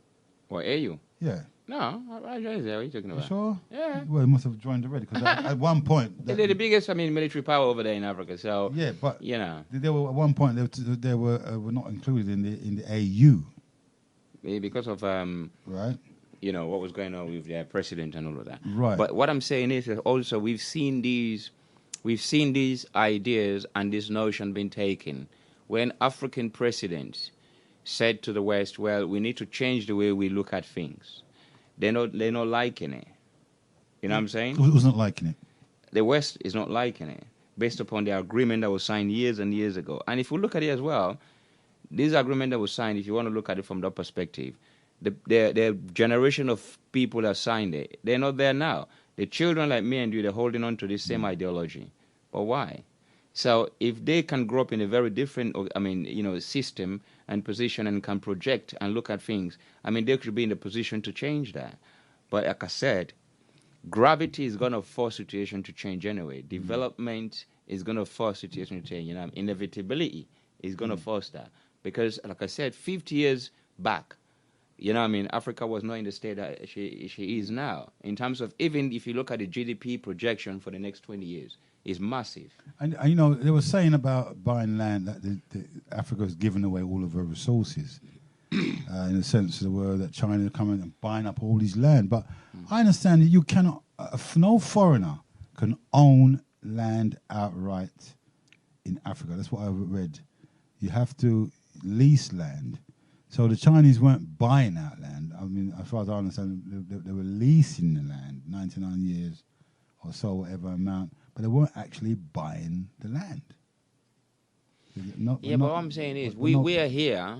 All the information that we get, about Africa, we tend to even dumb it down, or we tend to pluck out the ones that are not really positive. But that goes for every country around the world, even the UK that we are right now. Look at what's going on with the royal family. It's not positive. That's going to affect the way, things. It's going to affect the way we look at the royal monarch. It's going to change a lot of things dynamically in this country in time to come. Okay? So, we've had the Queen, comment about, the whole thing that, she's accepting it, but, she's going to give him the blessings and all of that. And they're still part of the family. So what I'm saying is that there are situations and problems everywhere. But when we look at Africa, we take the worst to come out. You know what I mean? And we leave the positive, we take the worst out. And that's been our default position in terms of our education here in the West. So that will change, like I said, when that political agreement all been maneuvered and come to a justified position where, okay, it's inevitable, it's going to happen anyway, right? So that Africa can decide, just like Britain. It took them a long time. Now they're coming out of the steel organization, steel union, you know what I mean? And now they're trying to look for new ways to forge with other parts of the world. Should we take a little break? Yeah, man. And enough respect to all those who are tuning in on Facebook, Ebokasho. Enough respect, man. To Boom Donovan, who just read out your message there. And Lee Janai. Yes, I. Enough respect. Going to take a tune now. Yeah, back in a couple minutes. We're just taking a little break. And we're coming back with some more justification for the injustices and finding ways to see through them. That's Heru and Freestyle here on Feferity Radio. Let's enjoy some Israel vibration. Yeah, you're in tune to Feferity Radio alongside Heru and Freestyle. Or Freestyle and Heru, I should say. Right order of the day. Yeah, we're talking about justice here. What is justice and what is it? Can we expect justice? Do we really expect justice?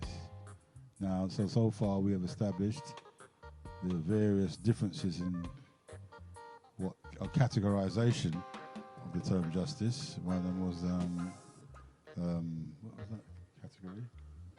Well, we have the cumulative justice. We have distributive justice. We have social justice, and we have the legal justice. What are we going for? Social justice? Well, I think all kind of intertwine. All of them intertwine because, like I said, if you have the right to choose which religion or faith you want to go into, for example, and if you have a discrimination in your workplace, for example, or place of work or wherever against your religion, you can take a legal action.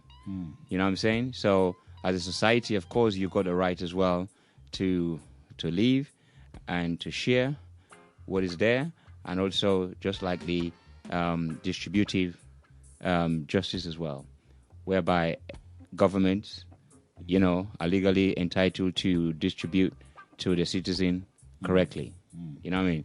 So all of these things, like you see, we talk about uprising with different groups within countries because they feel like their views or their rights is not exercised.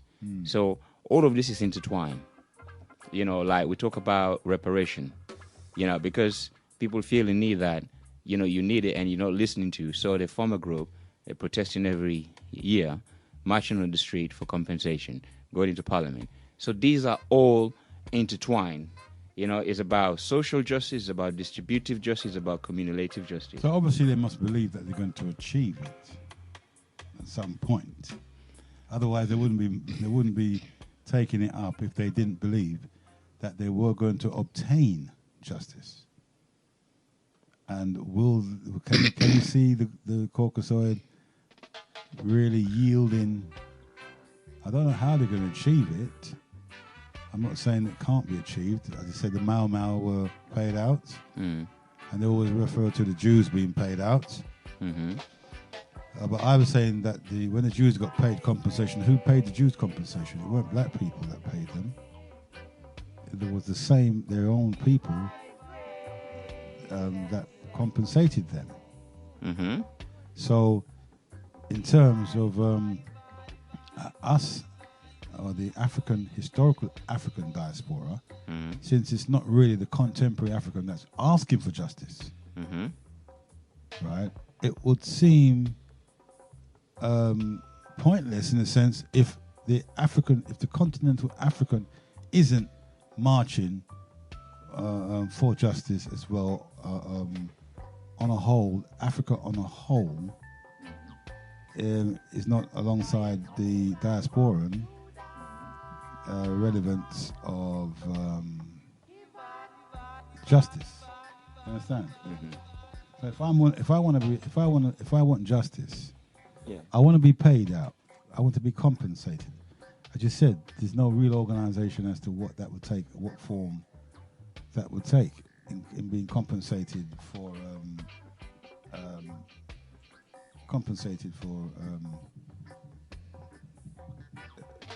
because of the act of slavery. If the African continent is not saying that they agree with I haven't even heard from the African continent concerning slavery. I mean, you as an African, I'm still is. Yeah, as an African, South African. You're not asking for compensation, are you? Or asked to be compensated? No, I think for me, I don't understand it. You don't? You're talking about me personally? Yeah, you as an African. I don't understand it. And also, when I look at political struggle, okay, I'm not a politician. I'm a citizen, and within that, I'm dealing with my own rights as well within the social spheres and within, the political spheres as well. So I am kind of dealing with all that level, making sure, rights or duties are dealt with in the correct way. And you got use of the services here. Yeah, right. So in terms of compensation, it's like, for me personally, asking, for money because of, like, if you've beat me up, and I know really and truly that you really beat me up and I can't do nothing about it, maybe it's going to take me years to start beating you up again, I will accept the fact that you beat me up. Right. Would you ask compensation for if somebody to say, well, for you to forget about the fight or for you to forget about the pain or the way it beat you up, well, I'm telling you, here's a $5,000, you know what I mean? Just hold it so you can forget about it. That $5,000, yes, what it does in that respect is like to say, okay, don't talk about it. It doesn't mean that you forget about it. And it doesn't mean that we're not going to fight next time. It just means that, well, I'm sorry to beat you up. But what I'm saying is, for me personally, I would agree. I would take the money, for example, if I feel like, and if I want to. But it doesn't really stop me from exercising, doing the right thing to want to beat you up. Because, it's a man thing, isn't it? You know what I mean? It's like, that's how it is. But in this case, it's like Africa, from where it started, from, when they politically decided to leave the political rule for the people to do, that was a step forward. But where Africa is now, is not the place Africa was before. And the longer we as well, like people from the continental Africa that were born there, living here, the longer we stay here, the more now we begin to see that when we've left, the development has taken place within our own compatriots, those that we went to school with. The life they're living over there is much more worthwhile than the life we're living here. So that gives us a sort of view of the development that's happening. And those guys don't even want to come over here. If they come over here, it's for a holiday and they go back. They've got money to spend. You know what I mean?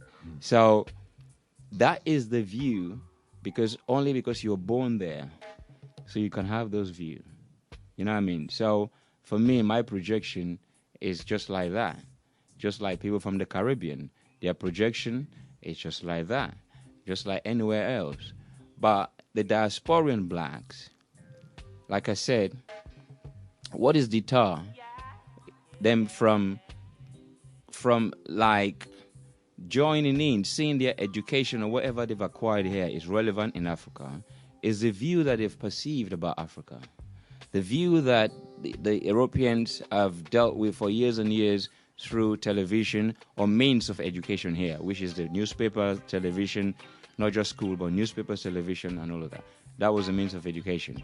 And what we've seen for years and years and years gives us indication that Africa, and also we hear about corruption, that Africa is not developing, right? So that stops us from actually marginalize our educational skill or whatever skill we have. However, last year and long time ago, we've seen Ghana, the president of Ghana, has put together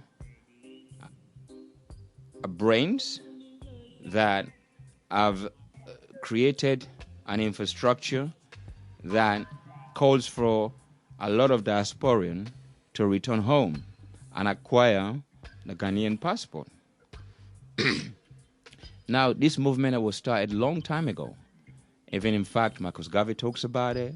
Martin Luther talks about it. They all went to Africa as well. You know what I mean? I don't know about Marcus Garvey. I don't think he did. But, Martin Luther and all this, they went to Africa. So what I'm saying is this idea now of diasporian coming to Africa and acquire a passport is about a program that started years and years and years. Now it's happening. So what about the people that's already there, that are born on the continent and have not yet acquired citizenship, to have people that's not born on there given citizenship? You know what I mean? What do you mean? I mean, people who are born there don't have citizenship. That's right. They're not really... What do you mean? They haven't got the papers. What do you mean papers? I don't understand. You know, when you're a citizen born in the country, you have to get your passport. Yeah, but I mean, how many blacks do have passports here? If you don't have to travel, you don't have a need for passport. Yes. But it doesn't make you non-British. Yeah, but how many white people don't have a passport here? Yeah, but if you, without a passport, you've got no identity. No, that means you can't travel. That's all it is. Within a country. Even within the country, you need a passport for ID.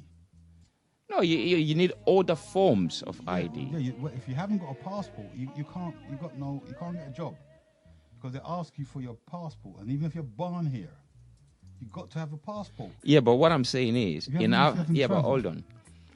That system, even in what you're talking about, only started a few years ago, because until then you can use any form of your national insurance number. You can use that. Yeah. You can use your driving license. You can use that. You can use that now, certain forms. But however, it depends on whatever you're going for that acquires license. I mean, passport. And passport is it's not compulsory. I don't think it's absolutely compulsory. Most jobs you go for today, they ask you for, if you're a British citizen, then you've got a British passport. Yeah. And they always that was a law that was, No, I'm talking about today. Yeah, I know. I know this law was passed a few years ago. Right, so every job you go now, you have to have a British. Yeah, but when you think of Africa, for example, say let's Ghana, for example. The law there in Ghana, maybe because of the technology, but it's growing. I'm just saying that, or the system there doesn't allow that compulsory, effort there to be taken, So there are people who obviously, they do what they do the business, but if you want to travel, you're going to have to acquire that, which of course that's the state of so many people in every country, unless they need to travel. But here, like you're talking about, it's different. But if we're looking at Africa, I think there is something that will come, because now they're going into the data, logging now of information, the systems. So it's changing, you know what I mean? So I think that will come into effect sometime.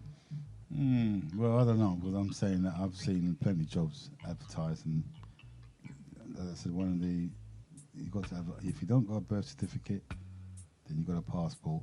And if it's not a British birth certificate, they want and if it's a British certificate, birth certificate, you're born here, you don't have a passport, it's very rare they ask you for a birth certificate as an ID.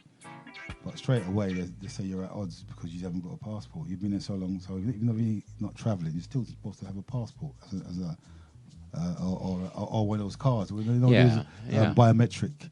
Yeah, cards. But you were asking on there. Yeah, you were asking about like the people in Africa don't have citizenship, and I'm saying they do have. The clarification I was trying to make there is that when a passport is needed for a form of identification in a particular place, say for example Ghana in Africa, then the people will acquire it. Yeah, but the people that's having problems acquiring it, innit? That's what it's saying. No, it's not a problem acquiring it.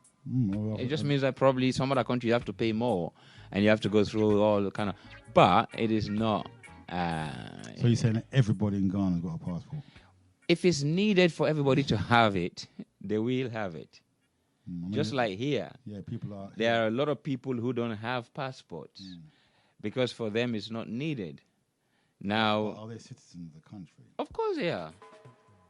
By proxy or by default because they're born here? Well, I'm saying is they got all necessary documents to show that. You know. Still, but so, again, I'm saying, well, again, talking about compensation, as you just said, that is it a necessary thing and is it a winnable thing? Because if it's not winnable, why are we even talking about it? If you're making mention of like the organizations here in London that I've set up for compensation, as far as I know, I think for the last, say, 3 years, or 4 years, I mean, I don't know, but say the numbers have been going down rapidly. So if you're looking at that sort of projection to say that, if it's going to happen, are they going to get it? It all depends on the numbers. But as far as we've seen, if you're making reference again to those organizations, is that the numbers are going down rapidly every year. Well, the reason why I referred to that is because I'm seeing the whole collective consciousness of the group here. And what really, what's our idea concerning ourselves. As we are, a lot of people see themselves as British in any case. Although they're black, you can't tell them that they're African. There are some folks like that. They see themselves as black British. But for me, it's like this. It's not a surprise. It's not the first. We've been here from the 700s, yeah? From 400. In fact, we always had a relationship with Europe. Even as far as Greece, even before Greece. We were the ones that introduced the humanity here in the British, in Europe. Yeah, we've had a relationship, but not an agreement. Yeah, but I mean, the people of Europe are not the original people here. We are the original people of Europe. And in fact, we ruled Europe through the Moors and them sort of things. We had a treaty with the British. I don't know what happened to that treaty, but it's not been honoured. I even hear that we're not even supposed to be tried in court. Because of the treaty that we, as Moors, if we're a Moor, if you find out if you're a Moor, then you can't say you're not have any relations to this country with Europe more than Africa, because the blacks migrated out of Europe a good 10,000 years ago and lived in the Iberian Peninsula. In Spain, they were never directly from Africa, but they're African descendants because they were like, that part of the world for thousands of years. Why are they still known as African? Because they're black. I mean, I'm looking at the criteria because I heard the argument already that not all the slaves come from Africa. They came from Spain. So we were in Spain thousands of years. So what do we call ourselves? Yeah, but you see another thing as well. You can imagine that back in the days, when they see black, they see something that is not as the same level as them. So slave was Europeans. No, that's wrong. They know all about us. No. I'm not talking. If they know, then things will never be the way they became. But however, we are now talking from the position of which we see things.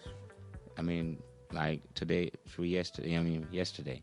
So I'm saying, it's like the fact that things happen the way it happened. Is the way that they see the color. The color, even in the Bible, you can see it depict something of a lesser value in terms of their system. You know what I mean? Their system, how their system function, the entity of blackness within the people accumulate less value.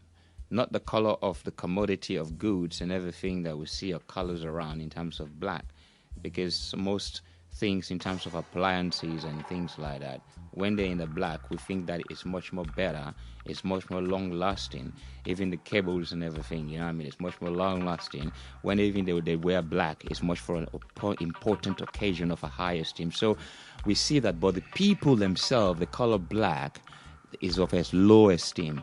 So if they want to be over you, like if I am white and I want to be over you, I can talk about slave because I know that's what entices you, because it makes me feel like, do you understand what I'm saying? Yeah, but the same for the Europeans. It's all psychological. Yeah, exactly. Because we're living today where we have to basically come over that sort of psychological education or speak in the same language. But what the white men don't want us to feature on is our relevance here in Europe and the fact that we were lords here.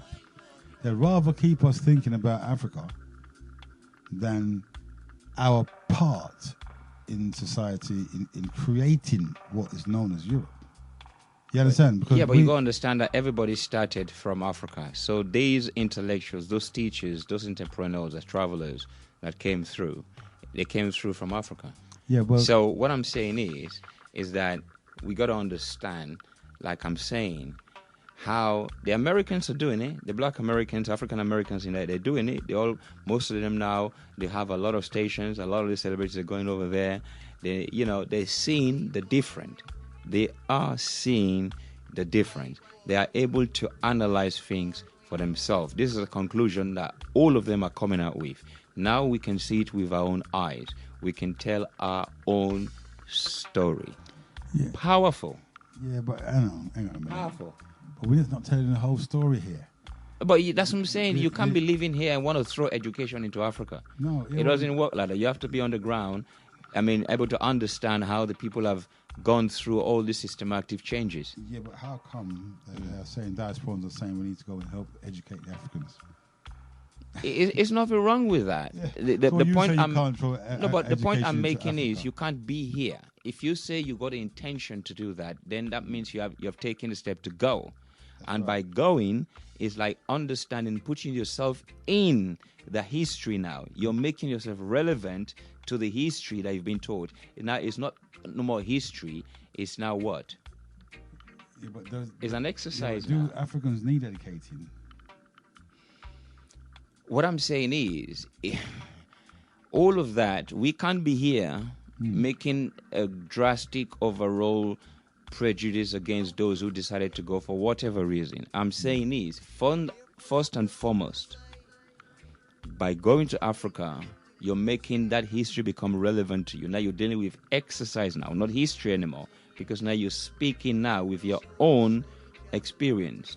Now you're exercising now your true voice within the history. It becomes relevant now.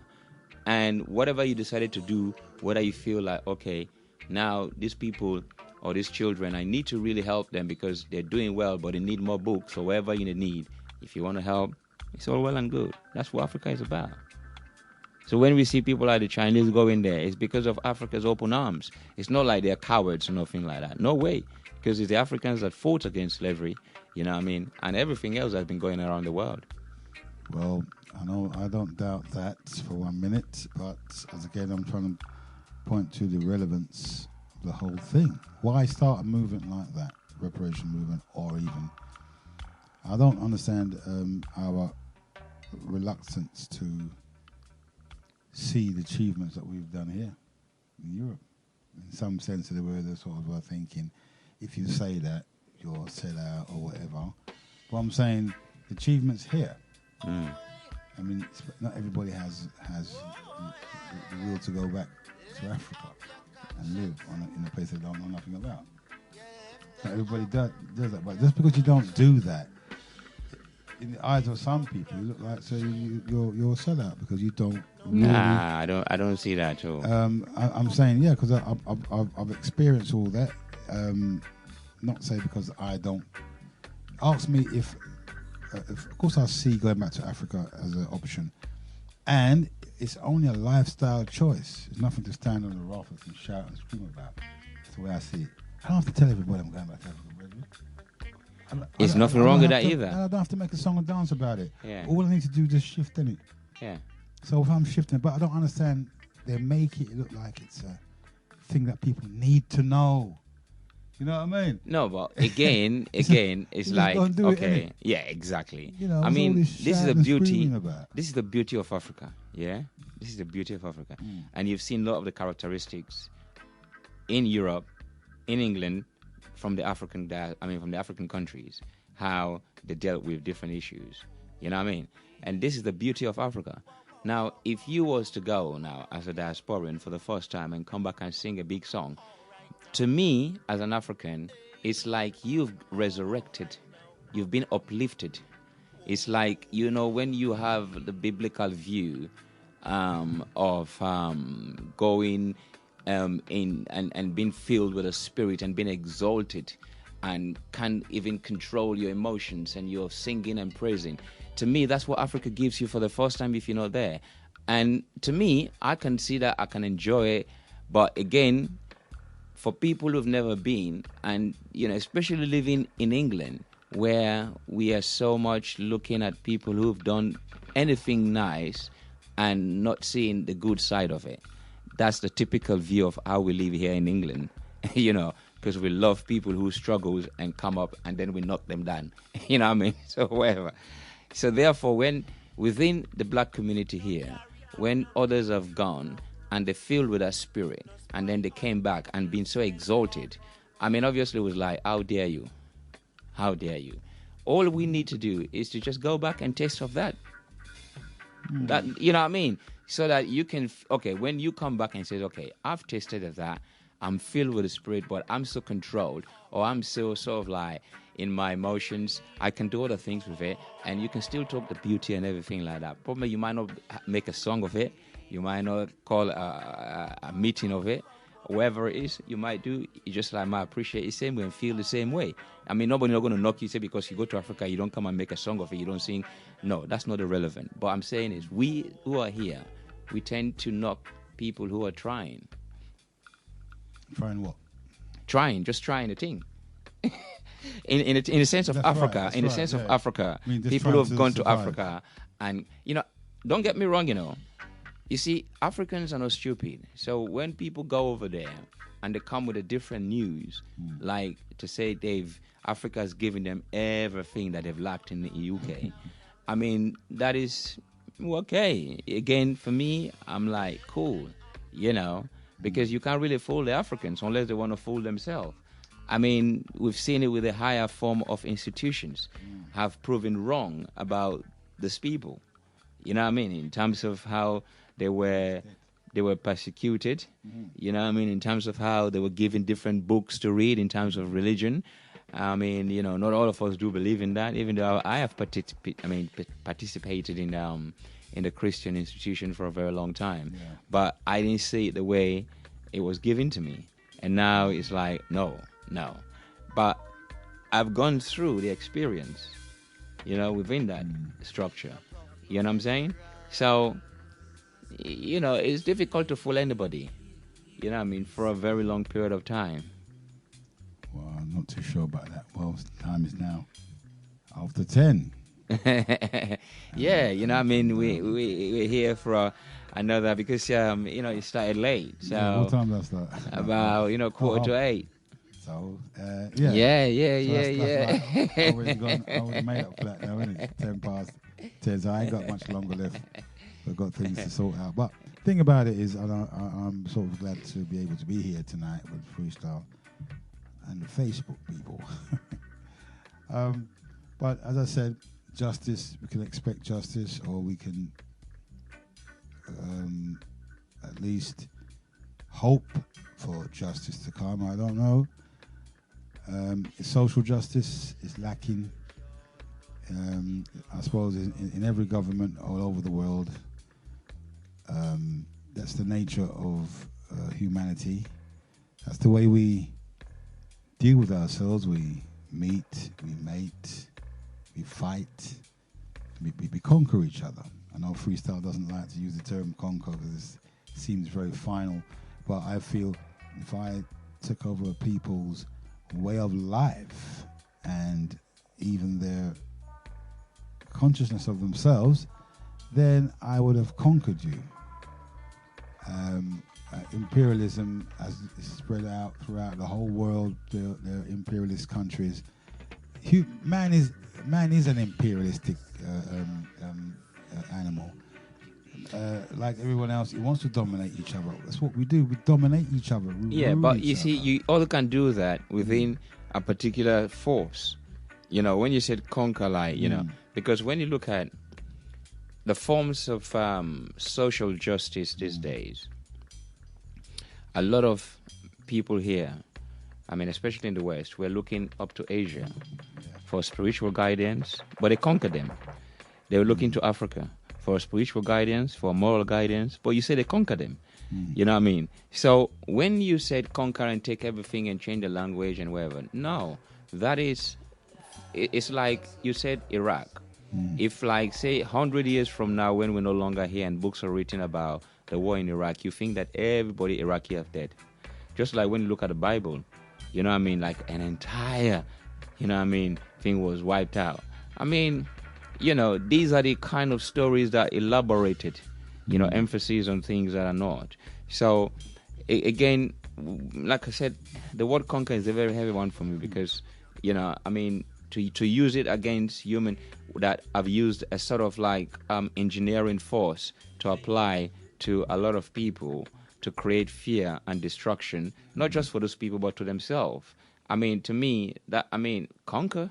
No, because these people, even they still have their languages, they have their religion, they have everything, to the point that some of this religious or spiritual understanding and meaning to life is being sort of transported into the Western culture. You see some of our spiritual leaders, who are African spiritual leaders, traditional leaders, are now in Europe healing people with different types of what?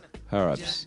So, and now we've seen the relevance of alternative medication in terms towards cancer and all of that things. You know what I mean? So the word conquer for me is a bit of a very big one, and I cannot really donate that to any person who looks like me, who's got hands and feet. I cannot use that, conquer. Why? Because the sun can conquer us in a twinkle of an eye. The air that we breathe can conquer us in the twinkle of an eye. The water that we exist within us can conquer us in the twinkle of an eye. Human beings don't have that power except through means of what?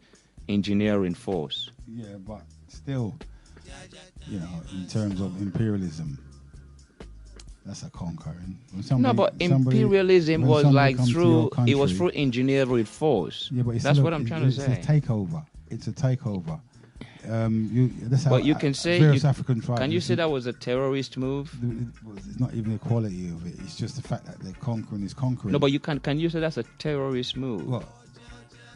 Taking over? Yeah. No. Can you say that's a terrorist move? Why is it? So why now people are saying about people who are little groups and countries now, because now countries have been deemed a terrorist country and groups, they've been doing that for a long time. Can you say those people have the ability to take over? Well, no. Same way? Well, they have the ability to do anything. So why one is terrorist, one is evil, and one is good? Because we've also seen Iraq. I mean, Saddam Hussein, they were saying he was the evil one, axis of evil. So who was a godlike here? So all of these things, when we're using it, we're using words. And sometimes words, we have to understand the gravity of it and where it's coming from. Sometimes it's coming from a place of no existence at all. It's like to say you've lost your mind. That means you had your mind into yourself for you to lost it. You know where your mind is. But we use words like this in order to actually decategorize or deform or bring down somebody. Listen, we conquered the Mediterranean, mate. I don't know about that. Well, if you don't know about it, you have to understand what the word conquer is. Exactly what we did. Yeah. We went and conquered. We took over, brethren. You know, we if took you over look their at groups. Political conquest, well, it's completely different. Yeah, but don't because forget, for you to have the same standard, you know what I mean? No, we conquered because we changed their curriculum. We told the Europeans what God to worship. As I said, it's because they don't know. Just like were they asking, or did we actually? Well, we put them into any physical. Hold on. So why did we were leave they Africa? put into any physical constraint to why understand? Why did we leave Africa and go to Europe? Sorry. Why did we leave Africa and go all over the Mediterranean? That's how vast our empire was. We were imperialistic like any other people. No, but what I'm trying to say. So our empire spread. Hold on. The era you're talking about. It was not like war, like, for example, America today, where they have base in every African country. Why? The difference. No, but hold on a Still minute. conquering, brethren. No. So you don't think America's conquered the world? Sorry? So you don't think America's conquered the world? Why America is afraid of small men? 1 man, 2 men. Because we've seen one man, they spend billions to, how they call it? Obama spent billions for, what the man called again? The terrorist guy that he say he killed. We saw Saddam Hussein. We saw Libya man. So one man, they go spend billions and billions of pounds. Is that clever? Come on, man. It's not a clever move. It's not even the point because we're saying. Yeah, but it's not a clever move. I'm looking at it from this point because we're talking about reparation, asking for money, and you're gonna go spend billions of pounds and dollars just for one man. And then these people are crying here for reparation, and you're saying how much they need. How much, come on now. Come on. Look at it from that point of view. Oh, well, that's different from what I'm saying. Conquerors are the conquered, are the conquerors. We are the conquerors. We were the first to conquer. I don't know about that. It will still not give me. It will still not give me. No, that will still not give me that encouragement to say, well, yes, of course, let's use the word. No, that word there. So wait, you telling me that Africans didn't rule the world? Did God conquer Satan? There's no such. But hold on a minute. Did God conquer Satan? There's no such a being. So why is the word conquering for human beings that only rely on? No, hold on a minute. All I'm saying is, if I bring anything mechanical now that is much more out of my own reach, but created to cause destruction, and I said conquer, no, that is a wrong word. Now why? It's completely wrong. No, it's not wrong. No. It's a fact. To conquer, you don't have the ability to rise. I'm saying is, even from independence. Hold on a minute. Okay, do you expect somebody that you conquer to rise above you? After a while, it would. Then what? That when conquered? Are you then you want to be proud that you conquer those people? Doesn't matter. Hold on a minute. After time in history, do you want to be proud even now to say you conquer those people? Well, this is exactly what happened. We conquered Europe. I don't know. We conquered Europe. Trust me, we did. You did research. You can say, for God so loved the world that He sent His only Son. What? It's the same thing. Yeah, but I don't understand why you can't accept that we conquered. No, but you can. That's what I'm saying to you. Did God conquer Satan? What do you mean conquered Satan? The conquered is from the Bible. It's a biblical word. It's not a political word. No, it's not a political word. Show me where you find it in the Bible. Yeah, but you will never see any political leader use the word conquer. Yeah, but conquered Europe. No. Yeah, the Greeks is a language that was used. The Greeks conquered the Romans. Yeah, but hold on. It's a language that was used in the biblical era. Yeah, but you will never see even the First World War talk about conquering. Yes. You never hear that. The Greeks conquered the Romans. The Romans conquered. Yeah, but you're speaking biblical terms. No, not biblical That's terms, what I'm saying mate. to you. It's a biblical language. There's no such thing. It's not a legal term. Yeah, but there's no such thing as a Bible. It's not a legal term. Within a legal framework, talk about conquering. Yeah, but the Bible's a false entity. Bro. Yeah, but then don't use the word. Then that's what I'm saying. I'm against the word they're using because it doesn't belong it's to not the Bible. Eh? It does not belong to the Bible. Where does conquering belong to? Political Anybody, and arena? Anything. No. Conquered, the word doesn't belong to a political arena anyway. Look at the word conquer then. Yeah. To make it easier. Yeah. You know. They're making a mountain out of a molehill here, He's checking. So, but what I'm saying is these words are big. It's like you're telling people, somebody who don't agree with you, that you've lost your mind. It's the same thing. Like somebody who don't agree with you, you say you've lost your mind. Now, or I changed my mind. Overcome and take control of a place or people by military force. Exactly. That's what we did. That's what I'm saying to you. The conquer. That's what I'm saying to you. The word is a biblical term. No, it's not a biblical term. It's not. Military, it comes from that, from long time ago. The Bible is not the one that invented the word military or conquer. That's not biblical language. Okay, hold on a minute. Way. If you have strength than me, you will never use the word conquer. Because maybe you might have a strength to knock me down, but I might have other areas in skill that I might be tougher than you. But we don't use that word in social terms. Right. That's what it means. Military effort, with military effort. Right. And that's what I'm saying to you. But we took soldiers to the Mediterranean, and we did exactly that. Okay. For example, when they send armies to Libya, you never had the word conquer. When they send military, to Saddam Hussein, you never had the word conquer. These words will not be used by politicians because it's left to people in the religious arena. No, and that word, even in religious arena, is not used anymore. You can't show me that word in the Bible. Show me that word in the Bible. Conquered? Yeah. My goodness, man. Show me. Come on. You know how many times he said in the Bible? Where? How?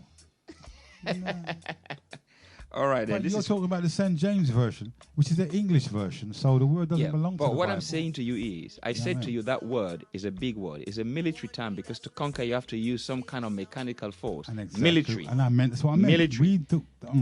We took our armies to Greece and we conquered. Army? Yes, we had. Was Greece resisting to host us? Yes, of course it was. Where? When we went to Rome. Who was resisting us? I'll show you.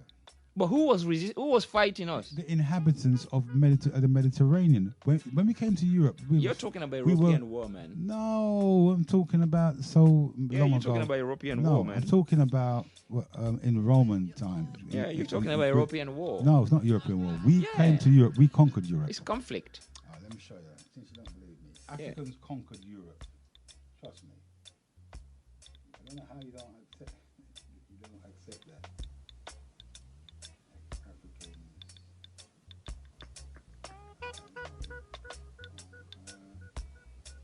Sorry about that, folks. Africans conquered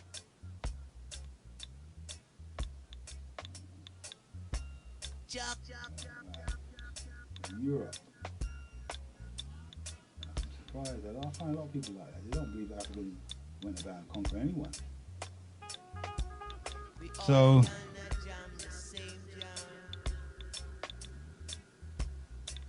and so have you seen it? Where? Yeah, go on. I'm listening because the origin of the word I'm saying to you is you can't use that word today. It's an old word that was used by these warlords. And the English that was used back then from the Latin, to the old French and English, that was their term. It's like if you knock a man head down and the man fall down, you say, I've conquered him. That's what it's like. And now, man will say, it's like, what's the term young people use today? We use that word in conjunction to what the event is between the 1870s and the 1900s. Exactly. Africa faced European imperialist aggression, diplomatic pressure, military invasion, exactly, and eventual conquest. Exactly. And colonization at the same time. And eventual conquest is military. Right. It's a military term, we had our armies. We took our armies. It's a military term. We took our armies to Greece. Sorry? We took our armies to Greece. And we conquered Greece. But you're making the point for me. It doesn't matter who. I'm saying the word conquer is a military term. It's a biblical term. What I'm talking about. No, you can't put a biblical term. Of course, that's where it's coming from. It's not. What do you mean? It's not coming from the religious Bible. People used to have armies, Yeah, then they're the one created army, the religious groups. The Bible is fallacy. The Bible doesn't even exist. So that's where it came from. But the Bible is a fallacy. But hold on a minute. You can't be saying something is fallacy. You don't look at the origin of what you're trying to extract from that. What you're trying to extract from it is the word conquer and trying to use not it from today. The Bible. You tell me it's from the Bible. I'm telling you it's not from the Bible. That's where it started. It's not. It has that. Where do you get that? Where you get that evidence from, bud? But you've read it. Let me show you. That's what I'm saying. No, It's a biblical term. It's a military term. Yes, but it's not from the Bible. What? It's not from the Bible.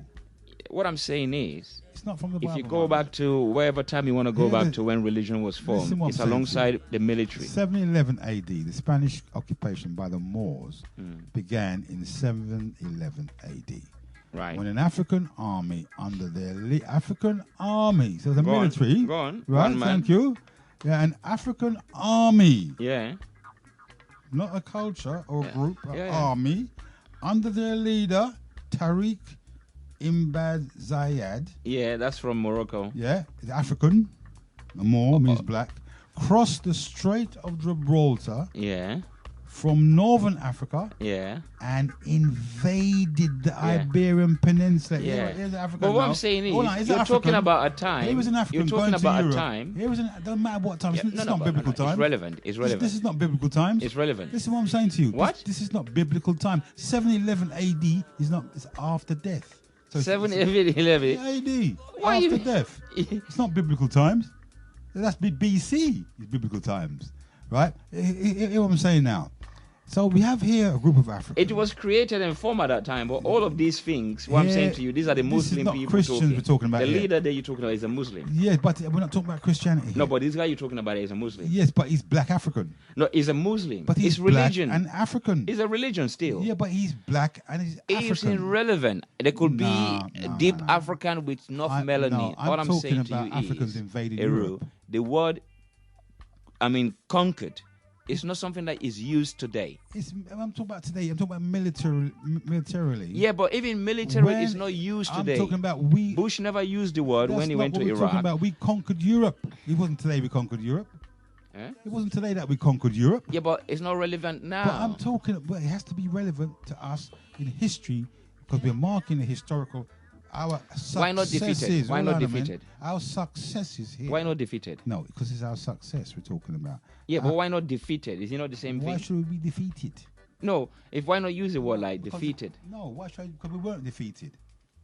It was what? We conquered. No, but what you're saying, okay, we were conquered as well. Is that what you're saying? That's after.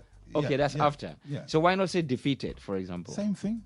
Yeah. So what's the problem? Yeah, but conquered is definitely different. No, to you got a problem with the word. No. It's a military term. I know what exactly it is. When I talk about military term here, here the man say, in 711, the African army under the leader Tariq Zayed crossed the Straits of Gibraltar from North Africa and invaded.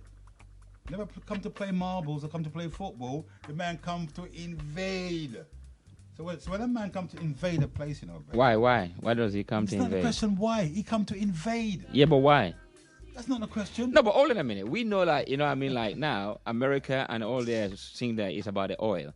And when they go to Iraq and Libya, it's about the oil. We know that. Okay. But they're not going to say, wherever, tell the people it's for the oil. But, it's become so much like a song now. So why did he invade it?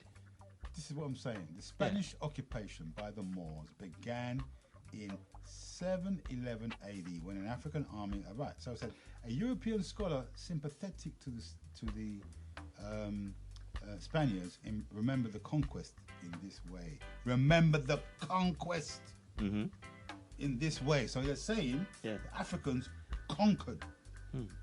Right? That was a term that was used then. That's not the point. What I'm trying to show is what I'm talking about then. The reins of their Moors' horses were as fire, their faces black as pitch, their eyes shone like burning candles, their horses were swift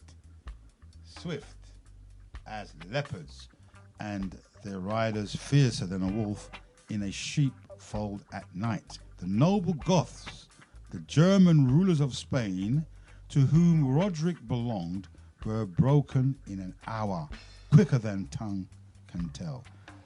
O luckless Spain, quoted in Edward Scobie, the Moors and the Portugal's global expansion in the golden age of the Moor transaction publishing. The Moors who ruled Spain for 800 years introduced new scientific techniques to Europe, such as astrolabe a device for measuring the position of the stars, plants, scientific progress in astronomy, chemistry, physics, mathematics, geography, philosophy flourished in Moorish Spain. Not European, black man did this. Yeah, true. African. But hold on, can you have conquest without a military? No, you can't. Right. We had so that's it. No, we had military. We that's it. We never military. No, but that's what I'm saying. That's the word. It's that term. It doesn't The man went over there with an army operation. That's military. Yeah. He didn't carry toddlers over there. Yeah, but when you said conquer, it's like but you said by conquering, you talk about language, you take about culture, you take about this and that. No. That's what we did. No. But everything that was there in Africa still remains there. No, it's you don't know that. No, you don't know that because you're outside. No, I know. I'm saying about what the Africans did to Europe. No, that's not what we're talking about. That's exactly what I'm talking about. Yeah, but Europe had nothing to give to Africa back then to force them to take. But they done it in the first place. Well, that's exactly what they did. They took Spain. Hold on a minute. What exactly they don't have to have nothing, mate. But come on now. The man come. Just for what? Just for what? For fun? Exactly what they did. What do you think they've done it for? No, come on now. Facts are there before your face, my man. So you're saying these people are so warmongers, they just go for conquer people for fun? They're not talking about the reason and the why they conquered. They did for fun.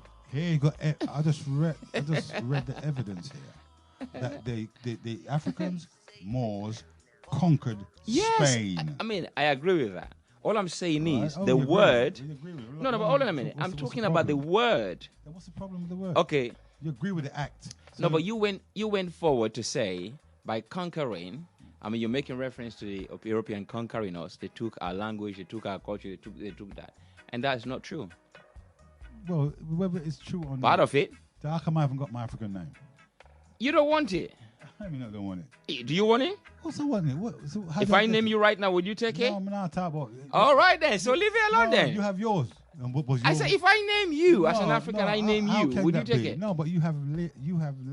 I can't trace no lineage back to family back. So you think everybody in Africa can trace back to when? Of course they can. To when?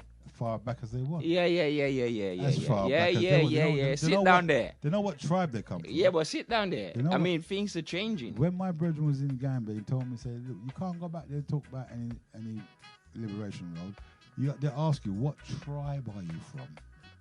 Majority of Africa knows if what you're trying to pretend like you are from there and you ever, then it's a different thing. They're going to question you. Do you know what but tribe if you go there, do you know what tribe you're from?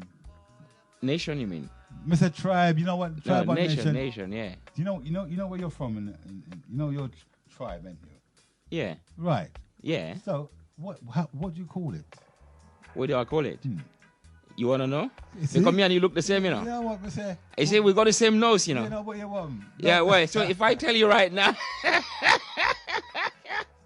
we have the same nose and the eyes and everything. So if I tell you right now, will you agree to say we're from the same place? You could be a Jamaican. Eh? You might say you could be the same. I mean, we're talking about Africa. Where you want to send me back to Jamaica? No, Jamaica only came there a little time, you know what I mean, from the Germans. And you could be one of them. You know what I mean? No, but I mean, we're right there. Yeah, Jamaica. You know what I mean? Yeah, but what I'm saying is, yeah, but hold on, those who were willing, and knowing and want to be, they moved back. So you could say, of course, I mean, you could say that I'm a Jamaican, but my parents were willing. But at the end of the day, I don't see myself as Jamaican because they were willing to go back. You understand? That's a difference. You know what I mean? You're saying that we in Jamaica weren't willing to go back? No, I'm talking about individually. Like you now, if I said, okay, my tribe is the Loco. Okay. Yeah? Right. The Loco tribe, because they got nose like you know.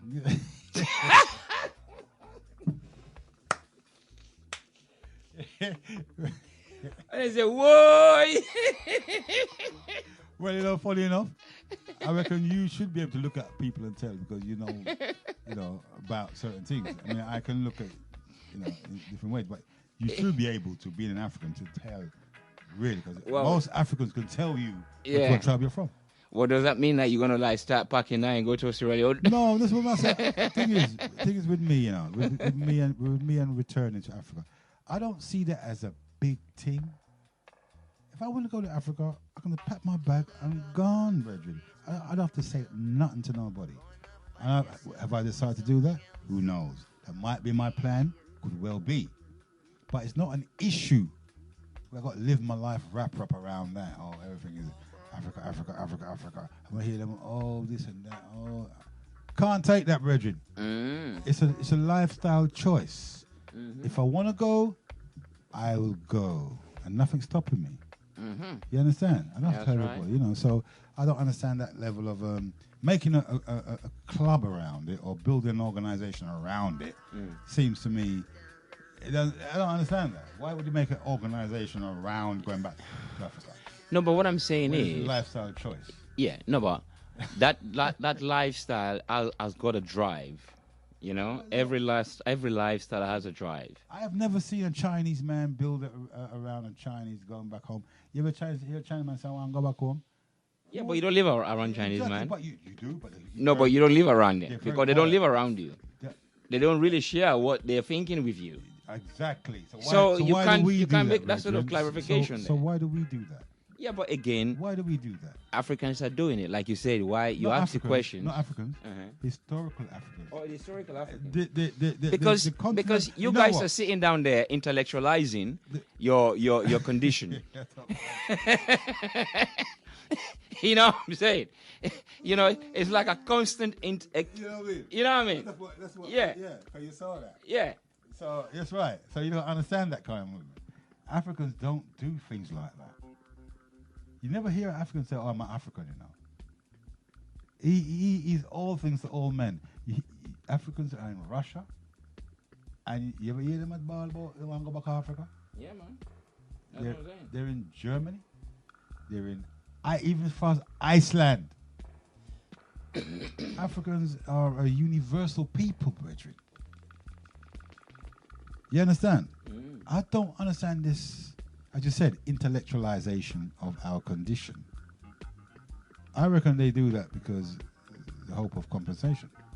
That's why they intellectualize their position. You know what I mean? Somebody has told them that they can get some wonga. They say it's not about money, but, you know, I don't know. To me, it's about money.